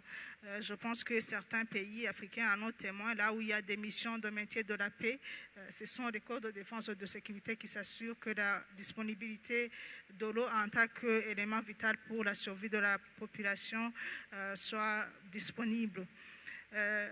Une autre chose que je pourrais ajouter, c'est que dans les corps de défense et de sécurité, surtout dans les corps de défense, il y a une composante toujours qu'on appelle la force marine, qui a une mission non seulement de protéger et de s'assurer que les eaux territoriales soient respectées et que les usagers aussi en fassent un bon usage pour ne pas détériorer l'environnement ou pour lutter contre le trafic illicite qui pourrait se dérouler autour de l'eau. La composante de la force marine a entre autres la mission de protéger les eaux territoriales nationales, lutter contre les trafics illicites de tout produit ou de tout autre mal intentionné qui pourrait se dérouler, mais également il y a des renforcements de capacité des agents de sécurité qui travaillent dans cette force marine pour s'assurer qu'ils fassent leur mission ou qu'ils s'attellent à faire respecter les opérations de recherche et de sauvetage ou d'autres opérations de respect environnemental dans le cadre des normes internationaux. Cette force, c'est, comme vous l'avez demandé, monsieur le modérateur, normalement dans tous les pays, la force marine est là pour pouvoir alerter tout conflit qui pourrait surgir sur des points de partage d'eau, surtout pour les pays qui partagent des frontières avec des surfaces de l'eau. La force marine alors est là pour garantir cet accès équitable et de ressources et de l'eau, protéger les infrastructures hydriques autour de l'eau, mais également sécuriser les infrastructures. Mais comme je l'ai dit, nous privilégions l'accès pour tous, non pas la militarisation, que ce soit des ressources en eau ou des infrastructures hydriques. Thank you very much, Your Excellency. Please, a round of applause for Your Excellency. I think that you're reiterating the fact that the presence of the security sectors in some of this site is not militarization. It's protecting and ensuring that access could be safe. This is something which is very important. And at the same time, you noted the fact that there are actions which the security sector engages in to ensure that community feels more safe and they are able to understand their role. And this takes me to my second question to you again, which is about how can the security sector actors systematically work with youth local communities, women, and communities to prevent tension. I remember you talked about some dialogue which is done. It would be great to know more about some of these actions that the security sector actor does to be able to guarantee that these different groups are core part in your actions. Merci beaucoup. Si je pars d'un exemple d'une frontière que le Burundi partage avec la Tanzanie, nous avons une rivière qui est la rivière Malagarasi qui des fois dévie les rives pour submerger, que ce soit du côté de la Tanzanie ou du côté du Burundi. Là, qu'est-ce que nous faisons? Nous créons un cadre de dialogue avec toutes les parties prenantes, comme je l'ai dit, que ce soit les communautés locales, parce que ce sont qui sont des usagers des rives de ces frontières, pour qu'ils savent que même si nous partageons cette eau, nous devons avoir un cadre de dialogue pour faire entendre à tout le monde que cette eau partagée, non seulement il doit être protégé, mais nous devons se rassurer qu'il n'y a pas de conflits qui peuvent surgir d'une communauté à une autre pour qu'il n'y ait pas de bagarres. Ça, c'est une première chose. La deuxième chose, par rapport à l'eau ou à d'autres ressources naturelles sur les postes que nous partageons frontaliers avec d'autres pays, c'est que ces cadres de dialogue doivent impliquer surtout les femmes et les jeunes qui font des travaux, par exemple, de subsistance transfrontaliers, par exemple l'agriculture ou l'élevage. Tu peux trouver une vache du Burundi, par exemple, aller brouter de l'autre côté ou boire de l'eau de l'autre côté. Ça peut être une source de conflit. Pour résoudre ça, c'est très important de créer un cadre de dialogue avec toutes les parties prenantes, les communautés, les forces de défense et de sécurité, les autorités locales, mais également ces gens qui travaillent ou qui ont de petits métiers tout autour de cette ressource d'eau. Ça, c'est vraiment très important de les impliquer. Des fois, ce sont des femmes et des jeunes, mais il est très important de les impliquer pour qu'ils savent que c'est un patrimoine commun que nous devons protéger, que nous devons s'assurer que ce patrimoine, nous en profitons tous, mais dans un cadre de dialogue et de paix afin de faciliter le développement durable de toutes les parties. Thank you very much, Your Excellency. The realities of cross-border, because the nature of the continent, we have so many countries, including Burundi and Tanzania, where you have river bodies and lakes and others that serves as the boundaries. And like you rightly said, you take into considerations even individuals who use these bodies as part of their daily life. And dialogues are really important. And managing these resources, like you said, the security sector has a key role to play, not just protecting them, but reassuring the communities that they can be able to have access and go back to their homes safely. Listening from you, I would like to take it still when it comes to now management. And here we have the honor of having His Excellency Dr. Hassan Kibeya, who is the Minister of Mineral Resources, Energy, Industry, Trade, and Tourism. Your Excellency, your day-to-day job is understanding how resources works, and you are very intertwined in this conversation. My question to you is around how can African countries strengthen governance of water and other natural resources to prevent competition over scarce resources from escalating into conflict, particularly in communities already afflicted by climate change and insecurity? What are your reflections when it comes to a conversation of this sort? Please try the mic there if it works. If not, I will share with you my mic. Essayez un peu et voir si ça marche. Il faut parler un peu. Allô? Non, ça ne marche pas. Ça va.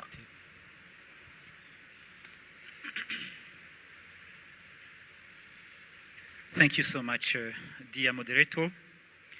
Allow me again myself to express myself in French. Thank you. Avant tout propos, j'aimerais tout d'abord saluer l'auditoire ici présent et celui qui nous suit en ligne en vous souhaitant tous la paix de Dieu, qu'il soit avec vous. Et revenant alors à votre question, vous évoquiez la question de la gouvernance et comment est-ce que la gouvernance peut avoir un impact sur la gouvernance de l'eau peut avoir un impact sur les communautés, surtout sur la sécurité. Et lorsqu'on parle de gouvernance, ici, on parle de cadre légal, avant tout, de loi et de politique. Il faut veiller alors à mettre en place des politiques et un cadre légal sur non seulement la production, la distribution, mais aussi la gestion de l'eau de manière équitable et surtout de manière à prévenir les effets de changement climatique. Le cadre légal est un édifice où chacun doit apporter sa pierre. Et il faut comprendre que l'eau est une ressource commune qui appartient à tout le monde. Il est donc important que lorsqu'on est en train d'élaborer les lois et les textes, que les communautés locales soient impliquées. Et surtout, pour prévenir le risque d'insécurité et surtout de non-appropriation. Le cadre légal doit être assez clair. Montrer quelles sont les responsabilités de l'État, les responsabilités des communautés locales, les responsabilités des acteurs privés, mais aussi établir les responsabilités de tout un chacun par rapport à la gestion de l'eau qui est une ressource qui appartient à tout le monde. Il doit y avoir aussi une transparence dans la distribution et surtout dans l'attribution de l'accès à l'eau pour qu'il n'y ait pas des conflits qui peuvent naître par rapport à la rareté de cette ressource-là et que les services publics ne soient pas assez impartials quand il s'agit d'attribuer ou bien de faciliter l'accès à cette ressource qui est primordiale. Ici, alors, le risque, c'est qu'on peut avoir tendance à privilégier certaines communautés et aux dépens de certains autres. Et c'est là où peuvent naître aussi certains conflits. L'autre élément, pour pousser un peu plus loin ma réflexion, c'est de mettre en place aussi des institutions de gestion d'eau solides. Au Burundi, nous avons plusieurs structures qui gèrent l'eau. Il y a la Régie des eaux, qui est une structure qui se charge de la distribution de l'eau au niveau urbain. Il y a aussi la HAMER qui gère l'eau au niveau rural. Il est très important qu'il y ait une bonne collaboration entre ces institutions publiques et une bonne coordination. Et il ne faut jamais oublier alors le partenariat. Le partenariat est très important, surtout l'implication du secteur privé et des partenaires au développement.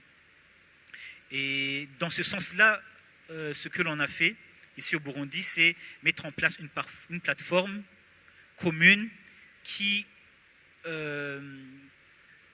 auquel fait partie tous les acteurs au niveau de la gestion de l'eau, que ce soit les organisations de la société civile, que ce soit les partenaires au développement, les organisations des Nations Unies, mais aussi alors les institutions publiques. Le plus important alors dans cette gestion-là, c'est d'associer les communautés locales dans la conception des projets. C'est très important. Il faut associer les usagers au choix souvent de l'emplacement, par exemple, ou bien pour respecter au moins leurs habitudes de vie. Je vais vous donner un exemple. Au Niger, dans un village, disons, il y a eu une organisation qui a facilité la construction d'une adduction en eau.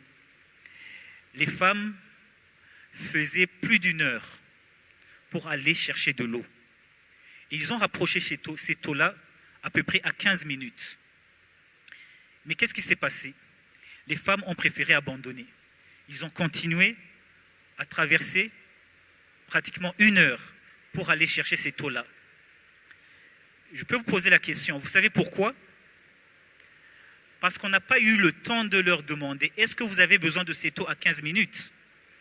Parce que c'était une forme, je dirais, aller chercher l'eau, c'est une forme de se libérer, c'est une forme où elles peuvent discuter.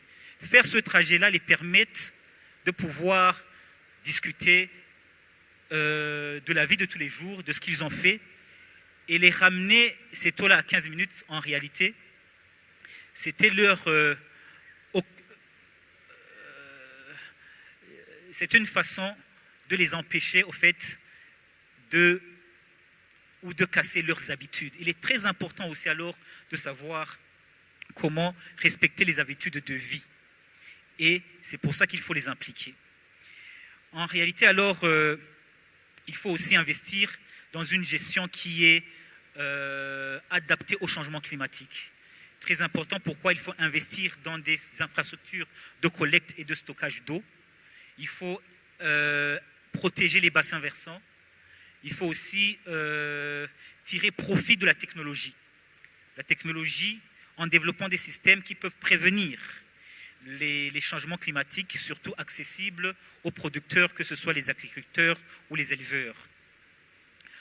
Enfin, pour éviter, je dirais, les conflits de manière générale, il ne consiste pas seulement d'augmenter l'accessibilité.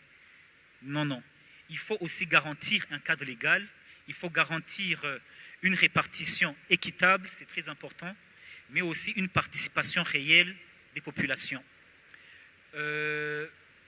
Sans oublier, comme précédemment, ma collègue l'a mentionné, une coopération entre les régions, surtout puisque c'est une ressource qui peut être partagée par différentes communautés qui peut-être ne partagent pas le même pays. Donc, il est très important aussi d'avoir une coopération entre les régions. Je vous remercie. Merci beaucoup, Monsieur le Ministre. Merci beaucoup. Your reflection states three key things. Firstly, we have to work based on legal frameworks that exist or create very strong ones. The second aspect, these frameworks can only sustain when communities see themselves as part of it. And thirdly, we need strong institutions and systems and processes that can support these engagements. And just to take you for the second one, because you talked about different stakeholders, partnership, collaborations, and I want to take you to another conversation, which is around what can investment do in this process? What is the role of investment in water, energy, and related infrastructures? And how can these play a role in addressing root causes caused by water-related issues in local communities? What are your thoughts around investment, private sector, UN, or how do you think this can be able to drive? Thank you. Merci encore une fois. Effectivement, l'investissement est une question qui est assez primordiale et critique dans la gestion effectivement de l'eau. J'ai toujours tendance à dire, on a toujours eu tendance à vouloir favoriser l'énergie à l'eau. Il est très facile d'investir dans l'énergie. Pourquoi? Parce que l'énergie est très rentable par rapport à l'investissement à l'eau, où l'eau est toujours considérée comme un produit ou une denrée sociale. Alors qu'il faut la voir autrement. L'eau est une denrée, est un produit économique. Et on peut faire profit grâce à l'eau. Et c'est pour cela qu'il faut avoir une approche. Et l'approche doit être intégrée. L'eau, l'énergie et l'agriculture. Il faut voir ce nexus comme un des éléments où il faut traiter ou investir de façon intégrée. Par exemple, pour le Burundi, on a un potentiel hydrique assez élevé. Mais aussi, on fait face quand même à certaines difficultés d'accès.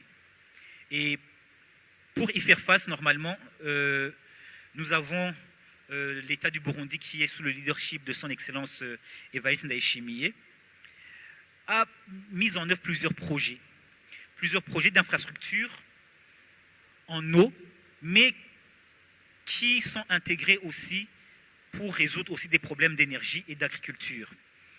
Prochainement, il y a plusieurs barrages qui sont en cours de construction. Le barrage sur la rivière de la Louvoubou, où c'est un barrage qui va produire de l'électricité, mais en même temps servir pour irriguer certaines cultures et projets agricoles. Et aussi, dans tout ce qui est protection de l'environnement, on met en place aussi des mécanismes de rétention d'eau pour que lorsque la saison sèche arrive, qu'il y ait quand même une disponibilité en termes d'eau. L'autre élément, ce sont les opportunités d'investissement qui sont créatrices d'emplois.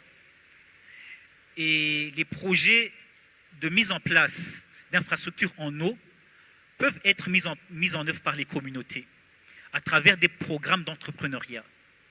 Et il est très important d'impliquer aussi les jeunes.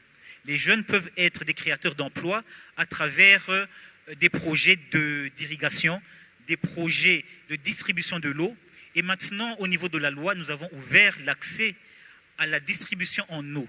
Un privé peut avoir sa source d'eau et pouvoir faire parvenir cette eau aux usagers. Donc, ce sont des investissements qui peuvent être mobilisés grâce effectivement à ce cadre où on peut alors associer les jeunes, les privés, mais aussi l'État. Je vous remercie. Thank you very, very much, Your Excellency, reminding us that these investments should be investments that also looks at the nexus of water, energy, and agriculture, meaning that the core phase of this engagement should look at improving people's livelihood towards ensuring that the drivers of conflicts linked to these realities could be responded to. Thank you so much. At this moment, ladies and gentlemen, permit me turn to this other side.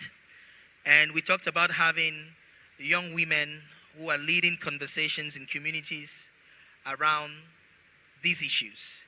And permit me start with Gwendolyn Myers, who is the founder and executive director of Messengers of Peace from Liberia. You have been a community builder for several years, more than a decade and plus. And what do you think are some of the innovative approaches that you've seen where women and young people have transformed water resource-related issues and challenges into opportunities for dialogue, cooperation, and social cohesion? Thank you. So we'll start first.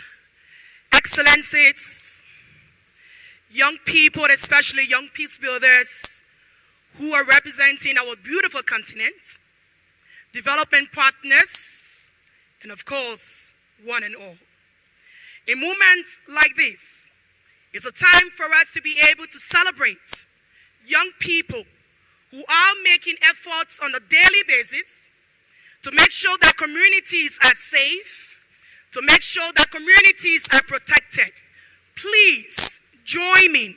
A round of applause for young peace builders who are using their resources with or without support to make sure that this continent is better as the way we want the Africa.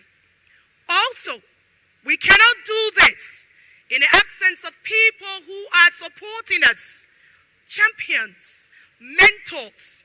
Our mothers, fathers were also in the room. Young peace builders from our beautiful continent, please join me with another round of applause for our champions and our mentors who are supporting us on this journey. It is important. These are the little moments that we have whenever we gathered. We don't always have this, but when we gather to celebrate and to talk about youth peace and security and women peace and security, it is important that we celebrate ourselves because we do not get that easily. So please continue to celebrate your little efforts. We see it, we value you. Your contributions means a lot to what is helping to keep this Africa in the way we want it. Thank you.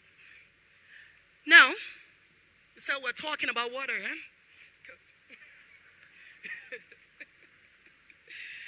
So in terms of the nexus that is between water, youth peace and security, women, peace, and security.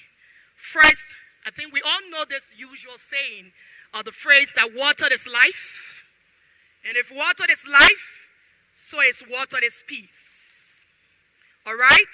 Because most of us in this room do believe water is life. But in terms of the access to what exactly we're calling a basic, that is a fundamental right. We need it. But how do we get that access? Because access also becomes a very important point of our conversation. And I'd like to coin that in a way that we say in Liberia for the work we do at Messengers of Peace as grassroots water for peace. It's always important where we link these things to our different local realities and interventions as young peace builders. So for the purpose of this panel conversation, we'll look at it from a grassroots water for peace. So we are aware of the challenges facing many parts of our continent and the instability that usually can arise around access of scarce resources. But yet, I see it a very important entry point of what women and youth can do. So also in terms of that nexus, I want us to see it again from a point of right to development.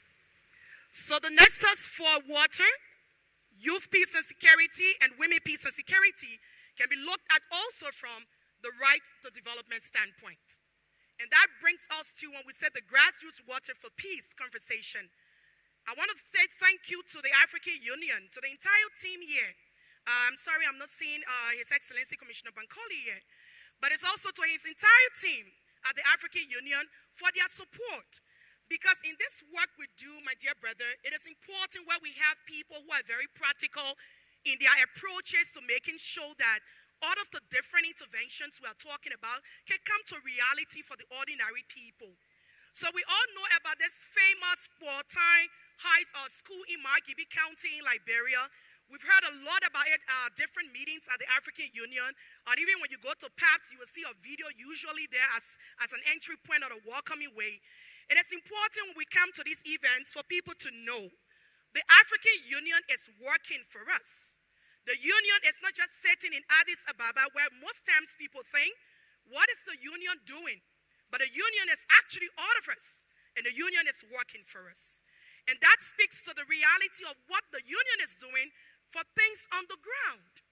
The Quarter High School was fully renovated by the African Union post-conflict reconstruction and development, or what we call the PCRD Center at the African Union. And that renovation didn't just happen with renovating the school. Because we know how essential the component of WASH is, we were able to also bring that. That is part of the local reality, my dear brother Christian, I'm trying to point to. That we didn't just renovate, the African Union didn't just renovate that school, but what they did is that they have a borehole that was installed, and this is the first time that school kids on that campus were able to see what it is to have running water in a school facility.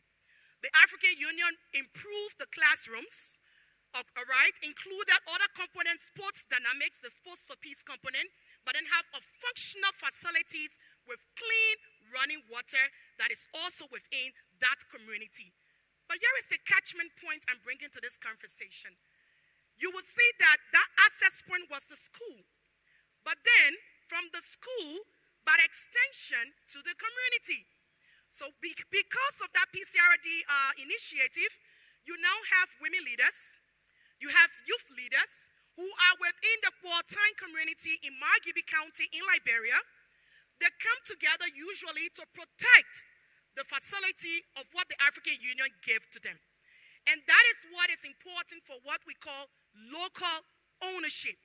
Because when we started that project, trust me, the entire community got involved, the women leaders, youth, and the entire leadership of the community.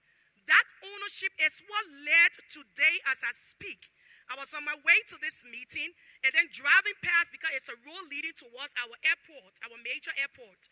And then the school administration and the leadership, women leaders and youth leaders, they came together to put a little gate or a fence, which was not part of it, But because they all go to that place to fetch water, the community also benefit from that service that was also put in place by the African Union. I think it is important for us to be able to celebrate these different little efforts that the union also put in place.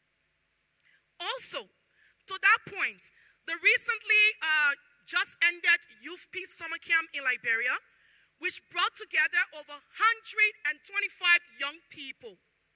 So again, with the support of the African Union Youth for Peace program, and we're very grateful again to say this to the entire team again at the African Union, thank you for your leadership.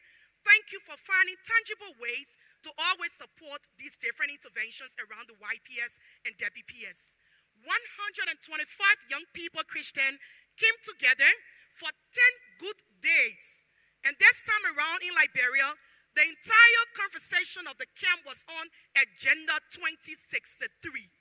I'm proud to say that after those 10 intensive days of being on camp, it was a residential camp, 125 young people graduated. They also were able to go through a proper evaluation process. We administered an examination, not just bringing them because it's under the flagship program called the Africa School for Peace and Development at Messengers of Peace. We were able to administer exams, and all of our cohort members graduated after writing their exams, got their scores, and a proper graduation. Each of them become messengers of Agenda 2063. It is important for all of these different frameworks and everything that we have at the African Union for young people to clearly articulate what is in each of the payloads of the different frameworks and contexts that we have and that we're propagating. So again, on the camp, again, looking at the WASH component, we're able to create much more of an awareness so that young people do understand what it means to be able to protect the facilities that is available to them and to also be able to engage much more. So these are just little interventions, and also training our cohort of young women mediators that we have, where we do a Palava House simulation exercise, training young women, elders, Zoos, traditional leaders, bringing them together in a space for them to really be able to know how to engage on the ground in crisis of such around natural resources and where they can be able to mediate in conflict settings. So with this, I will pause and say, indeed, water is life, water is peace. And not just seeing women and young people as just beneficiaries of this, but as active partners. Thank you. Thank you very much, Gwen. This is what happens when the youth energy, is on the panel. And your reflections, I prefer to look at these from this perspective, where you were able to make the connection when it comes to an international institution, Pan-African institution investing on water, but at the same time, the role of young people and community towards ensuring that it can sustain, which is something very important. And also how the platforms for young people, women, intergenerational conversation, intra-religious is important when it comes to building a common understanding on how water could be looked at. Bert, you brought in the component of hygiene and sanitation, which I think is really, really important, an angle which you brought in this conversation. But before I leave you, I come back to you once more. You started by celebrating. You started by telling us it's time to celebrate, to value what we do, to say we are doing it right? And how can we move from viewing young people and women primarily as people who are vulnerable, who suffer the most, to looking at them as key partners on issues around governing water, resources, and ensuring that communities can be in peace? Tangibly, how do you think this can work? Christian, you're right to say we started celebrating ourselves, because you see all the young people in this room, the people who are doing this work every other day, right? And the stories from them, success stories from their different communities can clearly speak to what the reality is for us. But in terms of how practical we get, I'll tell you in the conversation of the water and governance, I want us to kind of stick more to that. So the best way, there are young people who are already doing this.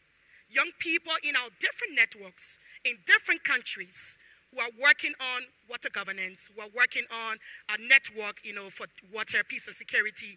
It is important to just make sure you tap into that already existing platforms and not duplicating efforts.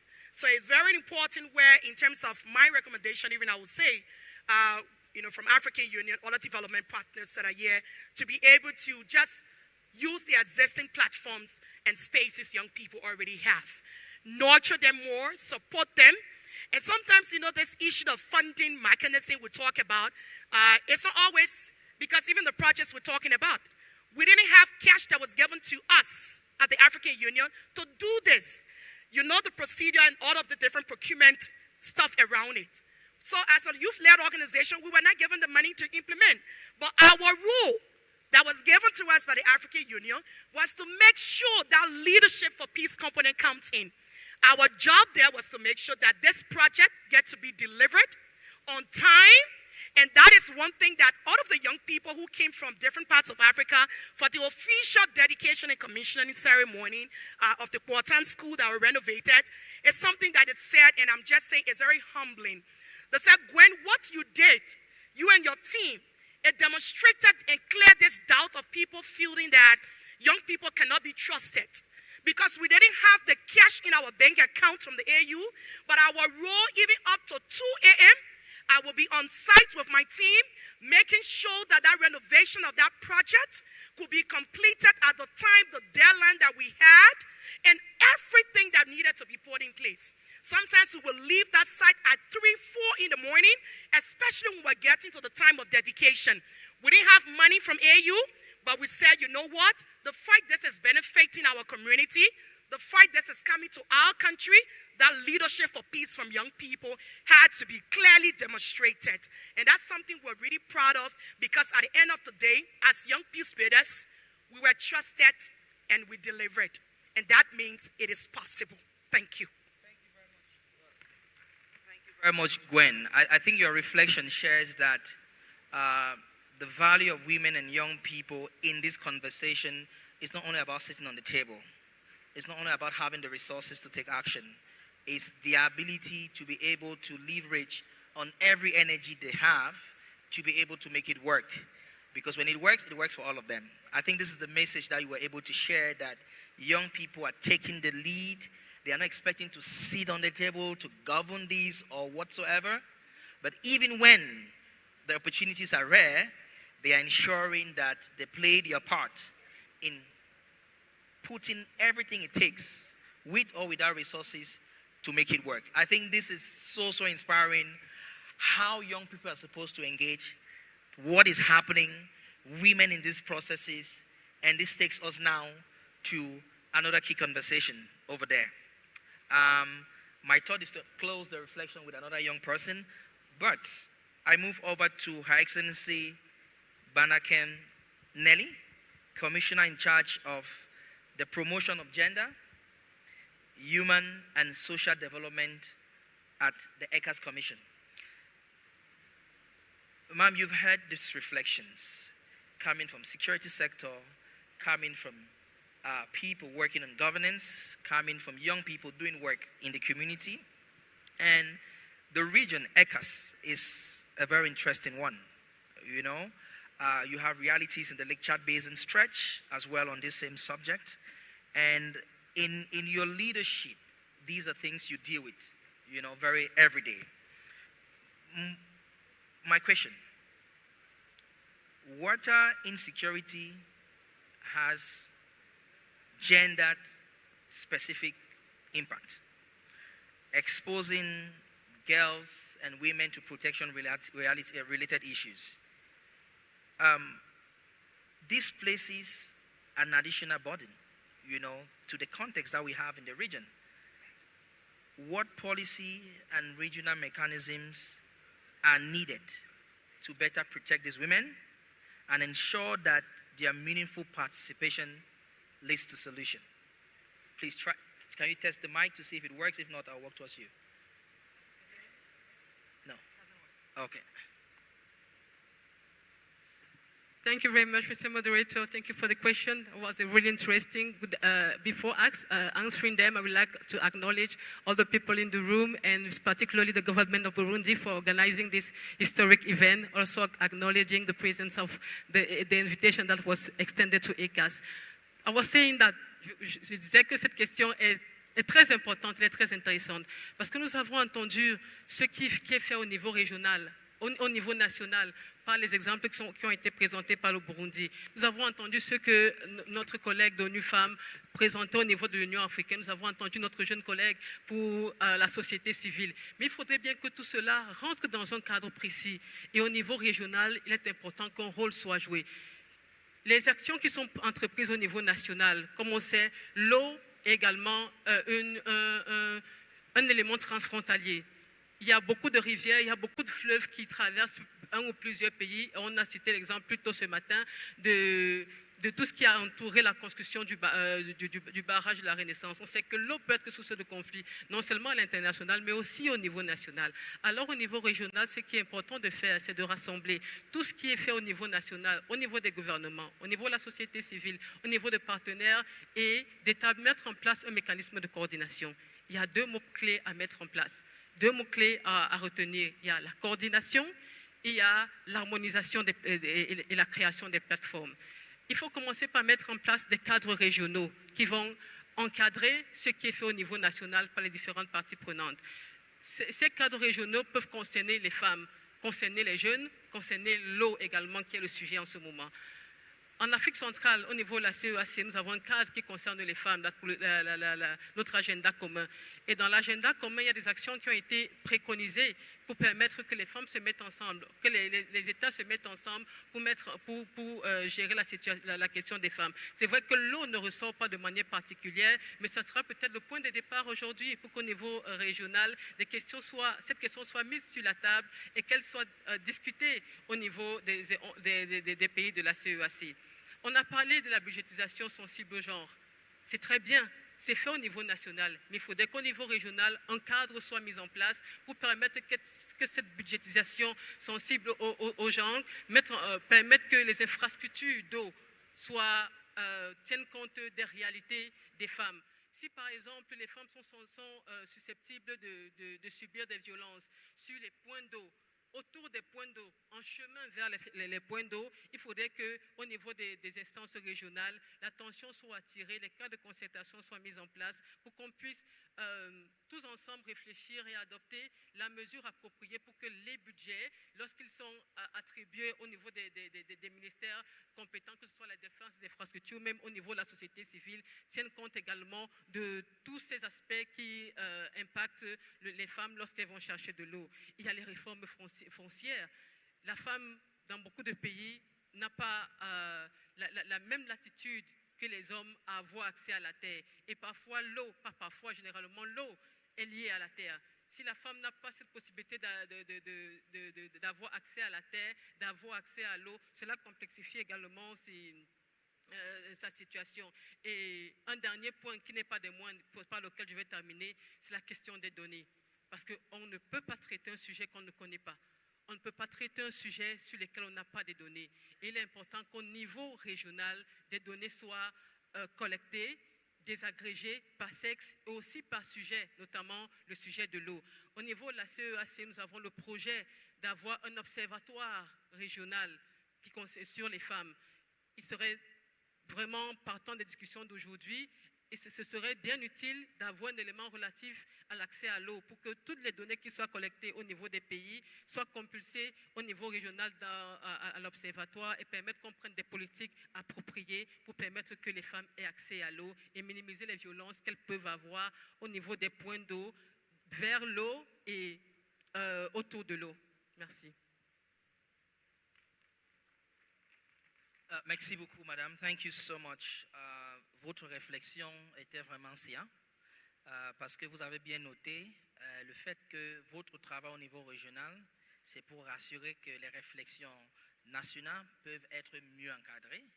Et dans ce sens, l'idée d'un observatoire était parmi les innovations que l'institution est en train de travailler sur.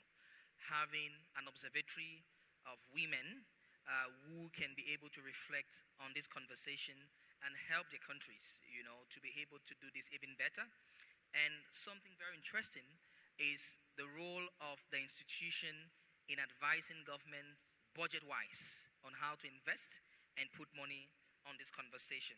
And this takes me to our second question, which is on the nexus of WPS and YPS. And this is so interesting because ECAS has been doing a lot on women in peace building as well as young people. How do you think we can better integrate these two agendas within the regional peace and security efforts so that women and youth are not only seen as the population affected by water insecurity, but as partners and leaders in building resilience and social cohesion?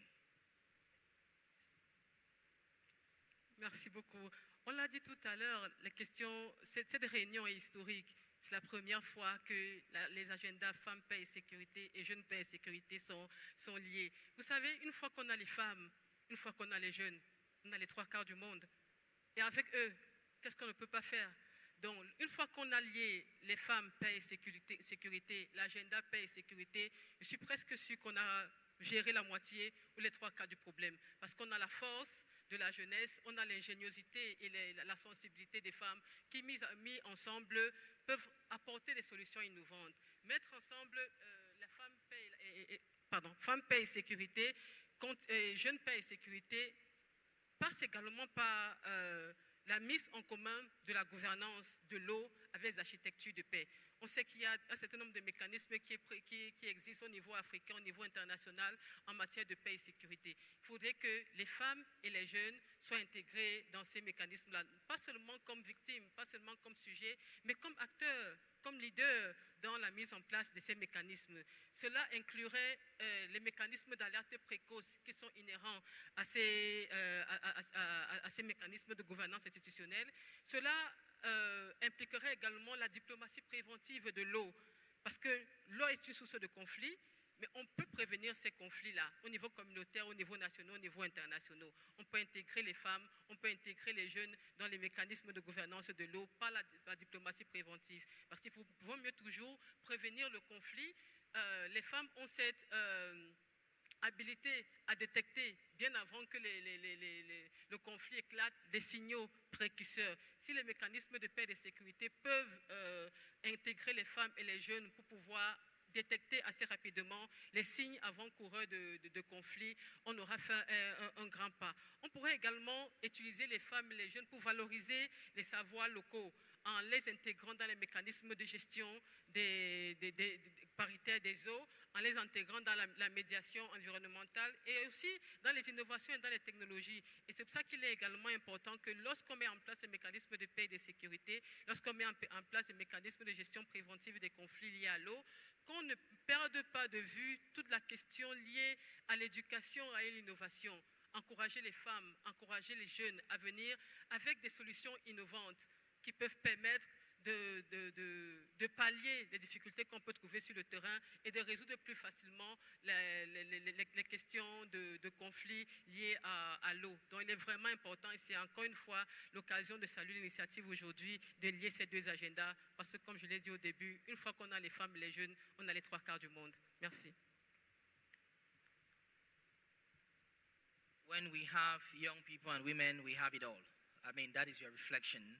And the fact that we really need to look at the woman's ability for early warning. You presented it as if it's a gift that women possess. And I think this makes a lot of sense, this ability to discern and see things even before, which is really, really important. And how do we bring these practically and tapping into education, innovation, and seeing women and young people as a key voice? I think this is your reflection. And the fact that we are having this conversation shows that it is time to work hand in gloves towards achieving this shared objective. Ladies and gentlemen, and I turn to the other side. And like we talked about earlier, making this panel interesting was to have young women who are leading in this conversation. And we are very pleased to have Josiane, who is a representative from the Office of the AU Special Envoy on Women, Peace and Security, and a member of the famous Wise Youth Program by the African Union. Josiane,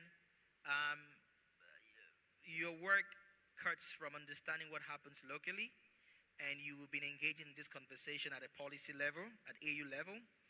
And how can African women, peace and security architecture be more effectively integrated to water security conversation, conflict prevention, and peace building, while strengthening accountability for the implementation of the women, peace and security commitments within the mandate of the Office of the Special Envoy? Over to you. Thank you. It's working? All right.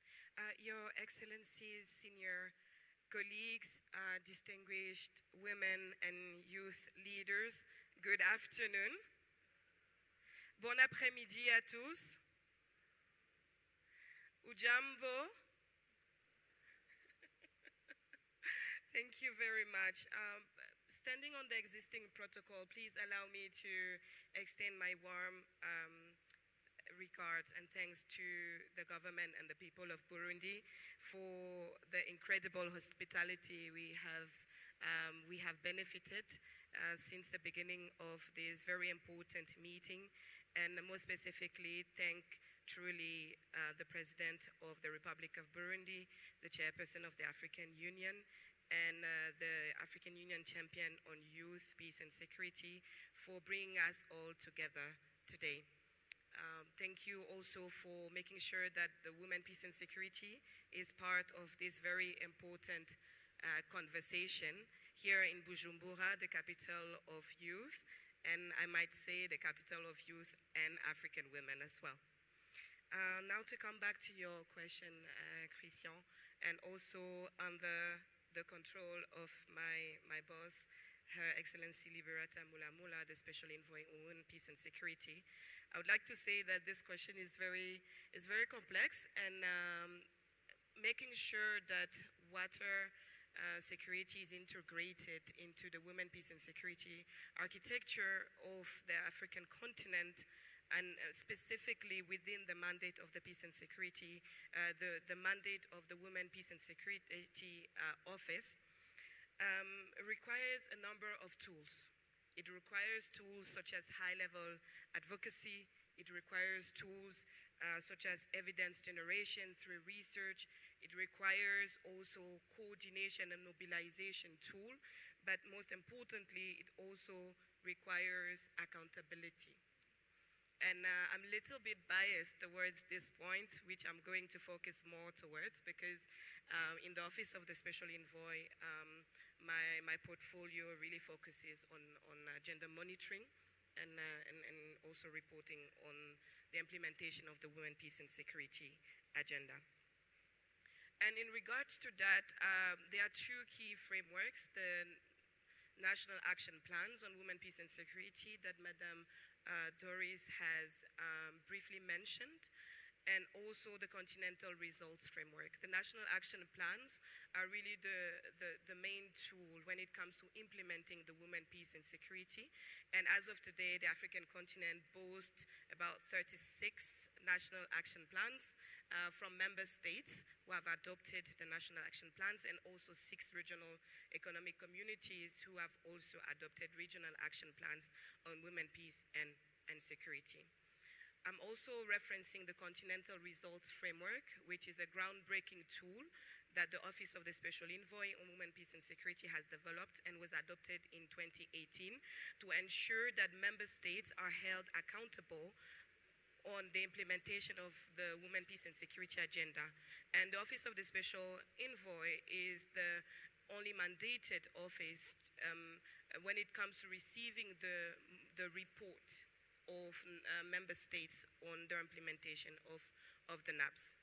And truly these two tools, I think for me, are very important in making sure that issues of water security and also a number of emerging threats, really, such as technological facilitated violence, such as the issue of also resource governance, are part and parcel of the women, peace, and security. Through the national action plans, member states have the opportunity, based on the 4 pillars of 1325, to clearly articulate the priorities when it comes to those pillars. So matters of emerging threats, water security, violent extremism, tech-facilitated violence, resource governance, climate change, can then be introduced within the national action plans to make sure that these issues are being addressed at the national and local level. Also, therefore, since, of course, the assumption of duty of Her Excellency to this position, we have worked very hard on 3 main things. First, to be closer to member states who are reviewing, adopting or validating the national action plan, the new generations, to make sure that these elements are captured. The emerging threats are clearly articulated, to also grow, to really grow the awareness around these critical issues that need to be implemented through the national action plans. We have supported member states in Liberia, in Malawi. We are also preparing to go to Seychelles and also countries of and Sao Tome and Principe to make sure that we are supporting member states in implementing the national action plan and therefore having an opportunity to reflect those key challenges.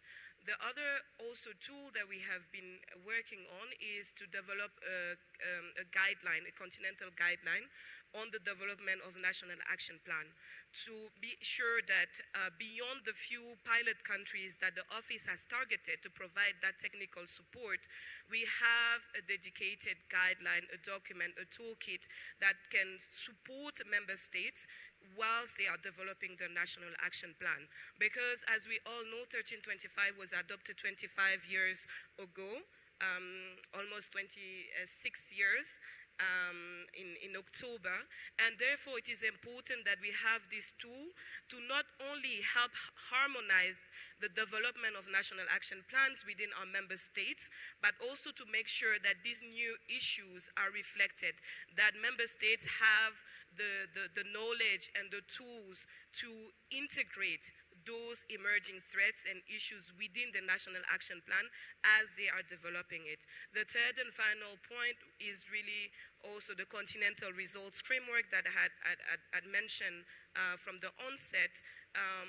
We are going towards the 10-year review of this continental tool. It is a tool that has 41 indicators, 28 for member states to report when it comes to the implementation of the WPS agenda based on the 4 pillars, but also 13 indicators for the African Union itself to be able to report when it comes to WPS mainstreaming within the Commission itself. And as we are going towards the 10-year of the Continental Results Framework, it gives also the office an opportunity to make sure that those indicators are also reflected. The new indicators when it comes to water security, when it comes to climate change, and also tech-facilitated violence are integrated so that we can hold also member states accountable when they are reporting on the implementation of WPS through the national action plans to the Office of the Special Envoy. I wouldn't want to be called to order, so allow me to stop here for now. Thank you very much, Josiane. When there's content, sometimes you might want to say more, but thank you so much. These are very good, great reflections. The efforts of the Special Envoy's Office towards ensuring that guidance when it comes to developing national action plans should be set and enforced. You talked about the continental mechanism that ensures that there's accountability. And from the way you presented it, it really demonstrated that it's looking at member states, but also looking at the African Union, how they are getting things done and how they are getting results on the table. I mean, this has been a really interesting reflections that we've had. Unfortunately, time is not on our side. And I've received few messages and I could see people walking around saying, time. Time is an issue. But nevertheless, this has been a great reflection, and in the interest of me leaving even much more empowered, ladies and gentlemen, dear participants, permit me, we just want to listen to your voices just one more time. Few seconds. What are your final words? Because we have young people in the room and we have the older generation. So, one word, one thing, few seconds, which you think that we could go home with as a take-home message. Your Excellency, we start with you and we go this way and then we go this way to close. Thank you so much. Very short. Thank you. Merci beaucoup. L'eau, c'est la vie. C'est un patrimoine commun que nous devons préserver avec une bonne gouvernance et avec toute impartialité pour que nous tous nous puissions en bénéficier. Merci. L'eau est un produit économique. On peut en faire, on peut créer des emplois grâce à l'eau. L'eau peut servir au développement des pays et des nations. Et je pense qu'il faudrait avoir une nouvelle approche, une nouvelle manière de penser et faire de l'eau un moteur de la croissance économique de nos pays. Merci. Merci beaucoup. L'eau est une ressource alimentaire, l'eau est une ressource énergétique, l'eau peut aussi être une ressource sociale et une ressource pour la paix. Nous devons travailler dans ce sens. Merci.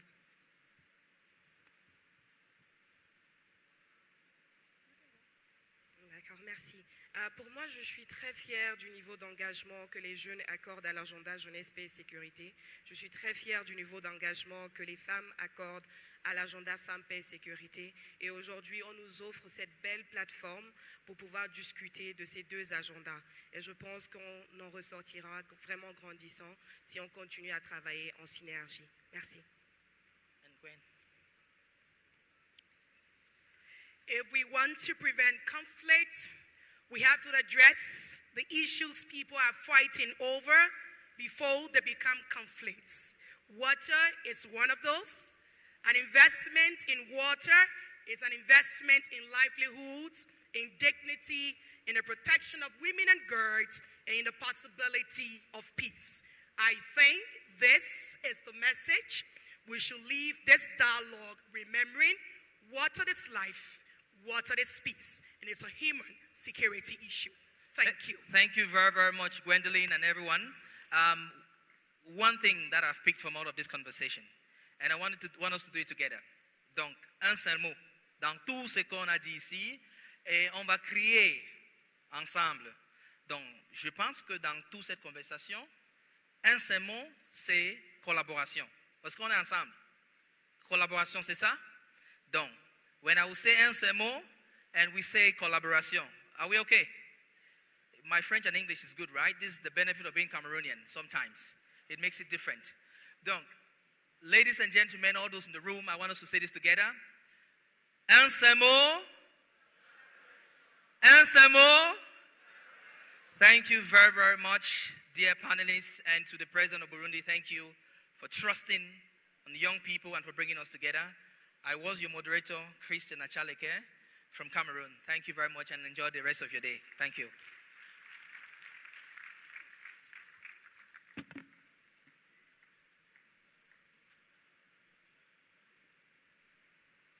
Un tonnerre d'applaudissements pour ce panel incroyable qui a exploré le nexus entre l'eau, la jeunesse, paix et sécurité, femmes, paix et sécurité. Sans plus tarder, je vais inviter M. Ferdinand Matendo, président de la Chambre sectorielle des TIC à la Chambre fédérale du commerce et de l'industrie du Burundi pour la modération de la session suivante.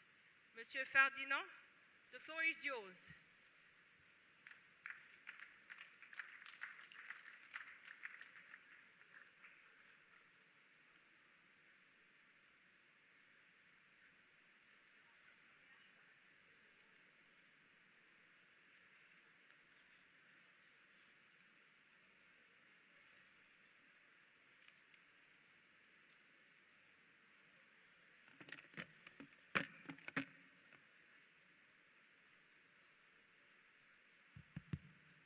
Excellences, Mesdames, Messieurs les ministres, distingués invités, je voulais maintenant, je m'appelle d'abord Martin Fernand, comme on me l'a déjà annoncé.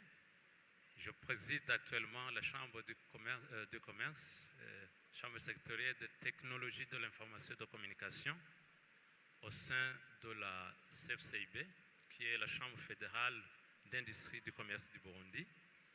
On m'a proposé pour présider la session qui va suivre, notamment au rôle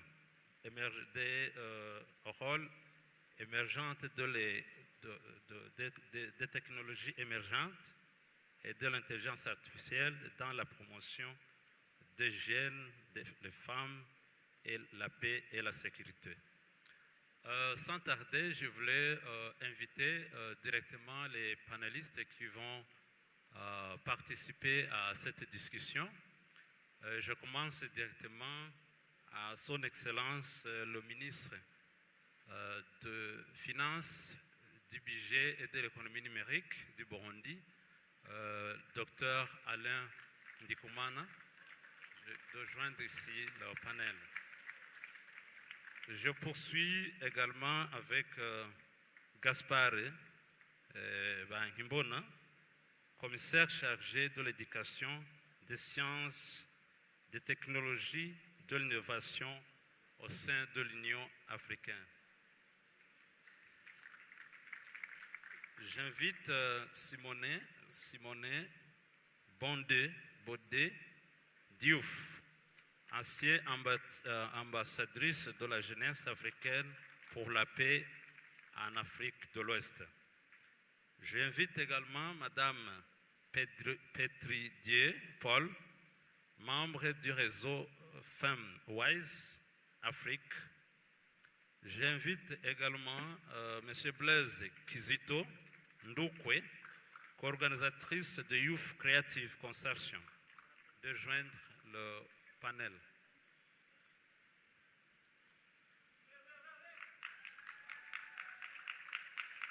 Ok, merci beaucoup. Je pense que le thème d'aujourd'hui, c'est un thème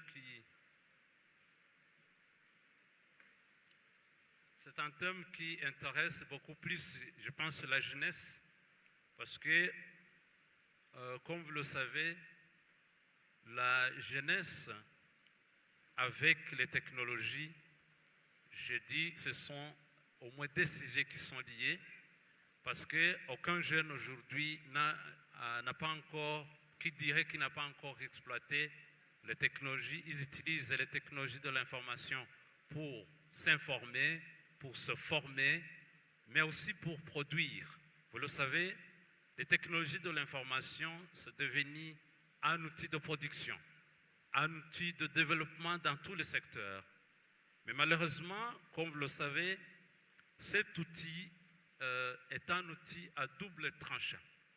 Il peut aussi être utilisé dans des conflits armés. Comme vous le savez, et vous avez déjà entendu, on parle parfois de la manipulation de l'information, la désinformation. C'est un outil de propagande parfois. Il y a des menaces aussi qui sont perpétrées via les réseaux sociaux et les plateformes numériques, tout comme il y a aussi des outils qui sont développés parfois pour détruire. Vous le savez d'ailleurs que dans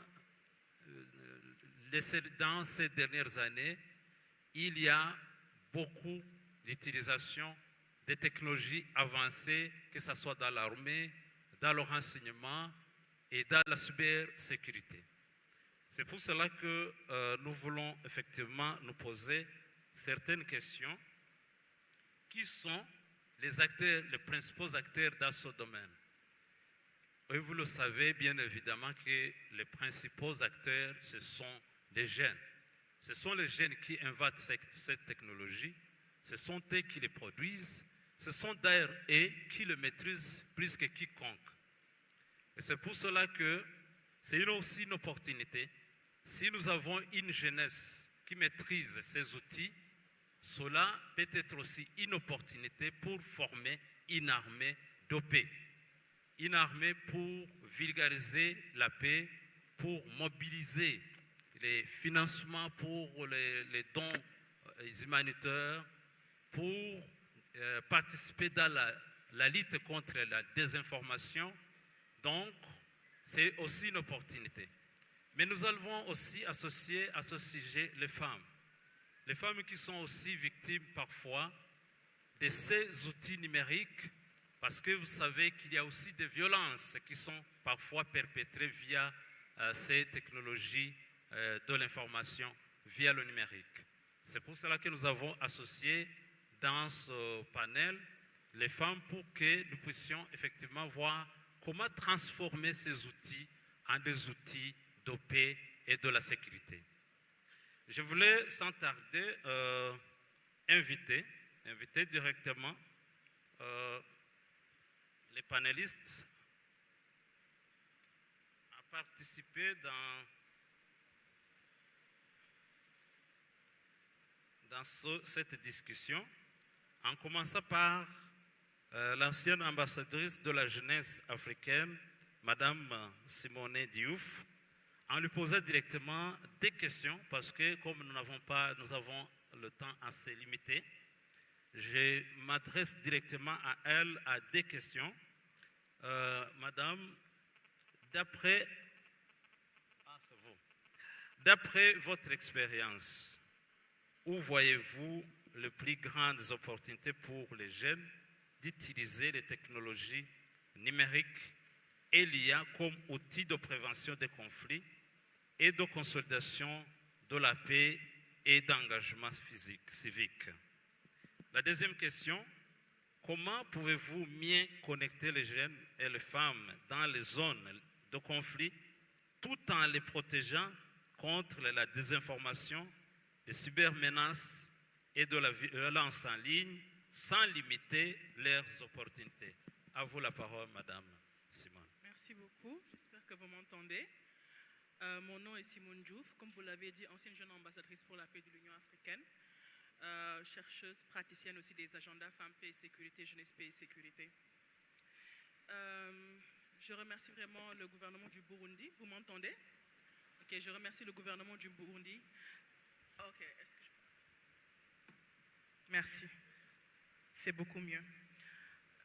Je remercie vraiment le gouvernement du Burundi et les jeunes Burundais aussi pour leur accueil chaleureux. C'est toujours un plaisir de revenir pour ce dialogue continental. J'en suis à mon 3e, donc c'est vraiment un plaisir d'être là. Et pourquoi aussi je suis heureuse d'être dans ce panel, c'est que l'année dernière, j'ai eu le plaisir de revenir ici au Burundi, pas dans le cadre de ce dialogue continental, mais pour former et avoir des discussions avec des jeunes burundais dans le cadre d'une activité financée par l'Organisation internationale de la francophonie sur l'usage de l'intelligence artificielle pour lutter contre la manipulation des faits et la manipulation de l'information et la vérification des faits. Donc j'étais avec Yeli Burundi, une organisation de jeunes avec qui on travaille et qui ont vraiment contribué au plan d'action national jeunesse, paix et sécurité du Burundi. Donc c'est dans ce cadre-là, comme ils ont identifié ces questions de technologie digitale dans le plan d'action national, qu'on a commencé à travailler. Donc les jeunes burundais n'ont pas attendu des forats comme ça pour travailler sur ces questions-là. Il y a des jeunes qui ont commencé à réfléchir sur ces défis, sur ces thématiques émergentes de l'agenda jeunesse, paix et sécurité. Donc c'est pourquoi voilà, je suis aussi heureuse de pouvoir parler de ça. Donc concernant les opportunités, bon, j'en vois plusieurs.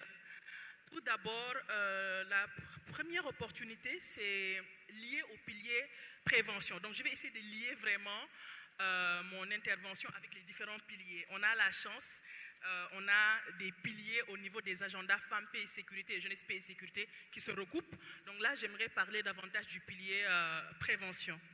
C'est un pilier qu'on a dans les deux agendas. Et je pense que ces technologies émergentes, il faut aussi dire que sont ces technologies émergentes. On a voilà, l'IA, l'intelligence artificielle, l'IA générative, tout ce qui est blockchain, tout ce qui est les plateformes de traduction automatique, On a les plateformes aussi délibératives qu'on utilise pour la consultation. On a les drones. Voilà, ces technologies sont diverses. Donc maintenant, c'est à nous de voir comment vraiment l'agenda, ces deux agendas femmes, paix et sécurité, jeunesse, paix, sécurité peuvent les utiliser. Et pour moi, la première opportunité, c'est vraiment renforcer ce pilier prévention à travers l'alerte précoce. Il faut qu'on puisse passer d'une logique vraiment de réaction à une logique, à une culture vraiment de la prévention, et l'IA peut nous aider là-dessus. Vous savez que l'IA nous permet vraiment d'analyser une quantité astronomique de données. Voilà, que ce soit des données en matière d'incidents sécuritaires, des données en matière de mouvement de population, des données climatiques. Voilà, on a toutes ces données-là. Mais que faisons-nous de ces données? Et l'IA peut nous aider vraiment à analyser maintenant ces données. C'est plus facile avec l'intelligence artificielle. Et cela nous permet d'identifier ce qu'on appelle les signaux faibles. Les signaux faibles des conflits, d'analyser des tendances, que ce soit au niveau des ressources naturelles, que ce soit les risques sécuritaires, que ce soit au niveau de la désinformation. Donc l'IA peut nous permettre vraiment de travailler de prévenir ces risques-là, en analysant, en nous permettant d'analyser de plus en plus de données. Maintenant, l'enjeu pour les agendas femmes, paix et sécurité et jeunesse, paix et sécurité, c'est de ne pas faire que les femmes soient juste là en train qu'elles soient, les femmes et les jeunes soient juste là, qu'on recueille des données d'eux, mais qu'eux aussi puissent produire ces données-là et les analyser tout seuls. Et aussi partager leur rapport avec les communautés économiques régionales. Par exemple, je sais que la CEDEAO a ECOWARN, pour tout ce qui est analyse de l'alerte précoce. L'Union africaine a aussi son cadre d'alerte précoce. Donc il faut que l'enjeu vraiment pour ces deux agendas, c'est de faire maintenant des femmes et des jeunes vraiment des acteurs qui produisent de l'analyse, qui font de l'alerte précoce. Donc, et ça, les technologies peuvent nous aider. Deuxième opportunité, renforcer le pilier participation. Dans ces deux agendas, on a un pilier très très fort qui est la participation. Et en général, c'est le pilier le plus mis en œuvre. Voilà. Et pour moi, ce que je vois, c'est que actuellement, on consulte beaucoup les femmes et les jeunes.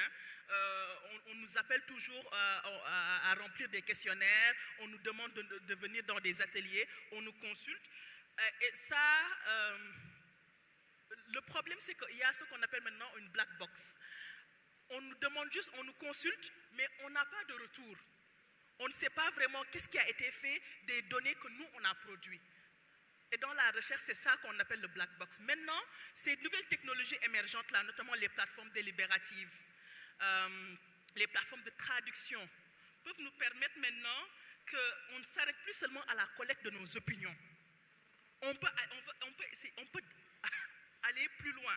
Donc la technologie délibérative, qui est surtout boostée par l'IA, peut permettre maintenant d'aller plus loin pour recueillir maintenant des contributions, mais en plus de cela, identifier des tendances, identifier des divergences, identifier des priorités collectives et maintenant donner des recommandations. Il y a des plateformes comme ça qui existent. Et j'avais vu quelque chose de très intéressant en Asie du Sud-Est. Ils avaient une plateforme qui s'appelle Etoka. Et une plateforme, ça a permis de faire une grande consultation avec des jeunes. Presque de 11 000 jeunes ont visité la plateforme.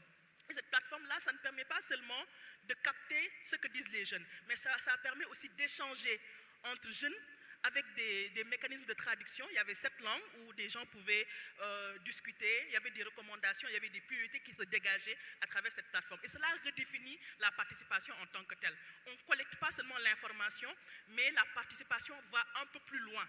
Ça veut dire qu'on participe aussi à façonner les politiques publiques, mais de façon directe. Donc c'est ça aussi, pour moi, qui est aussi une opportunité. Je voulais mentionner une troisième chose, c'est que l'IA et ces nouvelles technologies permettent aussi de libérer l'expertise. On a une démocratisation de l'expertise qui est là. Lorsqu'on regarde les organisations de jeunes qui s'approprient ces plateformes-là, que ce soit les plateformes de traduction, que ce soit les plateformes délibératives, que ce soit l'intelligence artificielle en tant que telle, que ce soit les plateformes ChatGPT, etc. Mais ils arrivent à utiliser ces plateformes-là pour le travail de tous les jours, que ce soit produire des données, produire des notes conceptuelles, rendre des rapports, et cela facilite le travail. C'est un gain de temps, surtout pour des organisations qui sont au niveau grassroots. Donc pour moi, il y a une démocratisation de l'expertise, et cela leur permet aussi de gagner en expertise, de pouvoir produire des données, produire des rapports comme les structures, les communautés économiques régionales le font. Je vais terminer aussi par quelque chose que j'ai vu et qui m'a interpellée, surtout dans le travail que je fais avec les plans d'action nationaux. Et j'insiste beaucoup sur l'aspect suivi et redevabilité. Et avec ces nouvelles technologies émergentes, on arrive vraiment à suivre ce qui s'est fait. Par exemple, lorsqu'on adopte un plan d'action national, on peut revenir 3 ans après, avec juste les indicateurs, revenir et dire qu'est-ce qui a été fait, quelles sont les activités qui ont été réalisées. Tout ça grâce à la technologie. Donc, il y a aussi un boost sur la redevabilité avec ces plateformes-là, que ce soit au niveau continental. Je pense que Josiane en a parlé, avec le cadre continental de résultats. Même chose pour les plans d'action nationaux. Donc, ces nouvelles technologies-là nous permettent d'accélérer la redevabilité et de suivre vraiment les engagements qui ont été faits. Et pour moi, c'est vraiment très, très, très prometteur. Voilà, je pense que je vais m'en arrêter là. Et peut-être dans la clôture, revenir aussi sur les défis, car bien évidemment, ces technologies-là ne sont ni démocratiques, ni pacifiques, parce qu'elles ont été produites par des hommes. Donc, il y a aussi, voilà, comme vous l'avez dit tout à l'heure, hein, il y a aussi là où le bas blesse, c'est quand voilà, il y a tout cet aspect-là des informations, manipulation des faits, violence en ligne qui se mêle dedans. Mais je vais m'en arrêter là pour l'instant. Je vous remercie. Merci Simone. Si j'ai bien saisi votre intervention, vous pointez beaucoup plus les opportunités que les menaces finalement, pour dire que la jeunesse a toute la chance d'exploiter effectivement les technologies de l'information et de communication pour développer notre continent et peut-être aussi se prévenir contre les conflits armés qui continuent à ravager certaines régions de notre Afrique. J'aimerais maintenant me tourner vers Madame Pétridier Paul, membre du réseau Femmes d'Ève. Je voulais lui adresser aussi des questions.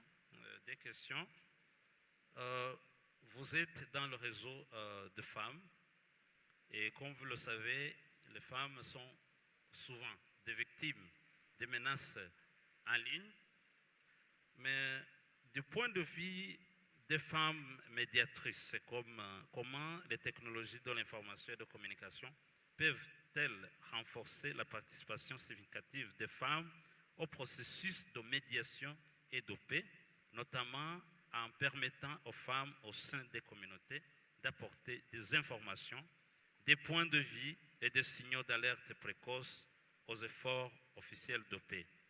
La deuxième question, la technologie peut potentiellement réduire l'écart entre les communautés et le processus de paix officiel.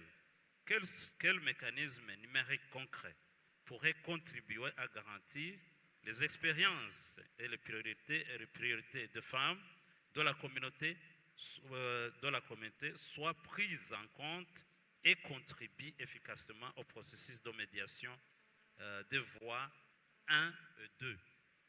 À vous la parole, madame.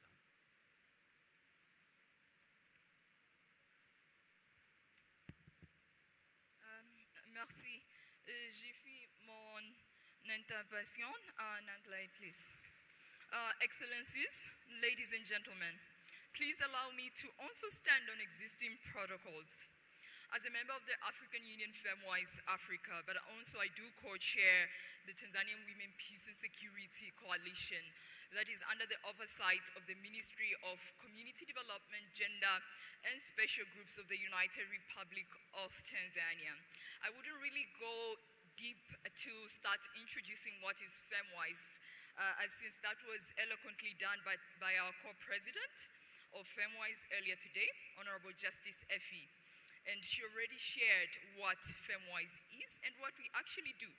So please do allow me to dive in directly to this segment question on how best do we actually work with digital technologies and AI, especially to strengthen women's meaningful participation in the mediation and peace processes. For us at FEMWISE, we actually do recognize that digital technology and AI is not simply a communication tool, but as an instrument that can help shift women from being just recipients of the peace process, but also active contributors, mediators, early warning actors, and decision makers. And maybe just to start directly on the component of digital technologies, we are currently using a lot of digital platforms, not only within our network, but I think everyone in the room here does use a digital platform. Even if not, you do own a smartphone. Even if you do not own a smartphone, you can still use a digital platform through a normal USSD phone. So digital platforms actually do expand women's access to mediation spaces, especially when you look at women in remote and conflicted communities that are often excluded in formal mediation settings. And the best option they can actually afford is to actually have online consultations in safe spaces that they can contribute their views without necessarily having to travel to several negotiation tables or even avenues. And I'll trickle it down to what exactly we've done recently at the AU FEMWISE network within our members. And some of our members are already in the room. So we actually held an online learning series session for a couple of months now, around 4 to 5 months, with the women of Southern Africa to really unpack the pillars of the UNSR and also to unpack the different conflict mediation strategies together with the leaders of Africa Institute. We managed to actually educate about 1,000, if not more, actually direct recipients who attended our sessions through online platforms. And some of you might say maybe it's just an online learning session, but I think what we've all seen within our communities, people do not have access to information and education, but also access to information. So we got a huge turnout, but it wasn't only about the numbers. We brought in seasoned women mediators, and I think that's the unique factor that we do at the FEMWISE Africa Network. I'm a young woman myself and a youth advocate, but we have a broad range of seasoned women mediators and peace actors within the FEMWISE Africa Network, which we are actually learning together. It's part of the intergenerational co-leadership that we are actually really amplifying and walking the talk. So women mediators from across Zambia to the DRC, Morocco to Lesotho, from judiciaries to activists, we worked together within several digital platforms to educate the community. And the impact was not only women-led, we brought men on board. Because for us, we recognize that men are actually allies when it comes to the peace process and mediation efforts, whether informal and informal settings. So please do allow me to also circle back. Now, how does AI strengthen women-led early warning and early action? I'm not an AI expert, but this year I did develop my own AI tool, and I'll get to share how I actually did that. You don't really need to be a techie expert to develop an AI tool or to use AI itself, and AI goes beyond ChatGPT. So women are often mostly the first ones to detect changes in the communities, especially the different dynamics that are related to displacement, violence against women, and I think my sister Simone did mention it quite broadly in her submission. And please do allow me once again to contextualize this to the United Republic of Tanzania. Through the Tanzanian Women, Peace and Security Coalition, that we actually also adopted AI-assisted analysis in communities. We actually identify different emerging conflict hotspots, patterns of hate speech, displacement trends, but also gender-based violence threats. And how do we do this? We We do this through the existing work that are done at grassroots level. I'm here before you today, looking really smart and well presented, but let's meet back home and you'll see the actual work we do on the ground. It's not always pretty as we present it to be. So we actually analyze the findings, and within these findings, we work together with at national level, supporting the Ministry of Home Affairs, which is actually responsible for defense and security. As you know, yes, we are working on the ground, but there are those who are actually in charge to get the job done, and it's our governments. And I think I do echo that we really need to leverage on how best we work on our governments to foster meaningful collaborations. We can be tech experts, we can have understanding of AIs, but some of our government officials don't have that luxury. And I think that's what we actually do within our coalition itself. So where am I getting at? As I said earlier, AI is not only ChatGPT, and everyone in this room can create their own AI tool or platform if given the right tool. But most of you don't have access.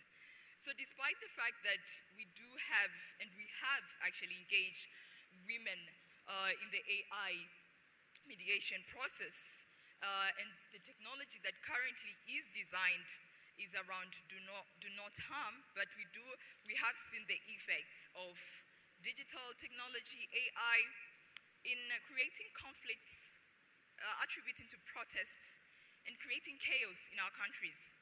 We must also recognize that within the tech experts, within the platforms that we use, we need to ensure the AI tools offer actually data-sensitive protection, but also protection from online harassment and adoptions to address this algorithm. And I think that's why we as experts are here in the room, to ensure that we trickle down and feed in the information that is accurate within the AI tools and digital platforms. I think something that echoed to me earlier from the opening session, Honorable Emerence, the president of the National Women's Forum from the Republic of Burundi, I stand corrected, which is our host country per se. She mentioned that if women cannot always physically enter the mediation room, technology can help ensure that their voices enter the room. And I think this is what we are actually pushing forward. That yes, we do have spaces, we do have experts, but how best can the experts in the room, outside the room, trickle in the information?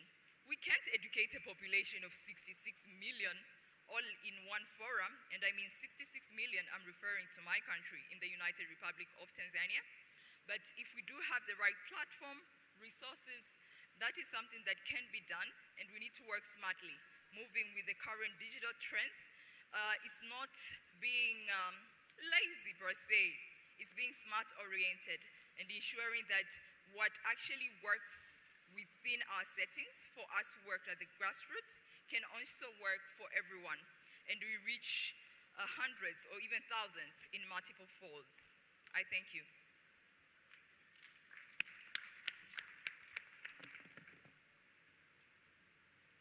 Merci beaucoup, Madame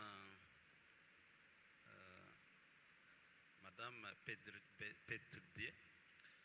Je m'attendais effectivement qu'elle puisse dénoncer les technologies de l'information. Finalement, c'est vous qui en faites la promotion.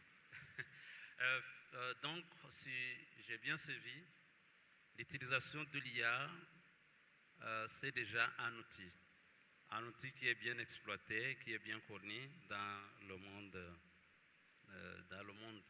dans la médiation, qui a déjà porté d'ailleurs beaucoup de fruits et de résultats. Nous apprécions effectivement que vous puissiez encourager tout le monde à utiliser cet outil. Et c'est pour cela que je me tourne directement à côté de Blaise Kizito, qui est co-organisatrice de Youth Creative Consortium. Je pense que ça doit être dans l'innovation, effectivement. Et vous avez vu que nous avons mentionné que les jeunes, ce sont effectivement, sont eux qui créent, qui innovent, qui produisent ces outils généralement qui sont utilisés dans le domaine du numérique. J'aimerais vous poser des questions. Les jeunes africains utilisent les plateformes numériques, les industries créatives et les nouvelles technologies pour façonner les récits et mobiliser les communautés. Comment pouvons-nous exploiter plus délibérément cette créativité pour pouvoir promouvoir la paix contre les discours néfastes et renforcer la cause sociale? Ça, c'est la première question. La deuxième question, l'innovation est omniprésente chez les jeunes, souvent en dehors des institutions formelles. Quels mécanismes sont nécessaires pour relier les technologies de l'information et les solutions technologiques, la créativité issue de ces initiatives au gouvernement, à l'Union africaine, au CER et aux autres institutions de paix et sécurité, afin que les innovations prometteuses puissent être généralisées. À vous la parole, M. Kizito.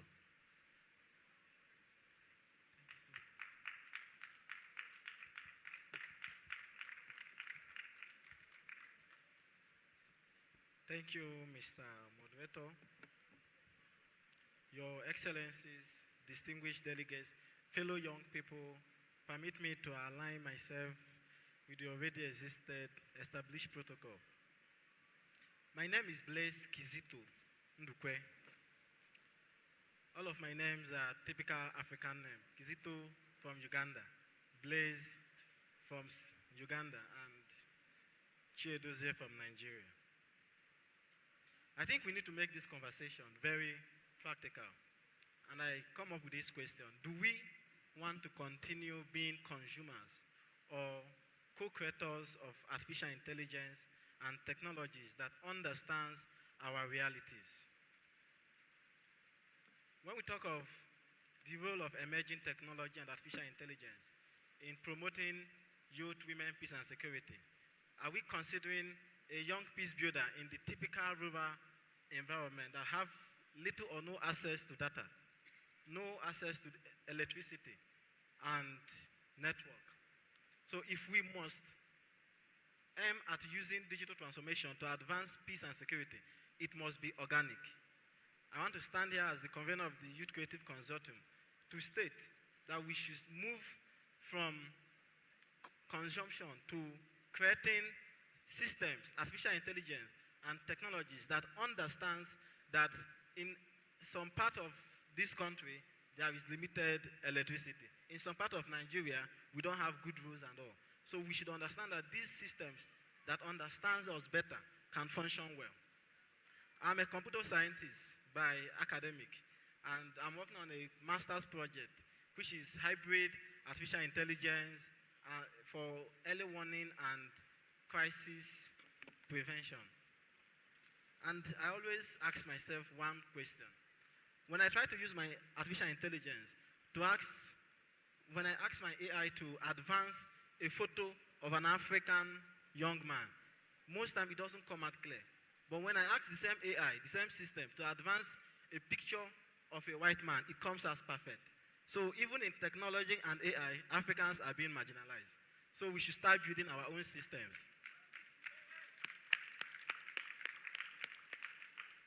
Can we develop peace building and early warning systems that require little or no constant internet?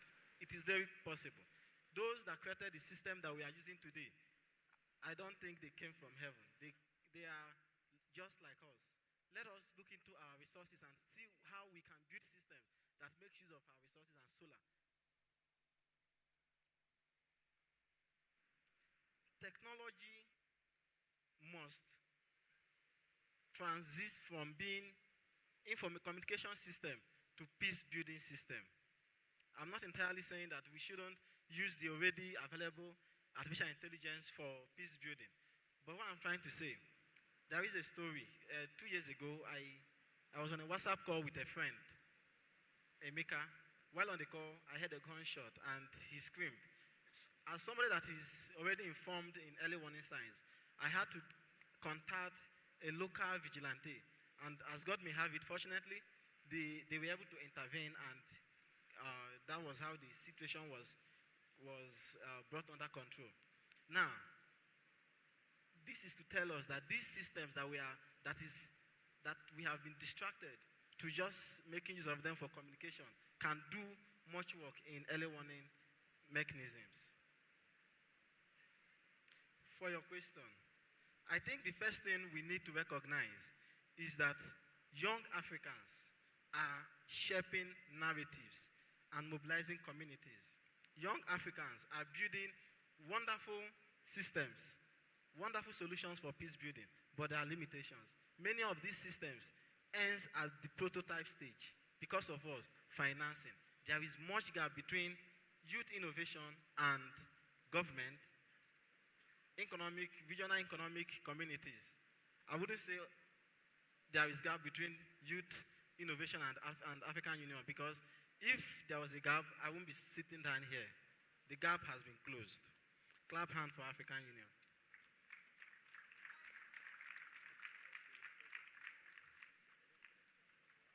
So, I want us to be very practical and let us be very organic. A rich man, rich people value their lives very well. But the poor people pay less value to their lives. So being a tool to insecurity itself is a threat to life. So those that are stakeholders of insecurity, they understand that they are risking their life to so many things. But what can they do? Because of the less value that they show to their life, they keep indulging in these activities. And Africa have millions of poor people. So how can we silence the gun when we have millions of poor people? So the best thing we should do is what? We should inform everybody, the youth, the women, and the men, that these systems can actually advance our businesses, our small scale, our big scale businesses. They can actually make us to earn at least our daily bread. I believe if everybody in Africa can provide for his daily bread, insecurity will die a natural death. YCC, I don't want to talk much about YCC because I want to invite you for our side event tomorrow. So when you come tomorrow, you will see how partnership can transform and advance security, peace and security in Africa. YCC have been able to identify young people with creative talent, art, music, a lot of things. So if you come tomorrow, I'm inviting you to Donatus Hall, particularly Diamond Hall, to witness how partnership can actually advance peace and security. Because of time, I see everybody's face, they are tired. I end here. I thank you so much.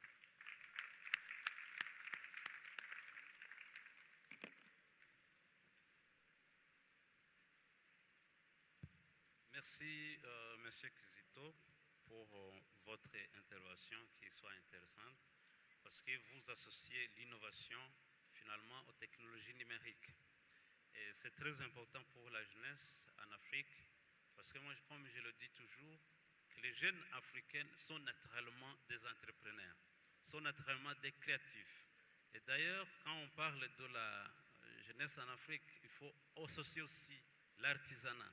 Et l'artisanat, vous savez, c'est cet esprit d'innovation, de créativité, d'innovation qui se manifeste à travers des outils, des objets d'art, de l'artisanat, les artistes, la musique et tout ça. C'est cet esprit de créativité, effectivement, qui génère ces talents, qui mettent ces créativités, ces industries créatives qui naissent à partir de la créativité. Merci beaucoup. Je pense que vous avez déjà invité, vous avez side event demain, peut-être qu'ils vont vous joindre. Vous avez déjà invité les jeunes, je pense qu'ils sont nombreux ici dans la salle, ils vont rejoindre votre side event. J'aimerais maintenant me tourner vers le professeur Gaspard Banyangimbona, commissaire chargé de l'éducation des sciences, technologies et innovations au sein de l'Union africaine. Vous avez déjà entendu, même si on avait peur que peut-être le numérique puisse alimenter des conflits, Mais nous avons, d'après les interventions que nous avons déjà suivies ici, ça montre que finalement, les technologies de l'information, l'IA, sont plutôt au service de la paix. Alors la question ici, comment l'IA et les technologies émergentes peuvent-elles passer du statut de simples outils de réponse aux crises à celui de véritables instruments de prévention des conflits, notamment autour des ressources partagées comme l'eau? La deuxième question, comment l'Union africaine peut-elle faire des jeunes et des femmes, de véritables architectes de solutions technologiques pour la paix, notamment à travers l'OCSA 2026-2035 et d'autres initiatives continentales. À vous la parole, monsieur le professeur. Merci, monsieur le modérateur. Excellences, mesdames, messieurs, chers acteurs et bâtisseurs de la paix, tout protocole observé, bon après-midi. Monsieur le modérateur, je serais intéressé de répondre à votre question par une question. À entendre parler mes collègues, j'étais un peu intrigué parce que tellement on entend peut-être les choses de la même manière.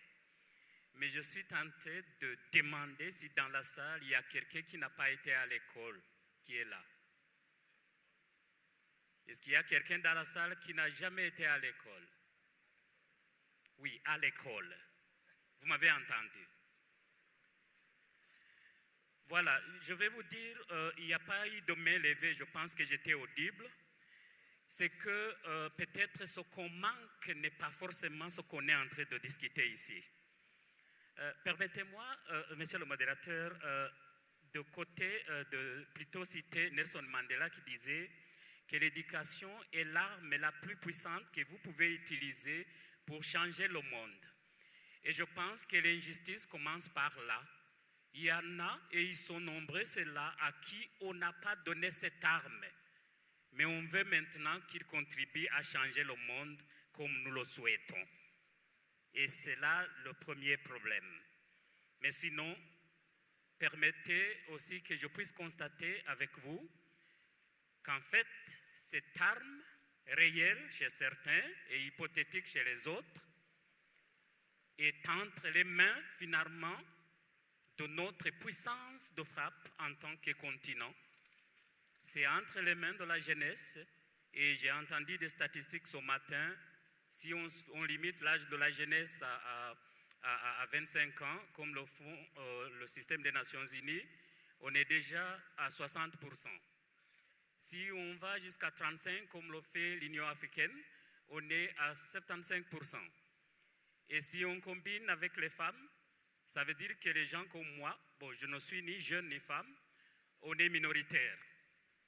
Et qu'est-ce qui s'est passé finalement pour qu'on se retrouve avec une majorité plus ou moins exclue, alors que l'on se dit que l'on est dans la démocratie?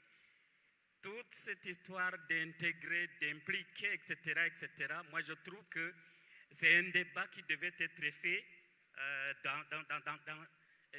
d'une autre manière.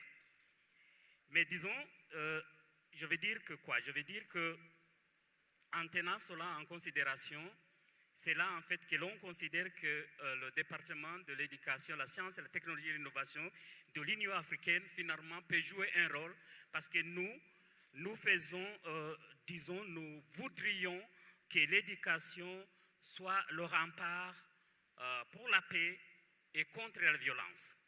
Et je pars de ce point de vue-là pour finalement, disons, répondre à votre question. L'intelligence artificielle et d'autres technologies telles qu'ils ont été évoquées, ils peuvent devenir des instruments de prévention des conflits, mais nous devons changer la manière de les concevoir et de les utiliser, comme le dernier intervenant l'a dit.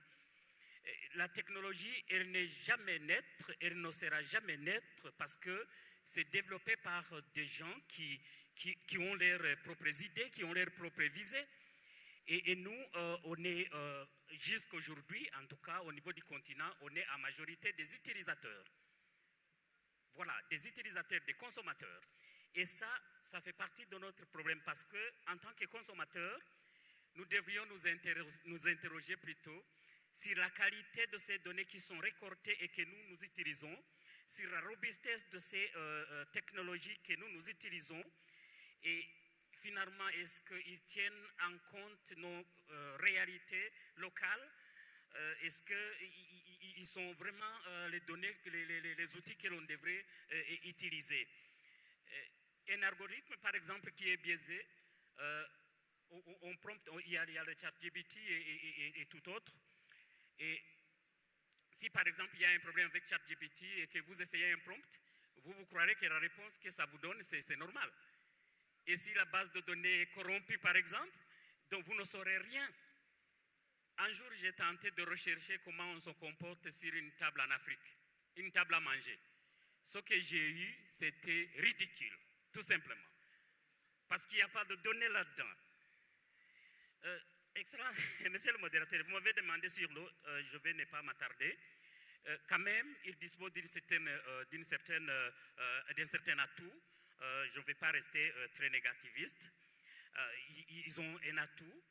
Par exemple, l'accès à l'eau, ça a été évoqué aujourd'hui. Ça génère un certain nombre de conflits, que ce soit entre les éleveurs et les agriculteurs, que ce soit entre les pays riverains, etc., etc. Mais avec la révolution spatiale en cours, on est déjà dans une révolution spatiale aujourd'hui, avec de l'imagerie satellitaire, que ce soit collecté par une satellite ou que ce soit collecté par des drones, avec les données climatiques qui peuvent être facilement collectées, nous pouvons aujourd'hui détecter un assèchement anormal d'un point d'eau. Ça peut se voir, les images ils sont améliorées, les pixels maintenant c'est beaucoup amélioré, vous pouvez avoir un certain nombre de détails de très loin. On peut suivre l'évolution du stress hydrique, on peut identifier les zones de pression et anticiper les mouvements des populations. Ça c'est quelque chose qui est réel, en théorie. Mais quand on regarde finalement dans la pratique, le changement n'interviendra que quand ces données ne sont pas stockées dans les laboratoires ou dans les ministères. Et c'est quand ces données sont accessibles. Par exemple, je donne l'exemple d'une alerte, par exemple par SMS, ou même d'une alerte météo à la radio, etc., etc. Mais je me focalise sur l'alerte SMS, par exemple, qui serait détenue par les acteurs qui sont dans les communautés, comme les enseignants, les enseignantes, et qui pourraient finalement initier un dialogue déjà avec les communautés s'il s'agit d'éleveurs et agriculteurs pour pouvoir, disons, amorcer et éviter un conflit inutile. Cela peut s'appliquer sur plusieurs aspects, mais l'important c'est que les gens, d'abord, ils soient préparés à utiliser ces outils et que ces outils soient accessibles et qu'ils soient basés sur des données fiables. Et ça, c'est très important. Deuxièmement, vous avez posé la question de savoir que peut faire l'Union africaine pour finalement donner beaucoup plus de poids à la jeunesse et aux femmes pour pouvoir finalement contribuer à la résolution des conflits. Je vais vous dire que notre approche est très simple. On a tous étudié et on a presque tout étudié. Okay? Et l'approche que nous prenons, c'est tout simplement qu'il faut enseigner la paix pour atteindre la paix. C'est très simple. En anglais, c'est teach peace to reach peace. Si on n'arrive pas à enseigner tous les concepts de paix, je peux me résumer. La première approche, c'est d'intégrer l'éducation aux médias. C'est d'intégrer la vérification des faits et l'éthique de l'intelligence artificielle. C'est aussi dans les curriculums, mais aussi dans les programmes de formation communautaire. Si on ne développe pas la pensée critique, c'est qu'un message qui viendra en prompt sur votre téléphone ou un site web qui va s'inviter dans votre email, il va vous proposer des choses et vous serez tenté de les accepter. Mais si vous avez été préparé à avoir une réflexion critique et à pouvoir douter de tout, eh bien, vous pourrez survivre et cela ne peut s'acquérir qu'à travers l'éducation. Deuxièmement, il faut intégrer les capteurs d'alerte communautaires. Et dans la plupart de nos pays africains, les plus instruits qui sont présents sur tout le territoire sont les enseignants. Et on leur donne ce mandat communautaire, je pense qu'ils peuvent facilement enclencher un dialogue et préparer les enfants à une résolution, à une approche de résolution pacifique des conflits. Et la troisième approche, c'est plutôt tenter d'être le plus inclusif possible pour que, comme cela a été dit, qu'il s'agisse d'une collecte de données et qu'il s'agisse du développement d'outils nouveaux pour l'alerte, que ce soit les femmes, que ce soit les jeunes, il faut qu'ils soient absolument impliqués. Parce qu'aujourd'hui, quand on parle d'inclusion, on a tendance à penser aux femmes et aux jeunes, mais bientôt ils seront plus malins et ce sera les vieux qu'il faudra inclure. Donc on doit préparer des systèmes qui aussi nous protègent.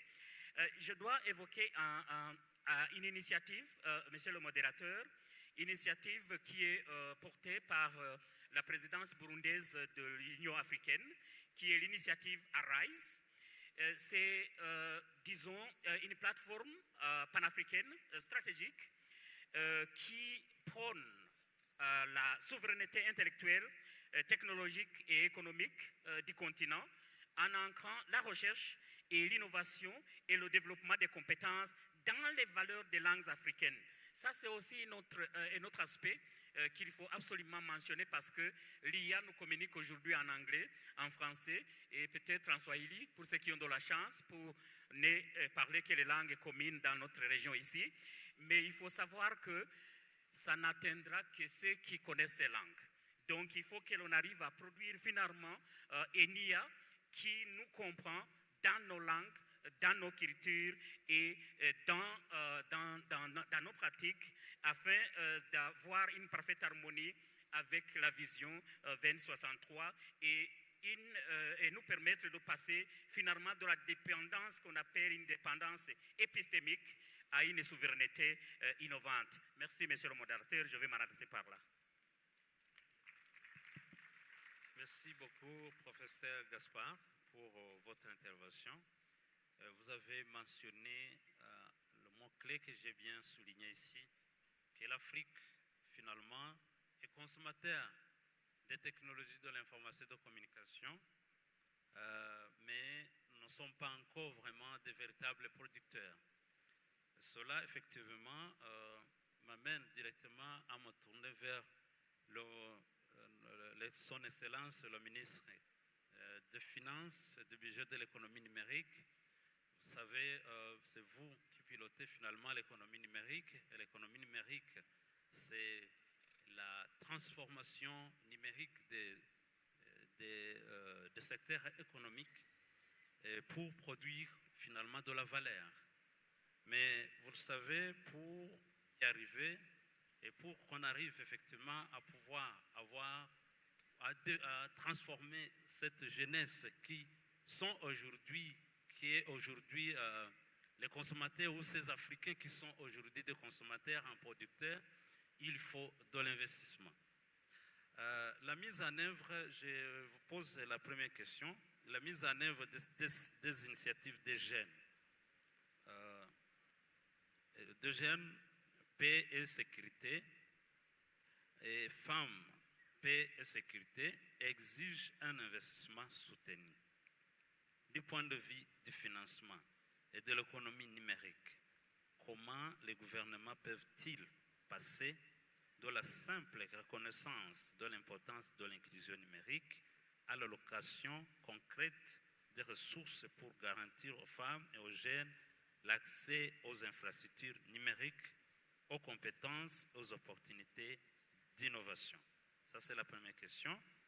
La deuxième question, comment les budgets nationaux et les stratégies de transformation numérique peuvent-ils mieux reconnaître les investissements de l'autonomisation numérique des jeunes et des femmes comme des investissements dans la prévention des conflits, la cohésion sociale, la consolidation de la paix, plutôt que comme de simples dépenses de développement. Je vous remercie. À vous la parole.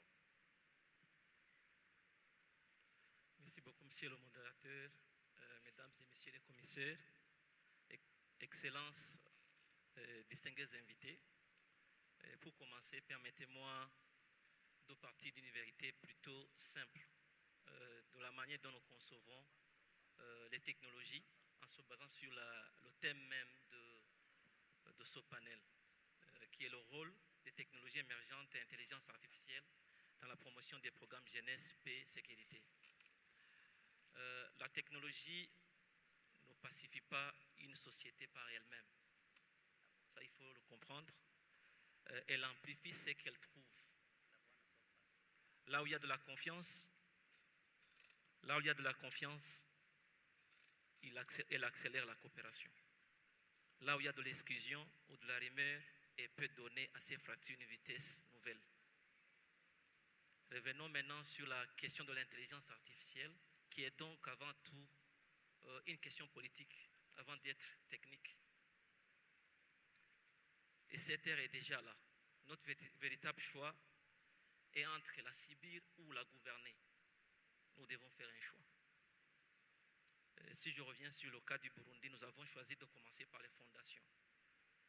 Après un diagnostic que nous avons effectué en avril 2026, on a d'abord commencé par la mise en place d'une stratégie nationale de l'intelligence artificielle sur l'horizon 2026-2030. Cette stratégie vient compléter celle de la gouvernance des données. Car on ne peut pas demander aux citoyens de faire confiance à des systèmes que l'État lui-même ne contrôle pas ou n'est pas capable d'encadrer. Mais une stratégie ne suffit pas à elle seule. Une jeune fille qui se trouve dans une localité au Burundi, un jeune entrepreneur qui se trouve dans une autre localité a besoin de se connecter, de se former et de créer. Par exemple, au Burundi, avec le projet d'appui à la fondation numérique, il y a beaucoup d'investissements qui sont consentis pour assurer la connectivité rurale. On a déjà couvert 178 collines. Je suis en train de parler des investissements où près de 786 000 personnes seront couvertes par la connexion. En mai 2026, les premiers déploiements comptent déjà 100 000 nouveaux utilisateurs au début. Ce que nous visons ici, c'est 475 000 personnes d'ici 2028, parmi lesquelles 190 000 seront des femmes et 157 000 seront des jeunes. Pourquoi ce choix? Les femmes représentent 52% selon les données du recensement général de la population que nous avons amené en 2024. Les moins de 40 ans représentent 72%. Mais ici, il faut noter qu'une antenne ne crée pas à elle seule un citoyen numérique. Il faut aussi l'équipement. Il faut aussi la compétence. C'est pour cela que nous avons organisé l'African Girl Can Code Initiative, où 8 télécentres ont accueilli plus de 12 000 jeunes, parmi lesquels 60% étaient des filles. En mars 2026, 133 jeunes filles de plusieurs provinces ont présenté leurs applications et prototypes, parce que nous ne voulons pas être des suiveurs, comme on dit. We don't want to be followers where others are leaders. Un camp de codage ne construit pas à lui seul la paix. Mais une jeune femme qui sait vérifier une information, prendre la parole et concevoir une solution est moins condamnée à subir les décisions des autres. À cet effet, l'inclusion numérique devient alors une question de dignité, de participation et de paix. Ces compétences peuvent également servir à détecter des tensions et lutter contre la désinformation, appuyer les médiateurs et anticiper les crises autour de plusieurs thématiques comme le dialogue autour de l'eau, Dans la matinée, on est revenu sur la problématique de la gestion de l'eau entre plusieurs États. Ça peut déjà anticiper ces crises. Ce que nous devons faire ici, c'est de garder toutefois une limite claire. Aucun algorithme ne remplacera le dialogue, la confiance et le jugement humain. C'est-à-dire que derrière l'IA doit y avoir l'humain. La technologie doit renforcer l'écoute, jamais écarter la voix des citoyens. Revenons à l'échelle du continent. 3 choix me paraissent décisifs à ce niveau. Il faut d'abord traiter la question de l'électricité, la connectivité abordable et l'éducation comme les premières infrastructures de l'intelligence artificielle. En deuxième lieu, il faut faire des jeunes et des femmes des concepteurs, des entrepreneurs et des décideurs. Et enfin, protéger nos données. Tout à l'heure, le professeur Gaspard est revenu sur ça. Si on n'arrive pas à protéger nos données, nos langues et notre capacité de décision, on serait condamné à être des colonies numériques. Une Afrique qui consomme seulement l'intelligence conçue ailleurs restera dépendante, mais parfaitement connectée. Pour le moment, si vous tapez, vous cherchez les informations, vous aurez les informations des États-Unis. Si vous cherchez une information sur les médicaments traditionnels, vous n'allez pas trouver à travers l'IA. Parce que derrière, il y a ce qui alimente ces technologies. En qualité de ministre des Finances, qui est couplé en même temps avec l'économie numérique, parce que l'objectif du gouvernement du Burundi, c'est d'avoir une stratégie de transformation numérique. L'IA et les technologies sont conçues comme des outils. C'est pour cela que j'aimerais insister sur un principe. Nous ne devons pas financer la nouveauté. Ça, c'est un piège dans lequel les Africains tombent. C'est toujours à la mode. En 2004, la première fois que j'ai participé à un forum des jeunes sur les TIC, c'était au Caire. En 2004, lors de l'ITU Forum, on parlait des technologies de l'information et de la communication. Ça fait 20 ans maintenant, on commence à parler de l'intelligence artificielle. Donc, nous ne devons pas financer la nouveauté, nous devons financer l'utilité. Nous devons financer l'utilité. Chaque investissement public devrait répondre à 4 questions. Quels problèmes voulons-nous résoudre? Qui en bénéficiera? Quels résultats mesurerons-nous? Et qui répondra des erreurs? Notre union, l'Union africaine, gagnerait ainsi à examiner un mécanisme soutenant les solutions conçues par les jeunes et les femmes pour l'alerte précoce, l'éducation civique, la médiation et la lutte contre la désinformation.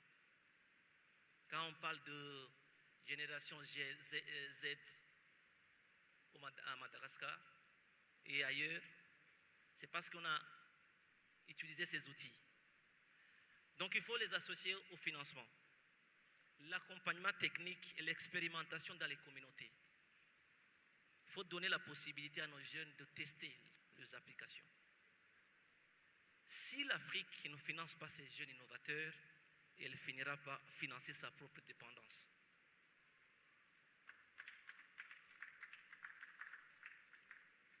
Donc le Burundi n'est pas ici pour dire que tout est accompli. Il vient partager les fondations déjà posées.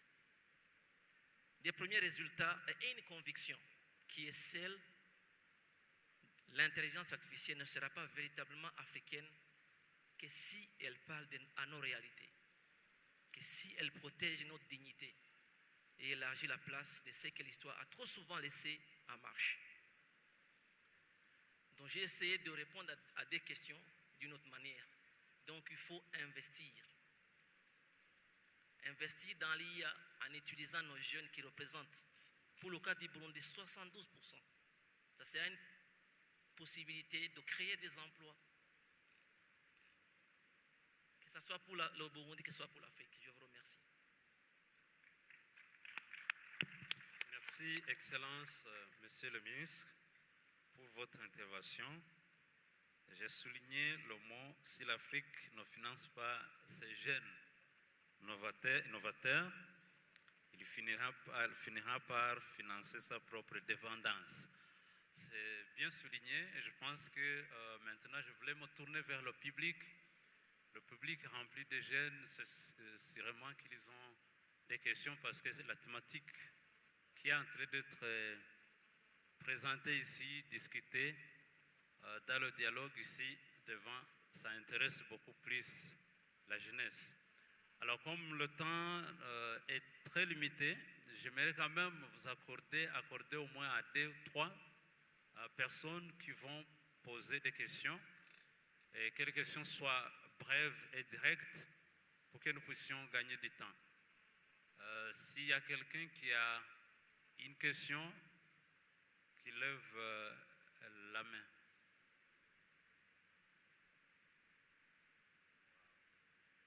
S'il y a quelqu'un dans le public qui a des questions, je vois déjà une main là-bas. Tu peux te lever. Je ne sais pas s'il y a un micro-baladeur. Je ne sais pas s'il y a un micro-baladeur là-bas. Il y a quelqu'un qui a levé la main.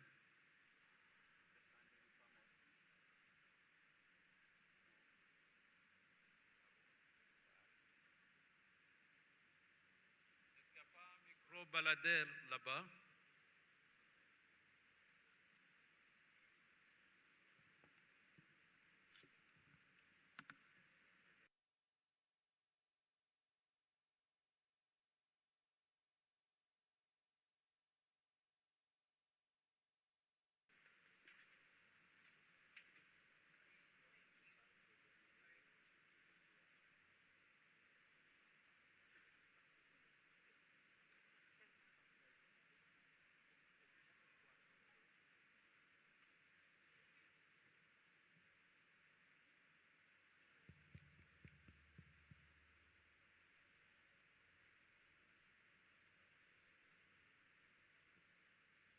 Merci pour la parole.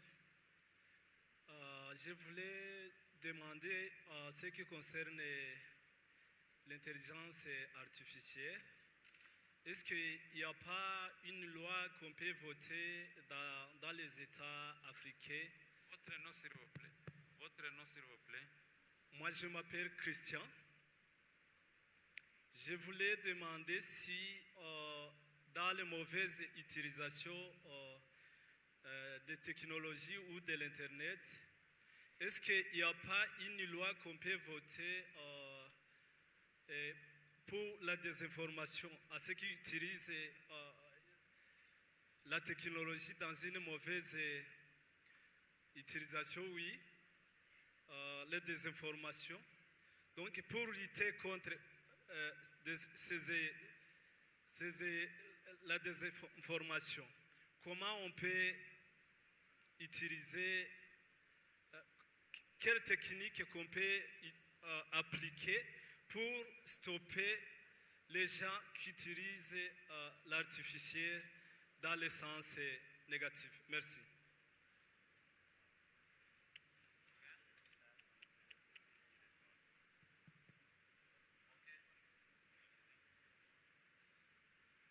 Allez-y. Merci beaucoup pour la parole. Je m'appelle capitaine Abzalman Pierre, aspirant chercheur sur l'agriculture intelligente. Ma question, sinon, d'abord j'ai une proposition pour les panélistes qui venaient de passer. On a dit un mot, la collaboration. Sur ce mot, j'ai une proposition. Nous sommes réunis ici aujourd'hui. J'aimerais proposer à nos leaders, les leaders de nous les jeunes, pour voir s'il y a un moyen de mettre en place un forum, sinon un groupe d'échange. Sinon, je pense que les opportunités peuvent se présenter dans un pays de l'Afrique, mais comme on n'a pas peut-être dans le forum, sinon un cadre d'échange, ces opportunités ne peuvent pas s'échanger aussi rapidement que possible. Et une autre proposition, ça concerne aussi les panélistes qui viennent de passer, c'est l'eau, ça concerne l'eau. On a dit que notre ville de Bujumbura s'est élargie de façon, disons, gigantesque, quitte à ce que l'eau qui avait été prévue pour la population de la ville de Bujumbura dans le temps, pour le moment, peut ne pas se faire. Ça, moi, je pense que ça peut être un frein pour la vision de notre chère patrie, la vision 2024 et 2060. Qu'est-ce que je propose? Je propose quitte à ce que on avait pour les panélistes de la session précédente, on avait Madame le ministre de la FDNB et le ministre des Ressources. Je pense que ceux peuvent collaborer avec leurs services pour voir s'ils peuvent aider la régie des eaux pour mettre en place l'eau de forage qui peut aider la ville de Bujumbura, surtout pendant ces moments. Pour l'intelligence artificielle, oui, ça serait mieux qu'on utilise ce qui serait produit chez nous, en Afrique.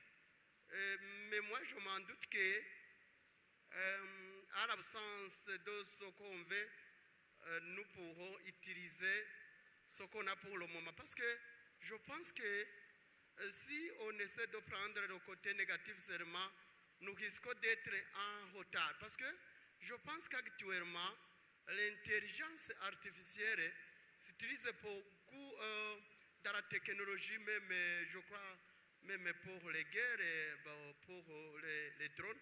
Je pense qu'il y a des notions de l'intelligence artificielle. Je pense alors qu'on ne peut pas ignorer l'intelligence artificielle à 100% à nos jours. Merci.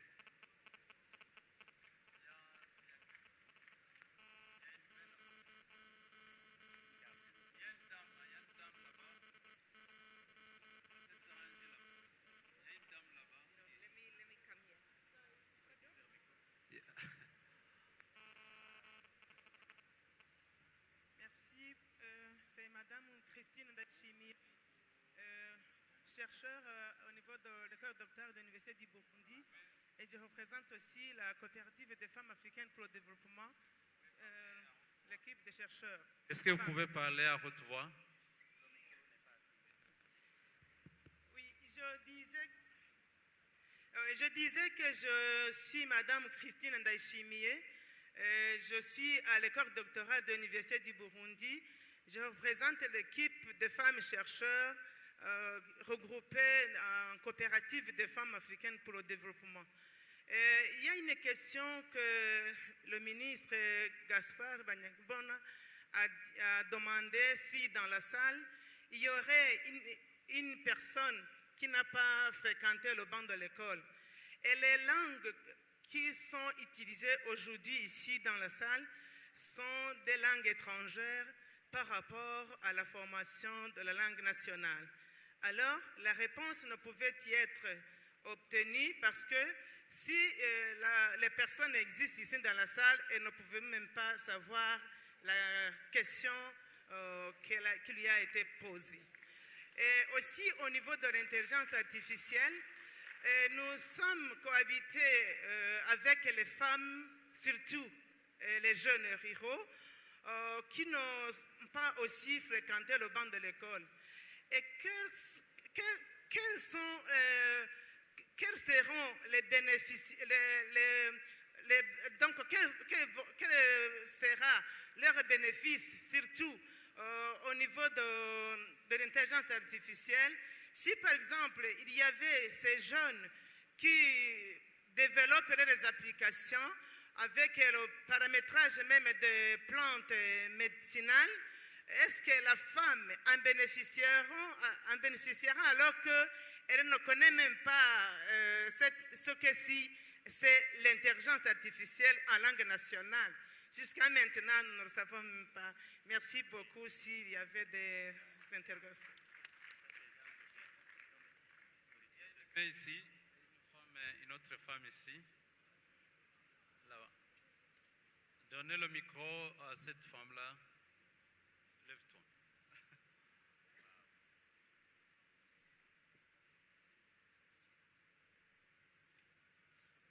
Oui, merci beaucoup. Je suis Monsieur Boulangalire Mouchagalousa Espoir. Boulangalire Mouchagalousa Espoir. Je viens de Kinshasa. Je suis ici de la dynamique des jeunes du Kivu et Ituri. En fait, j'ai bien suivi les professeurs et le ministre des Finances. En fait, ils ont parlé presque la même chose autour de l'IA. En fait, à quoi est-ce que ça profite pour l'Afrique? Bon, en fait, ma question est de savoir, parce qu'on dit que l'IA qui n'intègre pas les réalités africaines ne nous profite pas.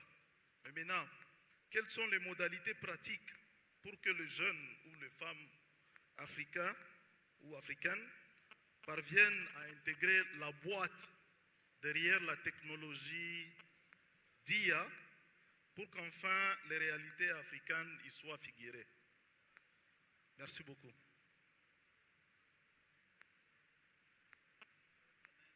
I think this will be the final question. I apologize. Thank you very much, ma. Okay, thank you very much for giving me the opportunity to stand here this moment to ask my question. So, firstly, I want to ask the person who spoke about the AI app that has been created that is in process to help support the youth and see how far it can go in youth peace and security from the YCC personnel. So I want to ask, how did you make this possible, and how can it also contribute to women peace and security and youth peace and security? How can it, effectively add to the security advancement in the country? And for the Burundians, many of them don't know about this AI we're talking about. And also, I want to also say that if you can elaborate and then expatiate so for a better understanding and how far it can also contribute to peace and security in Africa as a whole. Thank you. Your name, please. Your name. Okay. I'm very sorry, Engineer Christian Samson from Nigeria. Sorry.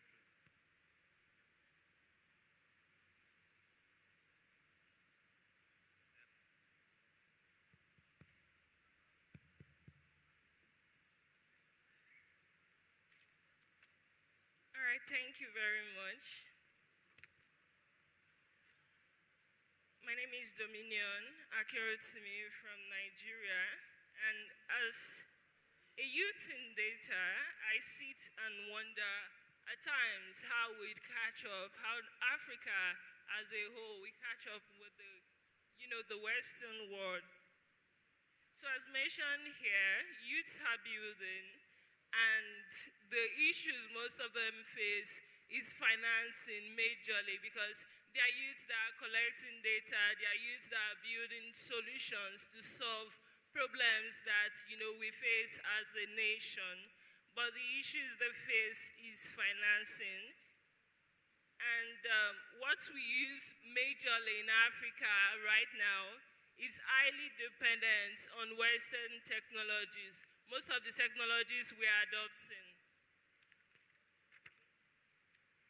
And another pending issue is that we are slowly losing our culture because of these technologies we are adopting. And the rest of the world is moving at a faster pace. And, sorry? Okay. And we as a continent, are we a continent? And Africa, technology-wise, we are still at the stage of data collection. We don't have our own AI models. We don't have our own technologies. So the data collection phase itself has not even begun fully because we still have languages that are not, that we've not, that are not yet under this. Now, the problem of protecting our data was mentioned. We depend fully on technologies from the Western world, and we feed these technologies our data. We ask questions about it. And if we are to build solutions, we'd have to rely on their data centers. And today, one of the major things we are discussing is water. How do we, as Africa,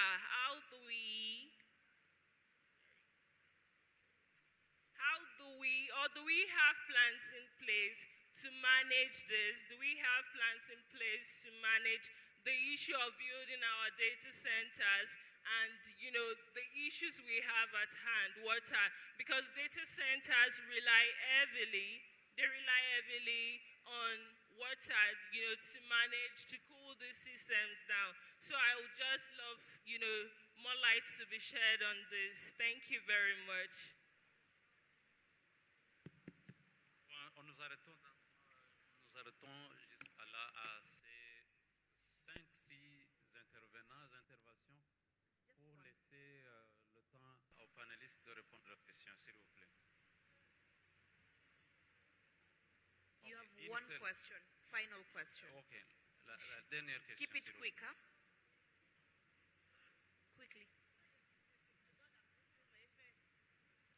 Merci beaucoup de m'avoir donné la parole. Alors, je suis mademoiselle Quadio et je viens de la Côte d'Ivoire. Et depuis tout ce temps, je levais la main. On me disait qu'on ne me voyait pas, j'étais assez courte. Donc, je suis vraiment désolée pour ma taille. Alors, ma question s'interroge sur l'intelligence artificielle. Si l'intelligence artificielle est appelée à transformer profondément notre manière de travailler, d'apprendre et de gouverner, comment pouvons-nous faire en sorte que cette transformation soit inclusive et qu'elle profite réellement à la jeunesse africaine? Et aussi, je n'ai pas fini, j'ai une deuxième question. J'aimerais savoir si l'intelligence artificielle peut créer du travail. Est-ce que ne va-t-elle pas aussi supprimer certains postes dans notre milieu de travail? Merci beaucoup. Merci beaucoup. On s'arrête là. Je me tourne vers les panélistes. Vous voyez les questions. Il y a beaucoup de questions d'ailleurs qui semblent se ressembler. Nous allons essayer de les regrouper en donnant certaines réponses. Je pense que la plupart des questions ont été adressées à l'Union africaine, si j'ai essayé de voir. Sauf qu'il y a quelques questions aussi qui ont été adressées directement, je pense, à son Excellence le ministre, qui représente le gouvernement burundais, surtout pour les questions qui ont été posées concernant l'eau et la gestion de l'eau au Burundi. Et peut-être il y a d'autres questions qui peut-être auraient été posées pour le précédent panel, mais qui sont adressées actuellement à ce panel-ci. Mais je pense que le ministre va essayer d'y répondre. Il y a une question qui revient, notamment la question de savoir est-ce qu'il y a possibilité d'utiliser aussi l'intelligence artificielle pour lutter contre la désinformation. Ça, c'est une question vraiment très importante que je soulignais.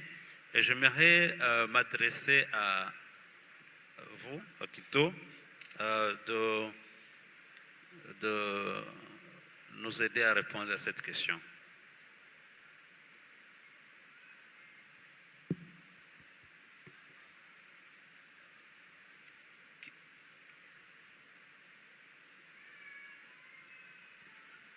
Thank you very much, and thank you for your wonderful questions. I want to make an important distinction. Artificial intelligence should not replace African intelligence. It should amplify it because long before machine learning, Africa had systems for detecting conflict. Somebody asked the question saying that we should not displace the already existing artificial intelligence.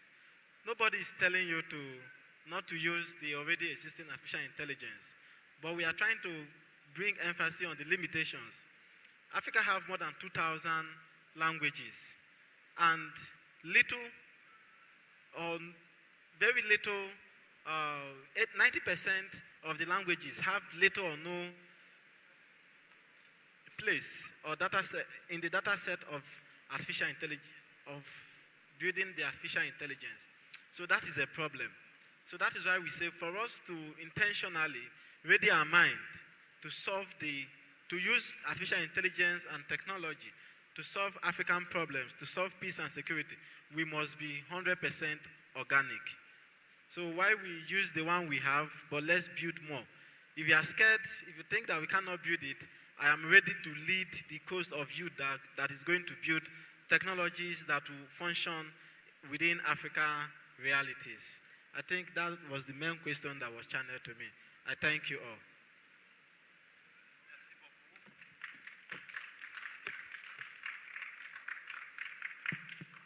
Merci beaucoup. Il y a une autre question qui a été posée concernant l'engagement des femmes dans le développement et l'exploitation de technologies numériques. Madame Paix, Paul, pouvez-vous répondre à cette question?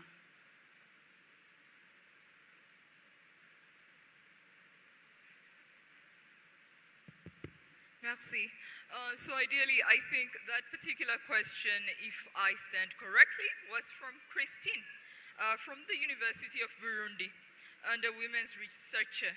She interlinked how best can we actually also understand AI and what is actually the role of the youth and women, most particularly those who have not been in school. What will they gain if they were to use AI per se? So let me give you a good example of what is happening back home.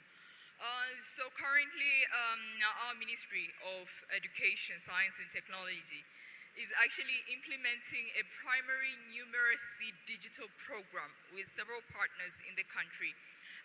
And it's actually targeted to primary students in government school, to be exact, teaching them on digitalization. I'm sure some governments, maybe they haven't really advanced to that stage, but I think we do have interventions already in place, and this is something that can be adopted by other countries. And I think someone called Captain or something did mention we need exchanges and how best we can learn. I think that is something that can be similar. And I'll put it down back to my own contextual understanding. I learned how to use a laptop and a computer from a chalkboard, actually, in school, secondary school. A teacher will go draw a computer, draw a laptop keyboard, and tell us how it's used. But today I know how to actually work on it. So it was that theoretical element that actually came to the practicality. And let's say maybe by then we didn't have a lot of computers in school, because I did also study in government schools majority of my life. So you can see how that is still a challenge, but currently things are advancing and governments are adopting smart models. And I think since we do have the ministers in this panel, they'll also be able to unpack more on different interventions that they're also doing at country level. And not to actually exhaust the minister's contribution on one of the questions that was related to water, how water scarcity is actually becoming a problem, especially with the increased number of young people. This question was actually of interest, and I really wanted to touch a bit of a small example. So we have a young lady. She's a university student in Tanzania again, and I'm saying because I've managed to work with a majority of young people back home. She developed Safe Sip. So Safe Sip is actually a mobile water purification tank. She purifies water, not clean water, dirty water from underground to become 99.9% purified. And she puts water banks in several communities, totally in rural areas, totally in areas where they do not have access to clean water. And actually I did mention this example because she's actually nominated for the Global Citizen Award. So I think we need to invest, and I'm putting it back again to the minister, we need to invest to the young people who are innovators and technocrats to actually solve the water crisis that is happening in our African continents, but also to actually help solve the different conflicts and insecurities that are caused by water scarcity and water-related conflicts. Thank you.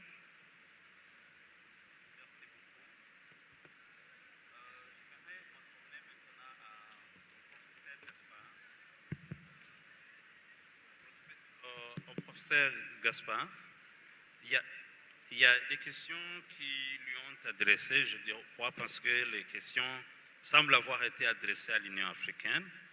Notamment, il y a des inquiétudes qui sont venues, notamment l'utilisation des langues locales, l'intégration des langues locales dans l'IA et la protection des données. Il y a même celle qui a mentionné les data centers.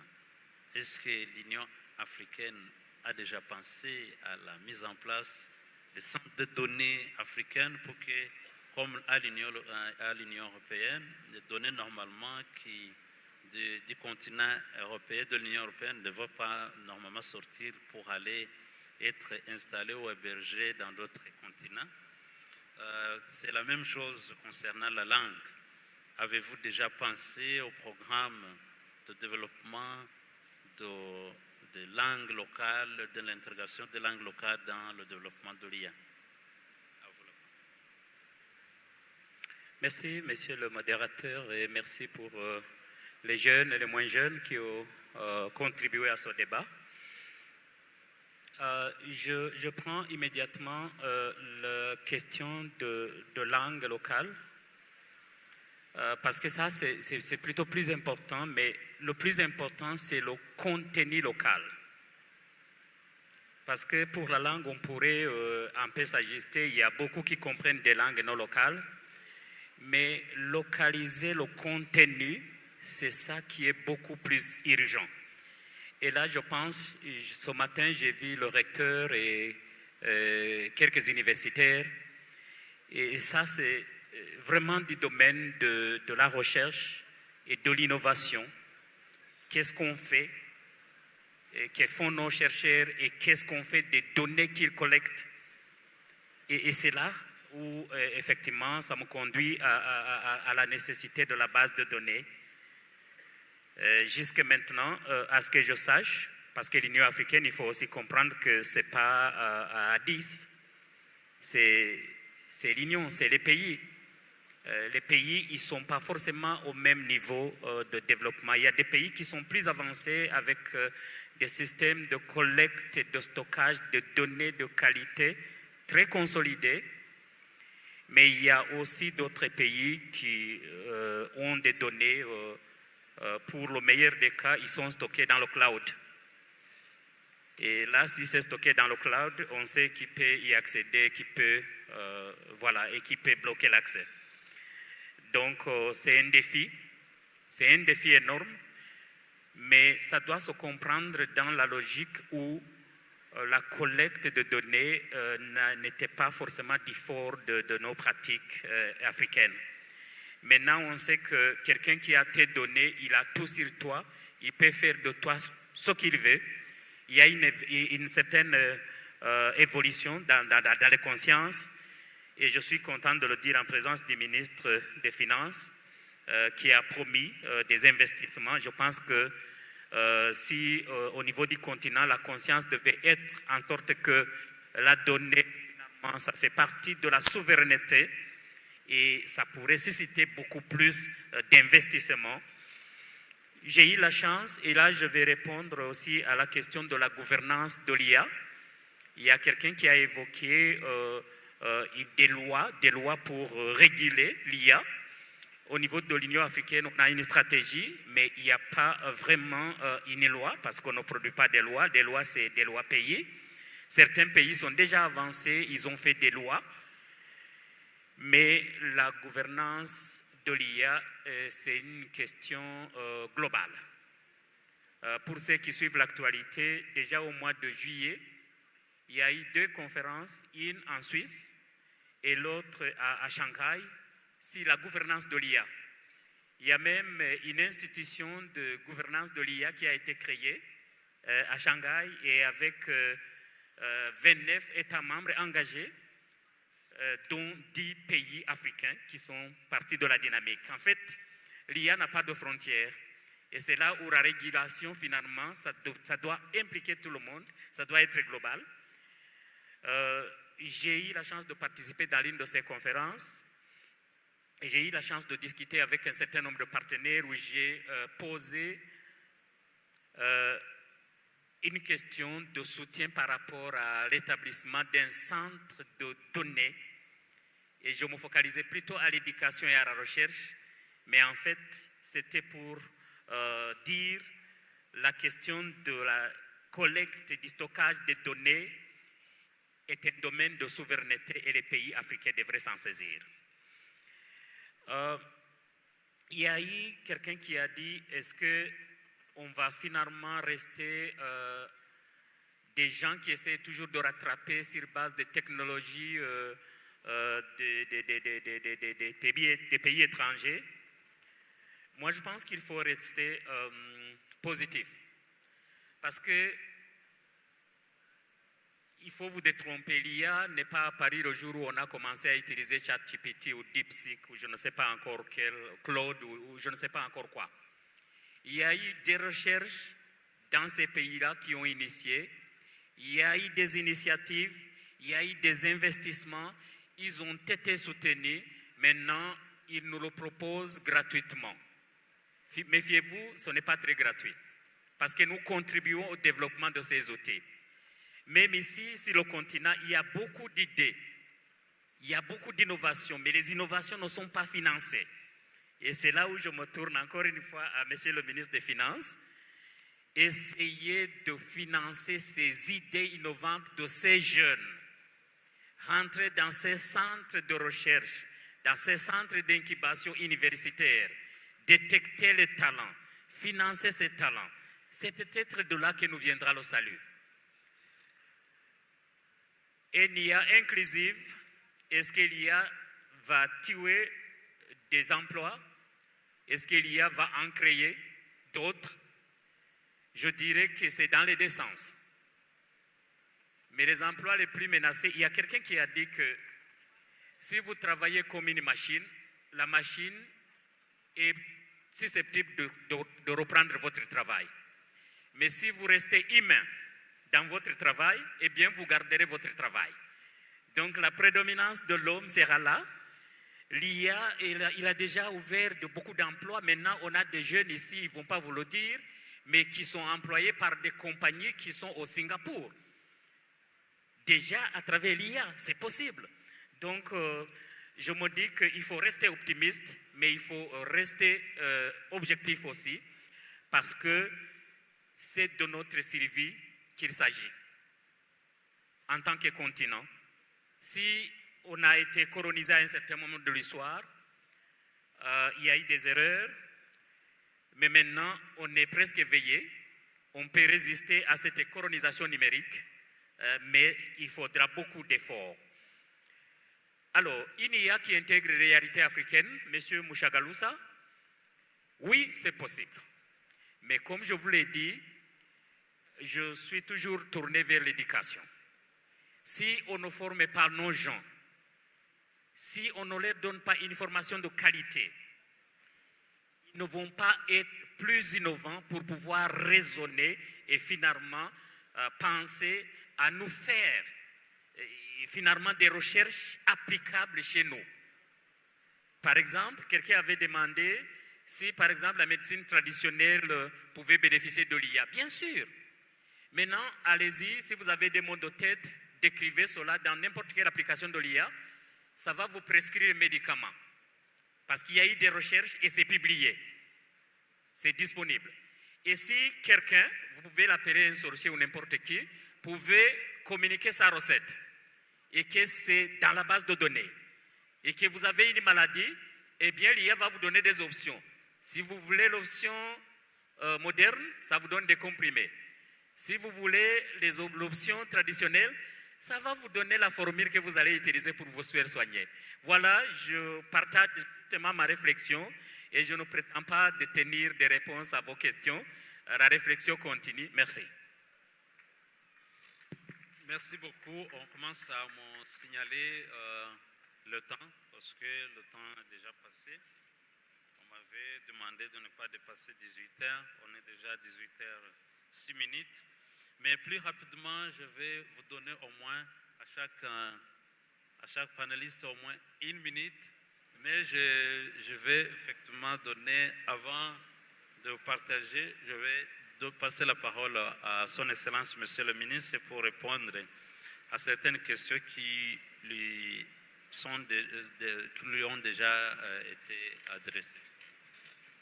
Merci beaucoup.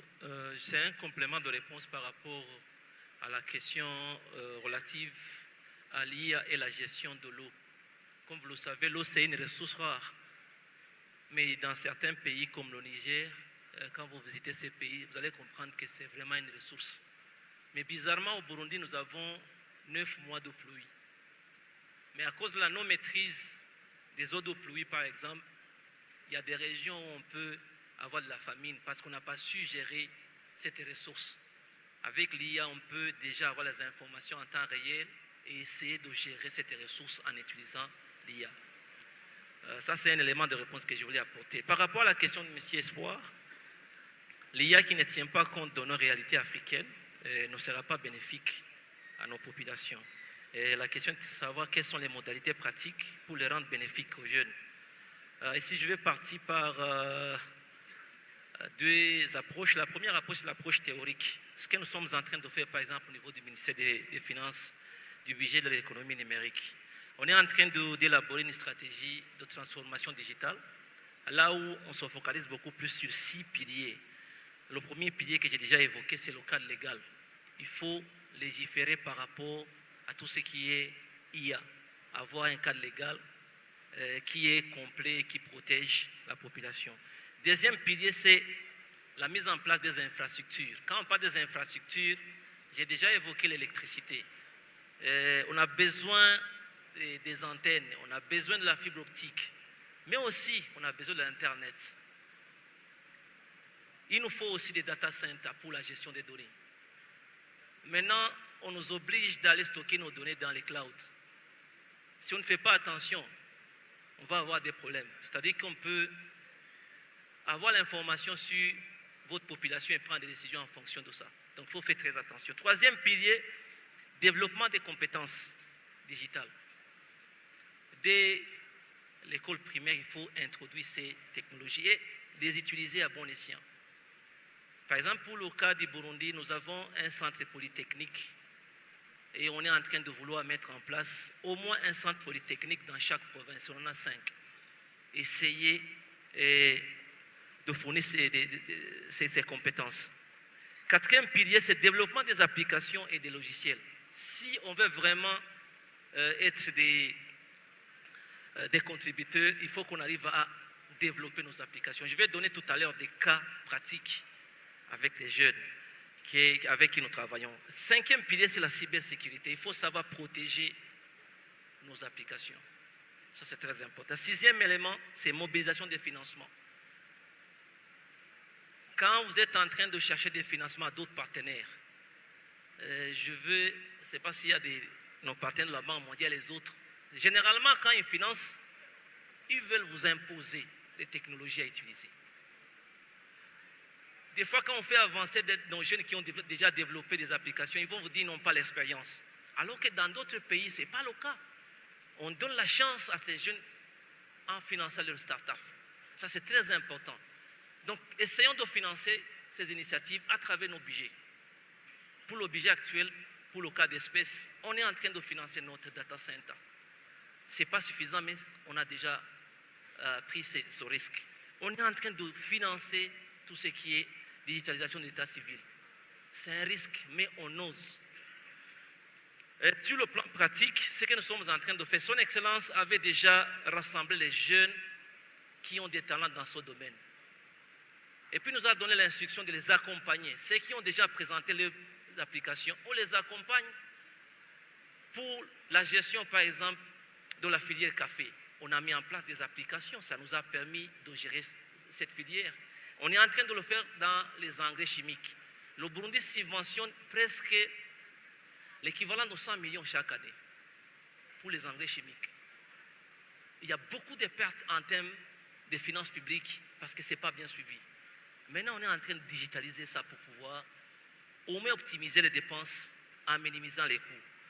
Au niveau de la gestion du maïs, chaque année, l'État achète de la surproduction de maïs auprès de la population.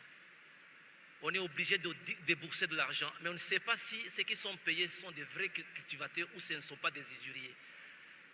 Les applications qui ont été développées par des jeunes sont utilisées dans ce sens. Dans le secteur minier, on est en train de vouloir digitaliser le secteur en suivant les coopératives, par exemple. Ça va non seulement nous aider à avoir de la traçabilité de ces minerais en utilisant les applications développées par des jeunes. Ça sont des cas pratiques que vous pouvez visiter. Je crois que ce sont des cas pratiques. Certes, ce n'est pas parfait, mais on a toujours suivi le conseil de Son Excellence. Toujours nous dit qu'on apprend la guerre en la faisant. Il ne faut pas attendre. Il faut tâtonner. C'est en tâtonnant que nous allons trouver des solutions. L'exemple de M-Pesa au Kenya que je donne souvent, ça a été le cas. Maintenant, ça a été racheté par Facebook, je ne sais pas si c'est Facebook ou Meta. Mais c'est quelque chose qui a été développé par un jeune Kenyan sur une technologie abandonnée. C'était deuxième génération. Pourquoi pas ne pas apprendre de ces expériences? Voilà ce que nous sommes en train de faire de façon résumée. Pour vous dire que ce que nous faisons, ce n'est pas de la théorie. Nous essayons également d'accompagner nos politiques pour être vraiment des vrais acteurs dans son domaine. Merci beaucoup. Merci beaucoup. J'aimerais bien terminer avec une dernière question en répondant au moins 1 minute pour chacun des panélistes. Le 12 août, nous allons avoir une déclaration. Quelles sont vraiment les mesures concrètes que vous souhaiteriez voir dans cette déclaration? Madame Simonet. Merci beaucoup. Je ne vais pas être longue. Alors, concernant cette question, moi, j'aimerais d'abord dire, surtout pour revenir au défi, parce que j'ai beaucoup insisté sur les opportunités, qu'on n'a pas à choisir entre connecter les femmes et les jeunes et les protéger, surtout au niveau de l'espace numérique. Les opportunités sont là, mais aussi les défis. Donc, continuons déjà à promouvoir le fait que ces couches-là restent dans l'espace numérique, mais tout en continuant à les protéger. Et cela passe déjà par assurer une connectivité abordable, comme ils l'ont mentionné. Aussi, assurer ce qu'on appelle la digital literacy, faire que ceux qui ne sont pas là soient là, comme il l'a dit. Parce qu'il ne faut pas qu'on se le cache. Nous qui sommes là, qui avons été à l'école, qui avons accès à ces technologies, nous sommes bien heureux. Nous sommes des privilégiés. Il y a une large majorité qui n'a pas accès, puisqu'elle n'a pas bénéficié d'une éducation de qualité ou qu'elle n'a pas les capacités. Donc commençons déjà à leur faire accéder à ces connaissances-là au niveau basique, vraiment. Et comme il l'a dit aussi, faisons des jeunes et des femmes des concepteurs, vraiment des producteurs de ces technologies. Nous sommes un continent vraiment où il y a beaucoup d'innovation qui se fait. Donc travaillons vers ce sens-là, surtout à travers la recherche et l'innovation. Comme il l'a bien dit, je reviens là-dessus. Investissons massivement dans la recherche et l'innovation pour que vraiment ces technologies digitales vraiment soient une réalité et aident nos agendas. Et je reviens aussi avec ma dernière recommandation qui revient sur les agendas femmes, paix et sécurité, jeunesse, paix et sécurité, qui est l'objet vraiment de ce dialogue continental. Il faut que les risques aussi de ces technologies digitales, surtout liées à l'intelligence artificielle, les deepfakes, la désinformation, la malinformation, le doxing, tout ça soit pris en compte, surtout dans les plans d'action nationaux, que ce soit femmes, paix et sécurité, jeunesse, paix et sécurité. Je sais qu'au niveau de femmes, paix et sécurité, il y a une avancée qui fait qu'on parle maintenant de femmes, paix et cybersécurité. Parce qu'il y a cette réflexion-là qui a commencé au niveau de femmes, paix et sécurité, qui est d'intégrer aussi les différentes stratégies, les différents plans d'action qui existent au niveau national sur les questions de cybermenaces et de les lier aux défis auxquels font face les femmes et les jeunes femmes. Donc il faut aussi que cette réflexion puisse venir au niveau de jeunesse, paix et sécurité et qu'on prenne en compte ces défis-là qui existent et qu'on les mette au niveau de l'agenda de ces deux agendas. Donc je vais terminer par dire que voilà, ces technologies émergentes sont déjà au service de la paix. On n'a pas besoin de réinventer la roue. Ils sont là, on a les preuves, les technologies sont là et les jeunes et les femmes les utilisent déjà. Là où le bas blesse, c'est maintenant faire de telle sorte que ces femmes et ces jeunes-là puissent participer à la gouvernance de ces technologies, qu'ils comprennent aussi comment se protéger, parce que ces technologies ont beaucoup d'opportunités, présentent beaucoup d'opportunités, mais ont aussi des défis, mais aussi se positionner vraiment aussi comme producteurs d'expertise et de connaissances. Merci beaucoup. Je me tourne vers M. Kizito. À vous la parole. Essayez de proposer ce que les autres n'ont pas encore proposé. Okay, thank you so much. First, these systems were built in the daytime. It is already late. So what I would just say is, let us institutionalize youth-led innovation organizations. I think that is my one recommendation. I thank you so much.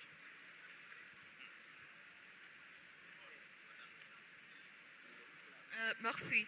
So I think because I'm sitting next to the Minister of Finance, it's rubbing onto me.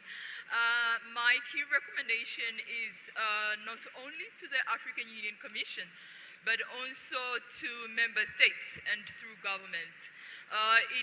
We need to actually have a youth fund and a women's fund, specifically 2 dedicated funds at the African Union Commission that are going to be having different separate budget lines for peace and security and the likes. As we know, there's a lot of cross-cutting programs within the African Union Commission, but it's not going to only be funded by partners. We need member states and governments to add in contribution. Small contributions is how we really are going to advance solving African problems by Africans ourselves. Thank you. Merci beaucoup.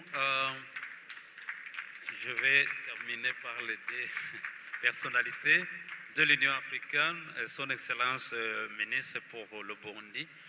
Mais avant ça, j'ai vraiment resté à ma soif parce qu'il y a quelque chose que j'aimerais bien entendre. La mutualisation, le réseautage entre les jeunes africains. On n'a pas vraiment mentionné ça.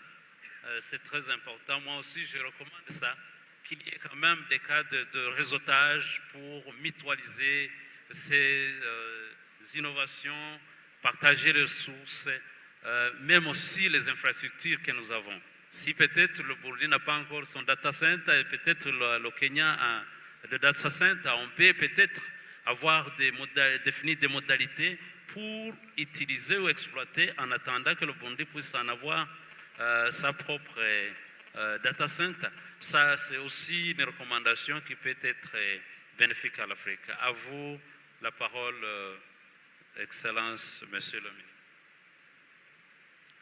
Moi, je vais parler en tant que financier. Je vais répéter une chose. Le financement doit couvrir toute la chaîne. Je répète, ça c'est un takeaway pour ceux qui sont ici. L'électricité, la connectivité, les compétences, les données fiables, la protection des citoyens et enfin les solutions concrètes. Financer une application sans financer cet environnement revient à construire un toit sans fondation. Notre responsabilité est donc de faire l'innovation africaine non seulement une ambition, mais une véritable politique d'investissement. Je vous remercie. Pour la fin, je donne la parole au commissaire pour qu'il puisse clôturer au nom de l'Union africaine, surtout que les discussions qui ont été et les recommandations sont adressées à l'Union africaine.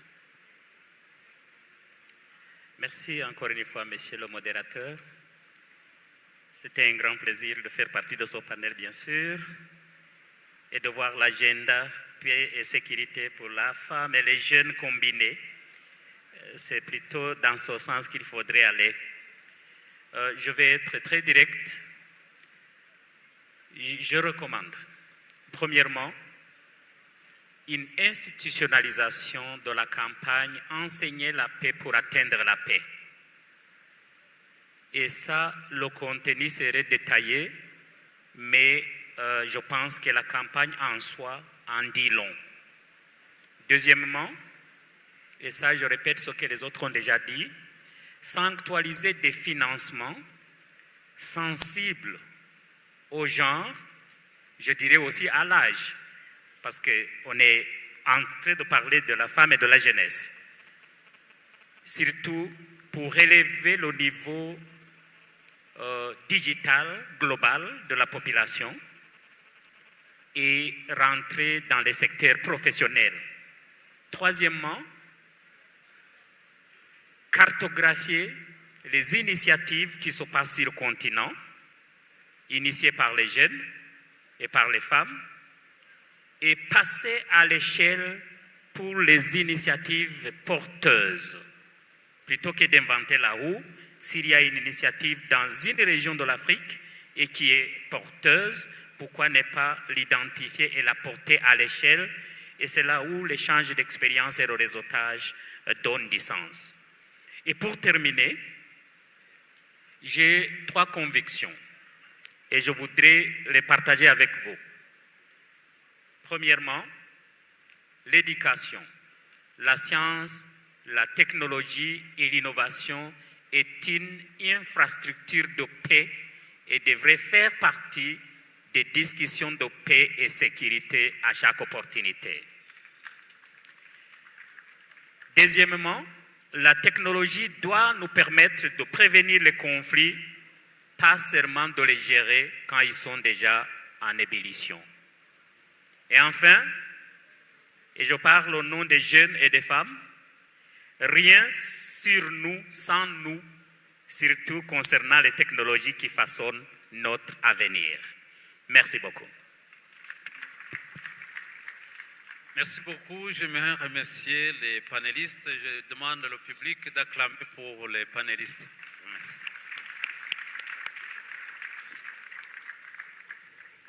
Another round of applause. That was a magnificent panel. Great.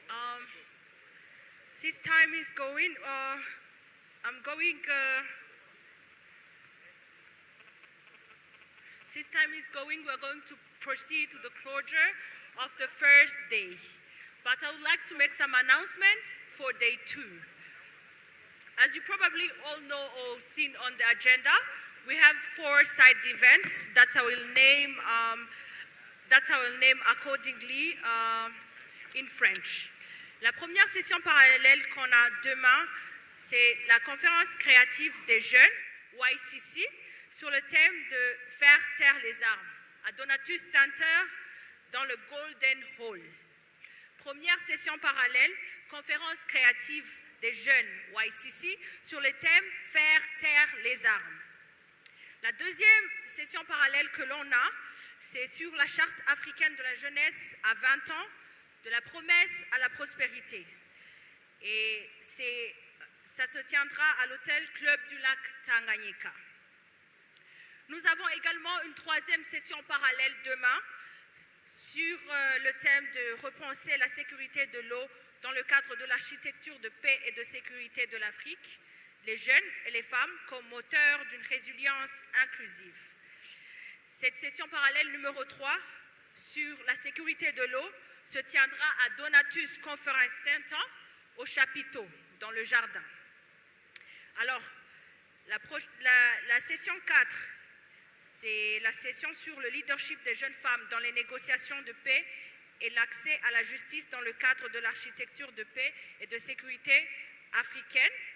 Ça se tiendra aussi à Donatus Conference Center dans le Diamond Hall. Donc, ce qu'il y a à retenir sur les sessions parallèles, c'est que la session parallèle sur faire taire les armes, session parallèle sur la sécurité de l'eau, session parallèle sur le leadership des jeunes femmes. Les 3 sessions parallèles se tiendront à Donatus Center. La seule session parallèle qui se tiendra hors de Donatus Center, c'est la session sur la charte africaine de la jeunesse à 20 ans, de la promesse à la prospérité.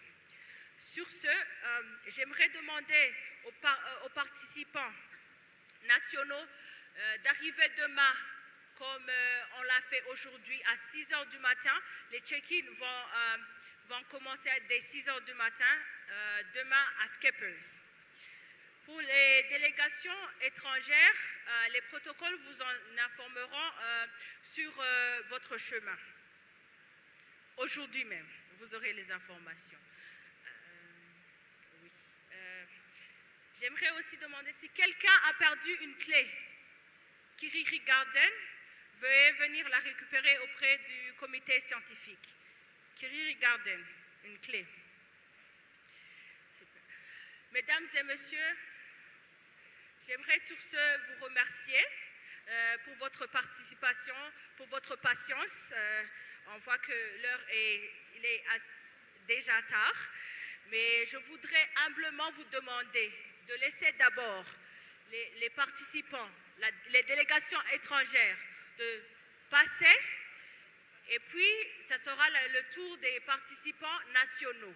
Pour les participants nationaux, la sécurité va vous informer le temps par lequel vous allez sortir. Mais on va commencer d'abord par les délégations étrangères. On priorise les délégations étrangères. Merci pour la bonne compréhension. Et bonne soirée.